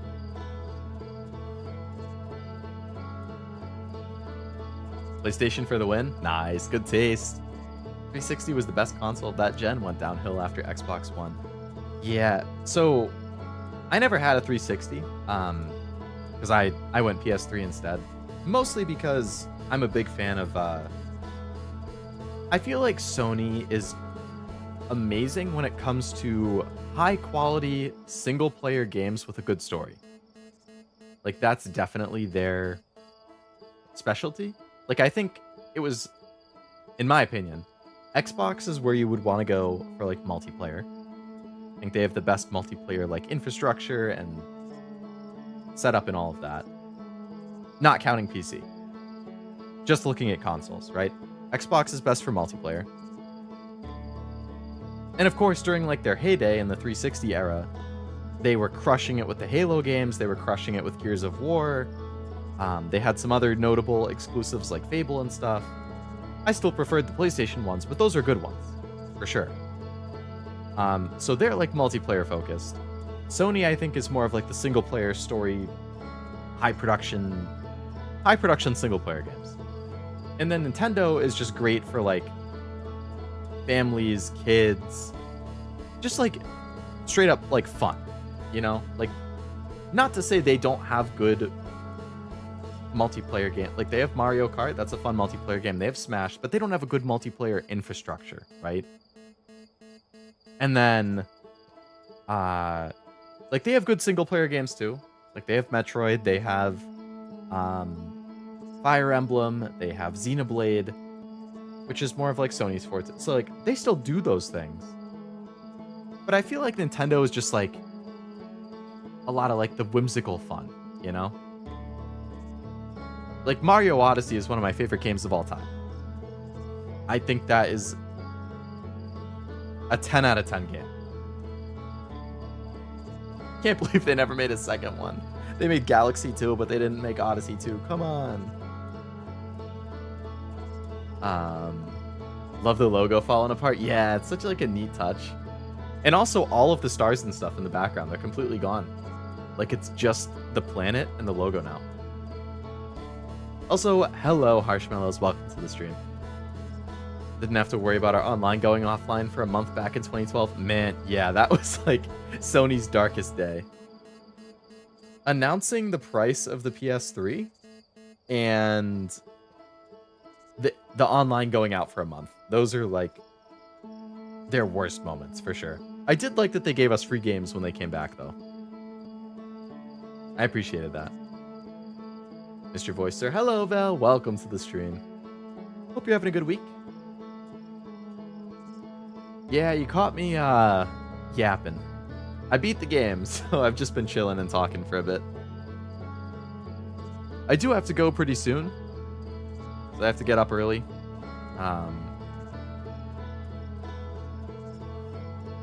But yeah, just been chilling for a bit.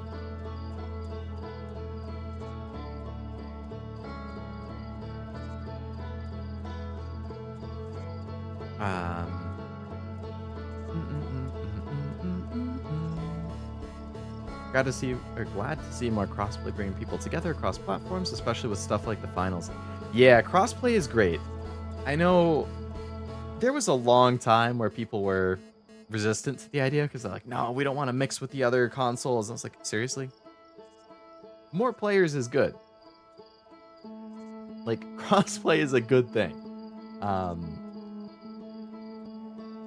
So yeah, I definitely agree. I'm glad that it's becoming much more frequent. I mean, at this point, when multiplayer games come out, I kind of expect them to have crossplay, and if they don't, I'm like, really? Like, I totally get maybe not having it at launch or giving people the option to opt out or opt in, but I just kind of expect it to be there. Like, we're at that point in the generations where I'm like, really? You don't have crossplay? Granted, I mostly play single player games, but like, I have friends who have Xbox, who have Switch, who have PlayStation, who have PC, so depending on who's online and who's playing, it's nice to have crossplay so we can all play together. It's just annoying because that usually means you have to sign up for an EA account, you have to sign up for a Ubisoft account, for a Dead by Daylight account, for like whatever account. Like, you have to sign up for an account for every different thing that has crossplay now so that you can have a friends list to, like an Epic account if you want to do a Fortnite crossplay. Like, that's the. I mean, there really isn't another way around it. Like, I get it objectively, but it is a little bit of a nuisance. Have a great night. Thank you, Vel. I hope you have a good day as well. I know it's, day for you, so hopefully you have a nice day.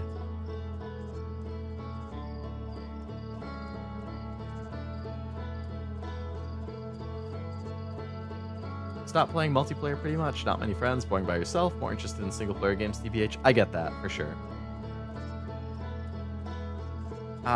Like, I have friends who I play with here and there, but a lot of us have different tastes, so there's only so many games that we would actually play together. And at this point in your life, like, where you're, at least for me, like, me and all my friends are basically, like, mid to late 20s, early 30s.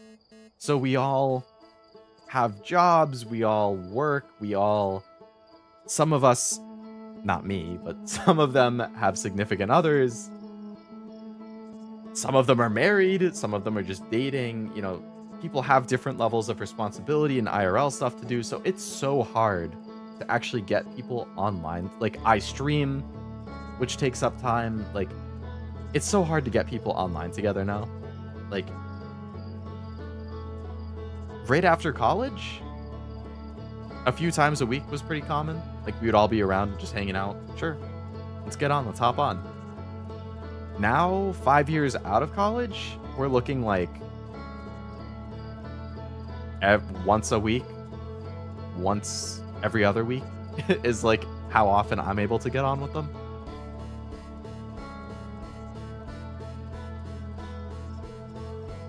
But I do agree, like, multiplayer games, definitely more boring by yourself.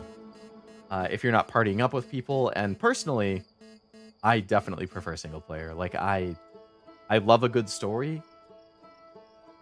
So I feel like a single player RPG, single player action adventure games, it's peak.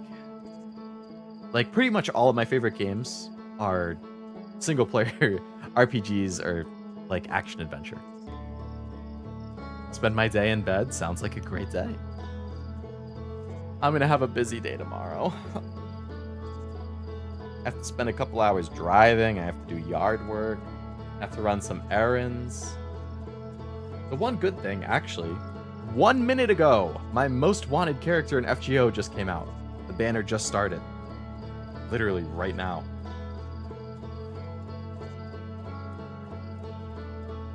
I was wrong. It's not right now. I just opened FGO and I don't see it. What the heck? Maybe it's tomorrow. Maybe I have the day wrong. Okay, we'll see. Sounds about right. We're about the same age. Just turned 28 myself. Yeah, we're basically the same. I'm 27. But I will be 28 pretty soon. Within the next month or two. So yeah, we're basically the same. Will you be doing the DLCs sometime down the line? I think so, Harshmallows. I think so. I liked this a lot. I have the DLC. I wasn't 100% sure if I would do it on stream or not. But I'm leaning towards doing it on stream, yeah. Let's see.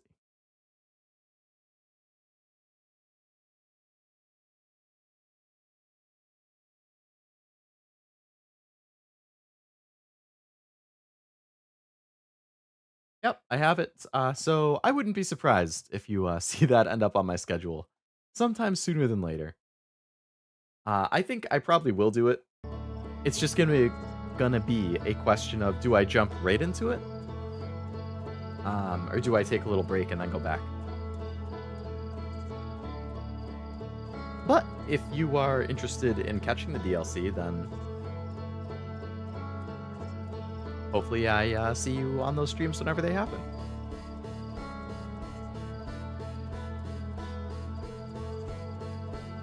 You would know in advance, I think. I post the schedule in so many different places. Twitter, Discord. and YouTube community page. So lots of different places you can see what I'm doing for the week. Speaking of which, if people weren't here earlier when I went over my schedule, uh, I'm off for the next 2 days unless I gorilla tomorrow. I don't know, but um, Saturday, Sunday, I'm streaming both days. Persona 3 Reload on Saturday, I should be finishing it, and then Bastion on Sunday, I should also be finishing it. So starting next week, I should have a whole new lineup, which will be good. Get some more variety in there.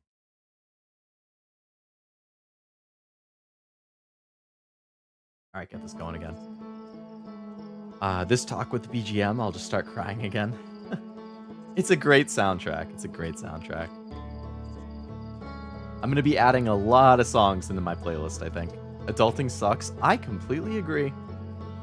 Too many responsibilities. Too many... bleh. Taxes. Work. Bills. Man. I just want to play games and watch anime all day. Some bullshit. I just need to win the lottery. Then I can do that. It's my job. Great time. I'd recommend a little break. I'm not opposed to taking a break. Get some variety in. Lets you reset.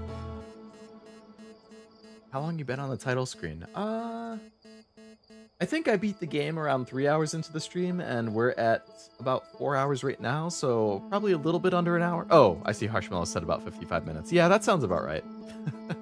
Been here for a long time, so... yeah, this is the first time I've ever seen all of the stars in the background go completely out. And obviously the Wilds is very broken. But also, hello, Easton, welcome to the stream. Hope you're having a nice week. Responsibilities. Damn responsibilities, man. I gotta do all this.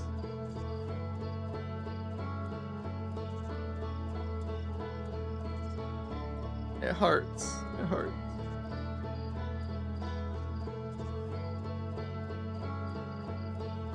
Oh boy.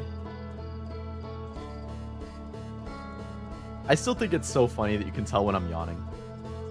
The model tracks it so clearly, unless I'm like blocking my mouth, which I usually do. But if I'm not, you just see the like, yep, there's the Leo yawn. Miss the good old days of playing games all day, every day, right? It's definitely during summer vacation, right? It's like when I was in high school, let's say, right? Like I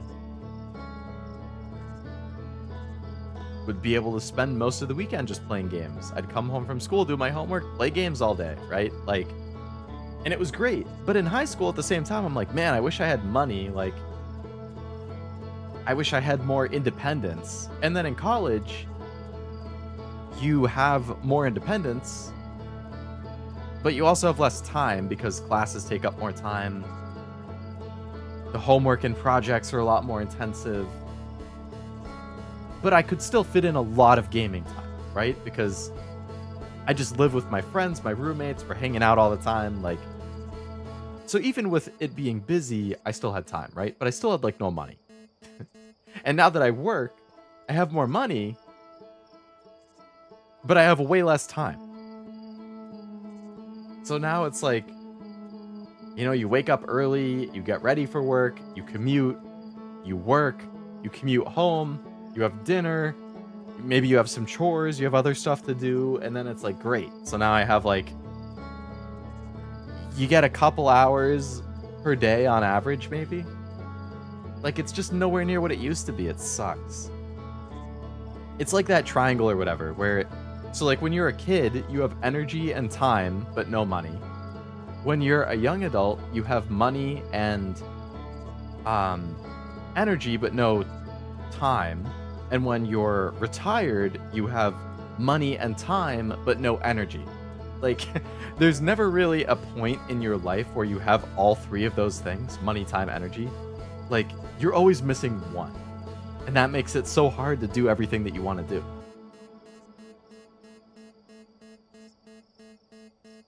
Yeah, I definitely miss that. Like, when I was 13, 14, I'd wake up at like 7 a.m. on a Saturday. I'd go straight downstairs. I'd play games for a couple hours. I'd do my homework or something, bang it out fast, and then I would go back downstairs. I'd game for the rest of the day. Like, that was the life. That was the best. iPhone batteries at 10%. Ah, you're also a mobile stream watcher?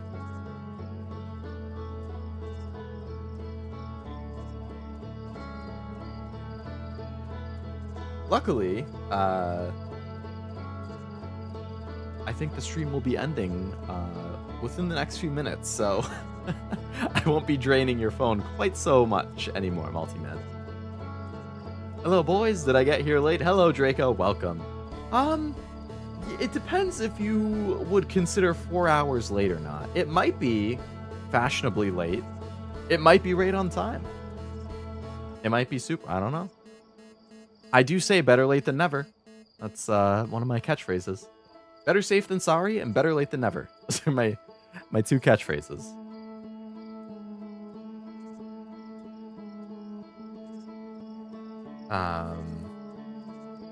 But regardless, hope you've been having a nice week, Draco. Mobile watcher here. YouTube live streams like to lag out of my laptop. Really? Lags on your laptop but not your phone? I guess it is pretty optimized for phone. Because it's so popular on mobile now. Found you at random, but seen a lot of Outer Wilds clips because of GG from Hololive. Yeah, it's funny that you mentioned that, Multiman, because I mentioned earlier in the stream, I think before you joined, maybe right around when I beat it, actually, that I had noticed that GG was also playing Outer Wilds lately. Because I was talking about how that developer, I think it's like Jeffrey Yu, will frequently show up to the Hololive Girl streams. I was like, that's pretty cool that he does that. And that reminded me that Gigi's been playing it. I know Ame has. I know Fauna has. I knew that Gigi has been playing it. I didn't know that she streamed today, though. Oh, you were here when you brought it up. Okay. I wasn't sure. Yeah, funny coincidence, then. But glad that you stopped in. And that you've been chatty. It's always nice having a chatty chat. I really need to get back to making more clips. I used to post a ton of shorts, which were basically just clips from the stream that I thought were funny or entertaining or whatever. And I've been so lazy about it lately, because I've been so busy with other stuff. But like, there's been... I know I got so tilted with the freaking anglerfish in the previous stream. I could definitely make a good clip out of that.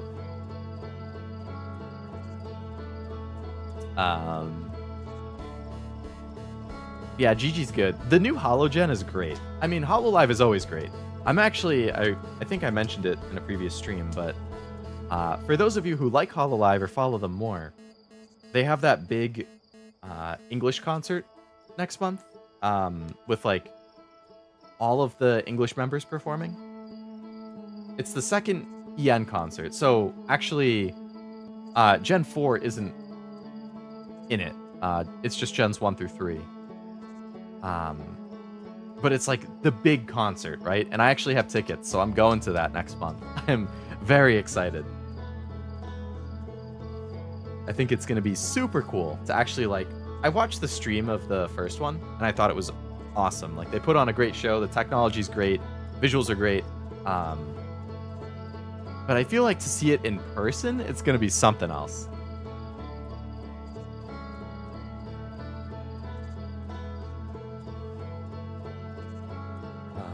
My laptop is a crotchety old thing. So is mine. Yeah, I barely use mine. I feel ya.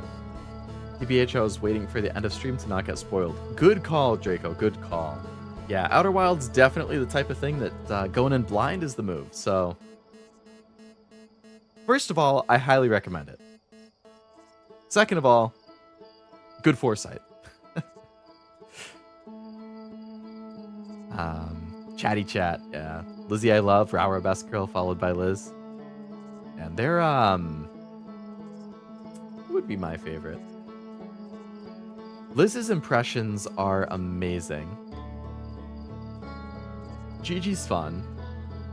Rower's cute. Good art. I would probably say Cecilia is my favorite of the new gen, but they're all great. Like, you really can't go wrong with anybody in Hololive. Yeah, I like Cecilia. She's pretty funny.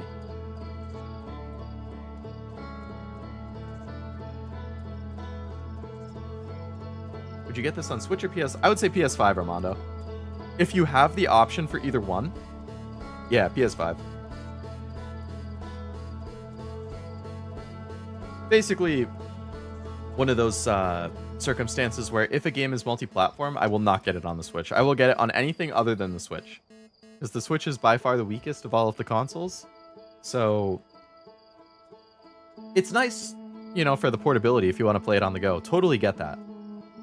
But if you're going to be playing it at home, on the couch, it's definitely going to look better and play better on PlayStation. So if you were picking, I would say PS5 for sure. But if Switch was your only option, I would say there's nothing wrong with getting it on Switch. Like, it's not the most intensive game. I think it will still play just fine on Switch. Of my favorites by Gen? Yeah, I do as well. But Gen 2, in my opinion, is insanely stacked. Like, it's really hard to pick a favorite in 2.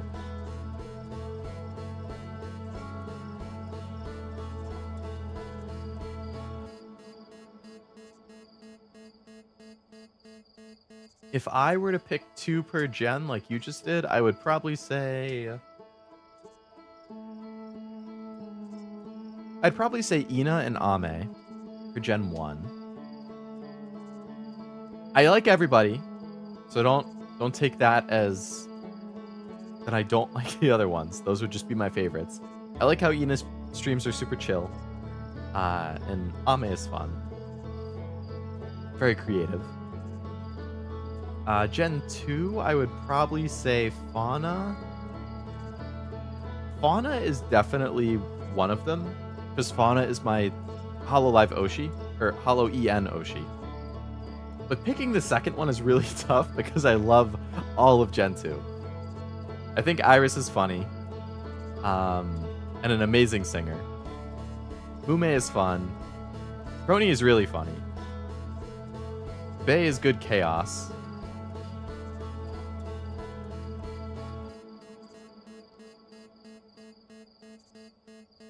I probably would say...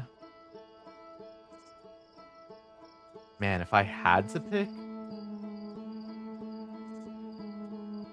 It's really close between Iris and Bae for the second behind Fauna.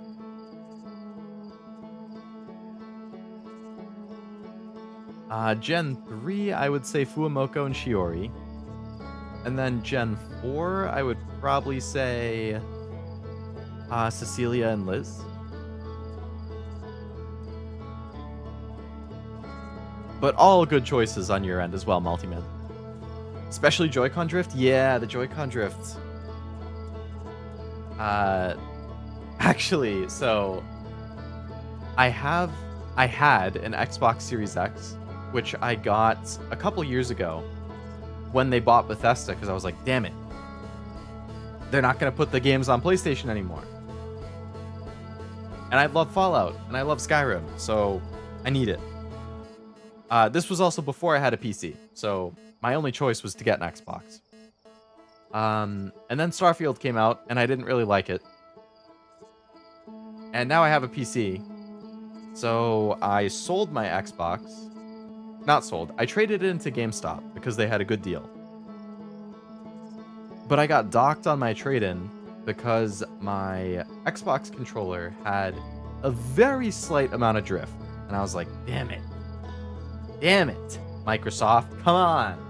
How dare you ship me a controller that has a little bit of drift, considering I played that Xbox like 3 times in the 2 years I had it.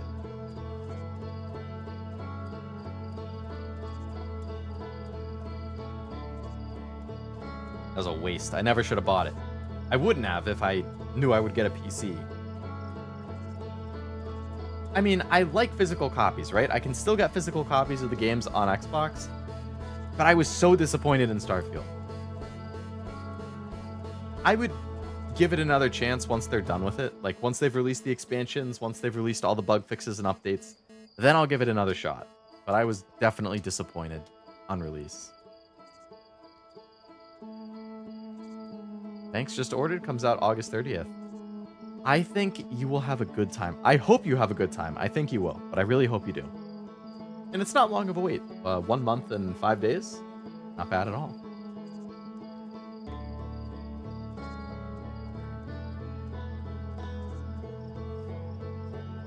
Gen 2 is definitely hard. Love Bay as well as Fauna. Yeah, Gen 2 is stacked. I really like ASMR as well, so Fauna gets points for that. Ame's a little shit at times. Yeah, she can be a gremlin. Starfield has mods now. I did see they released like the official Creator Club support or something recently, which is good. I'm sure people will definitely put work into that. On an Xbox, it can go up to 120 now? Really? My EN gens are Ina and Gura for 1, Bay and Fauna for 2, Fuamoko and Narissa for 3. Don't have Gen 4 yet.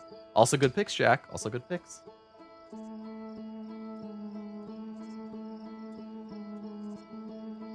Narissa's a really good singer.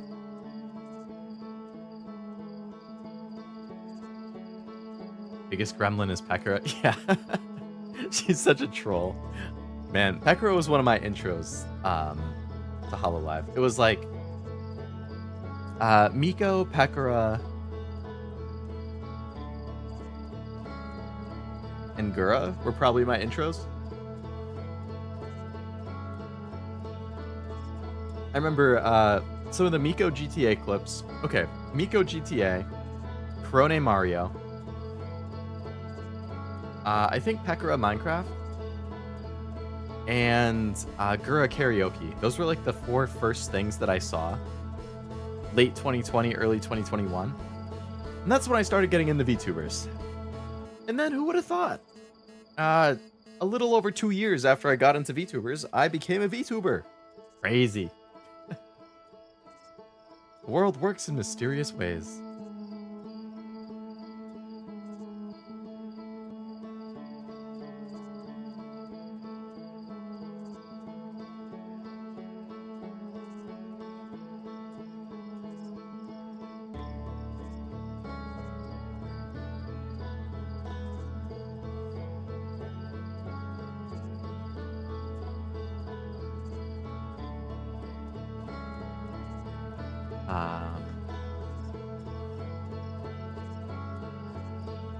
Did you see her lead a T-Rex to the other JP? Did that just happen in Arc?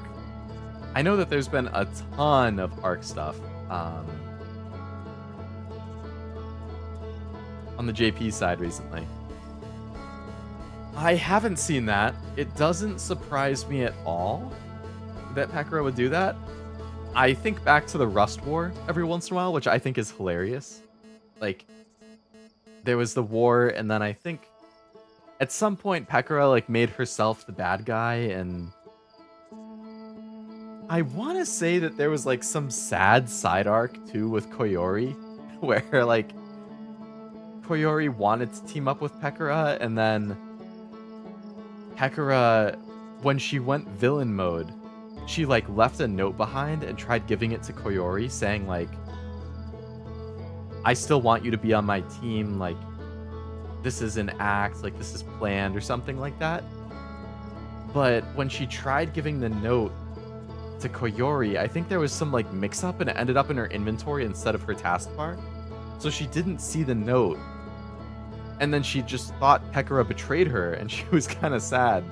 And then she saw the note in her inventory and read it after the whole war and realized that like Pekora didn't intend for that to happen. Like she wanted them to still be a team or something. There should be a clip. I watched it on YouTube. It was like, it was cute, but it was sad. My Switch was bought day 1. Sadly means the battery drains faster than the better versions, not including ones like OLED or Lite. Yeah, I think I got mine like 3 months after launch, 2 or 3 months. So I'm probably in the similar boat. Although I mostly play it docked. I really only play it handheld when I'm traveling.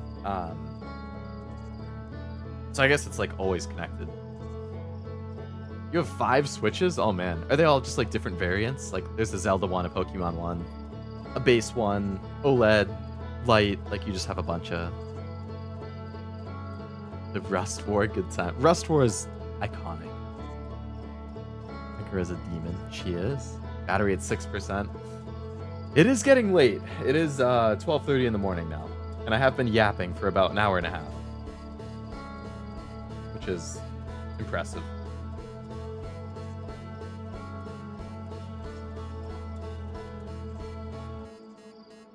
So I should probably wrap things up myself. Considering that I do need to get up early. Mentally prepare myself for yard work and stuff. Just getting here where you're at in the game. Hello, Jux. Welcome to the stream. I actually just finished it about a little over an hour ago, like an hour 20, maybe. So it is done. All of these streams are up on my channel if you want to find any specific moment in particular, or if you just want to see the ending reaction. Yeah, if you just go back in the stream by like 2 hours and 20 minutes or so. Or sorry, not 2 hours and 20 minutes. Like, so an hour and a half ago, I would have just been finishing it. So maybe like an hour 45. It would probably be like right before the end. I haven't played the DLC though, so I'm probably going to do that on stream sometime soon. Launch model, light, OLED, and 2 Trails of the Kingdom, or Tears of the Kingdom, not Trails. You were talking about Trails earlier, and I got confused. Tears of the Kingdom, yes. Same time zone? Ah, fellow 12:30 in the morninger. EST do be a good time zone. What can I say? You should update Nick. Oh, is the update out already? I thought it was going to be tomorrow. Or because the changeover is usually at like 3 or 4 p.m. Eastern. I think 4, right?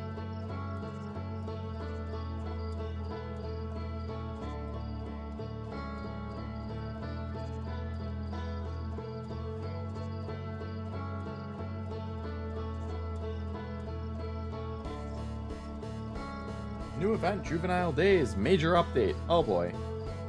Yeah, I feel like this is, it's gonna be a lengthy download. I feel like the big Nikkei updates are always like 8 gigabytes or something crazy. Alright, I just opened the app to kick off this update. One of the Tears of the Kingdom's a collectible. Oh, is it like a limited edition one? The Hyrule edition Switch. Oh, I saw that one, yeah. Speaking of which, the new Zelda that comes out in like September looks pretty good. Probably gonna get that. Zelda's another franchise that I've barely played. I think the only Legend of Zelda game I've ever beaten was Phantom Hourglass on the DS. I played Wind Waker. I got close to the end when I was a kid. I didn't finish it. I played Twilight Princess. I didn't finish it.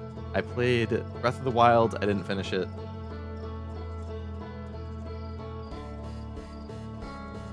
I think I played a little Four Swords Adventure that I didn't finish either.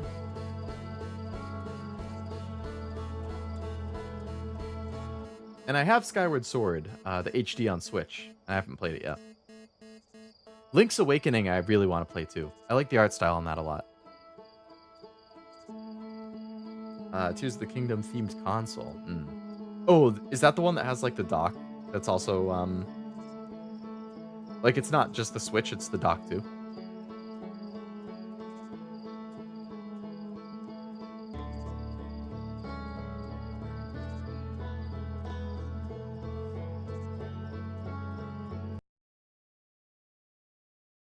I have a notification on YouTube. What?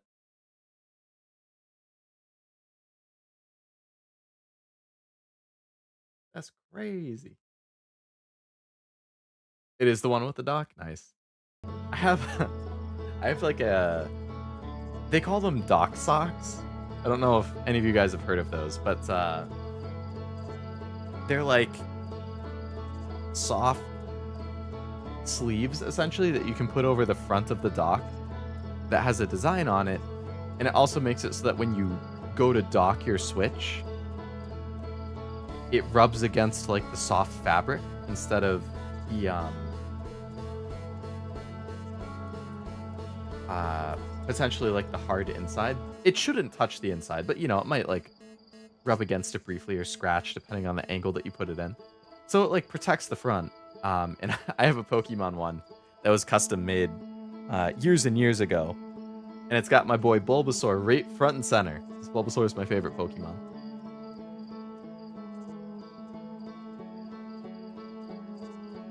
But I just have all of my consoles are the base ones. I don't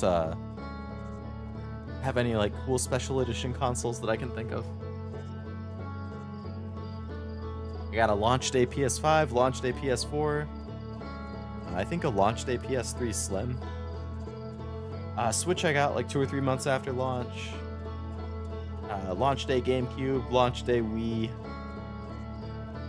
And my Wii U... Actually, I don't have the Wii. The Wii broke. But I have the Wii U, so it doesn't really matter. My Wii U, I actually got refurbished from Nintendo, I think. Because I got it in college when I didn't have as much money. I needed to be more frugal. One to use, one to display. I am a fan of the one to use, one to display strat.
I got Wind Waker Wii U. Oh, I have that too. I have I actually still have my GameCube copy. But I do have the Wii U port as well. I think if I were to play it again, I would probably do the Wii U version just because, you know, newer, updated, better visuals and all that.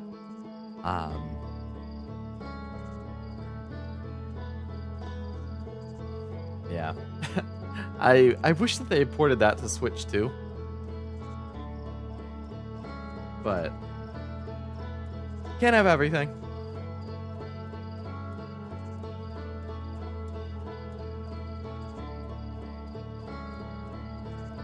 Battery now at 4%, getting real low. Meanwhile, I have my phone next to me right now plugged in. It's at 100%. Nice.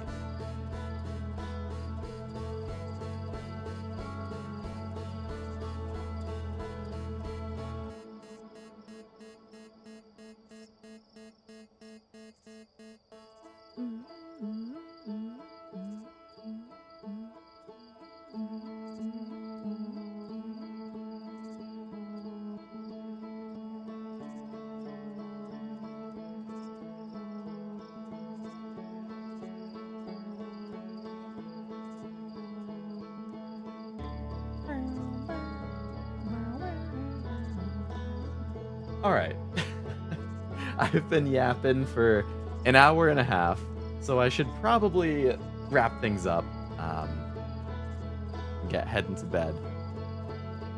But one more reminder for streams for the rest of the week. I do have Persona on Saturday and Bastion on Sunday, both at 2 p.m. Eastern, and both should be the finale of the games. So then next week should have a whole new lineup of stuff. What that will be, don't know yet. But look forward to it. Again, also a reminder, if well, a few reminders. One, I have that survey up if you want to vote for, or not vote, but let me know which games you're interested in from my backlog, or if you want to suggest stuff that aren't on the list, feel free.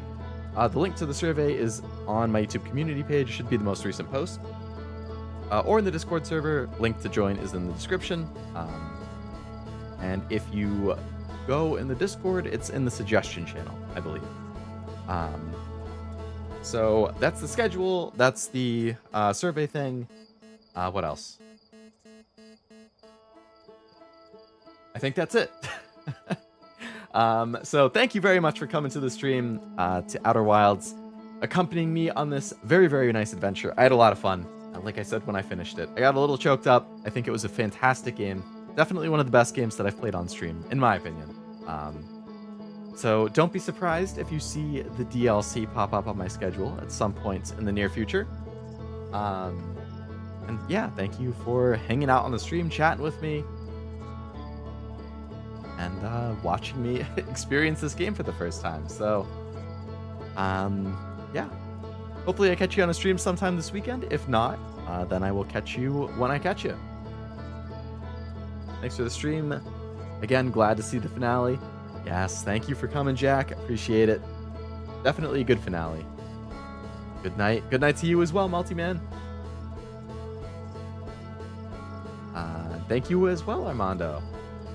And see you, Master. Always a fan of those emotes. But yeah. Oh, yeah, and of course.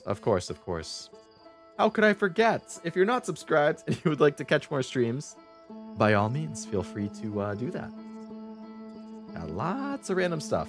And then either tomorrow or Friday, there should be a gacha video, by the way, for Scotty. My #1 most wanted character in FGO. Ah! Need the gacha gods to be with me. Yeah, I thought it was going to be Thursday, but I don't see the banner up, so it might be Friday. I might have just gotten the day wrong. We'll see. Either way, it'll be by Friday if it's not tomorrow. Yeah, so keep an eye out for that. Good night to you as well, Mooney. Thanks for the hint with that quantum tower when I got stumped as well. Because I definitely feel like that helped me figure it out when I was thinking about it throughout the week. Yeah, so thank you all again for coming to the stream. I appreciate it. Hope you had fun. And I hope you have a great rest of your night. So until next time, I am Leo Lovelace, scientist, VTuber from the future. And I will see you on the next one. Bye-bye.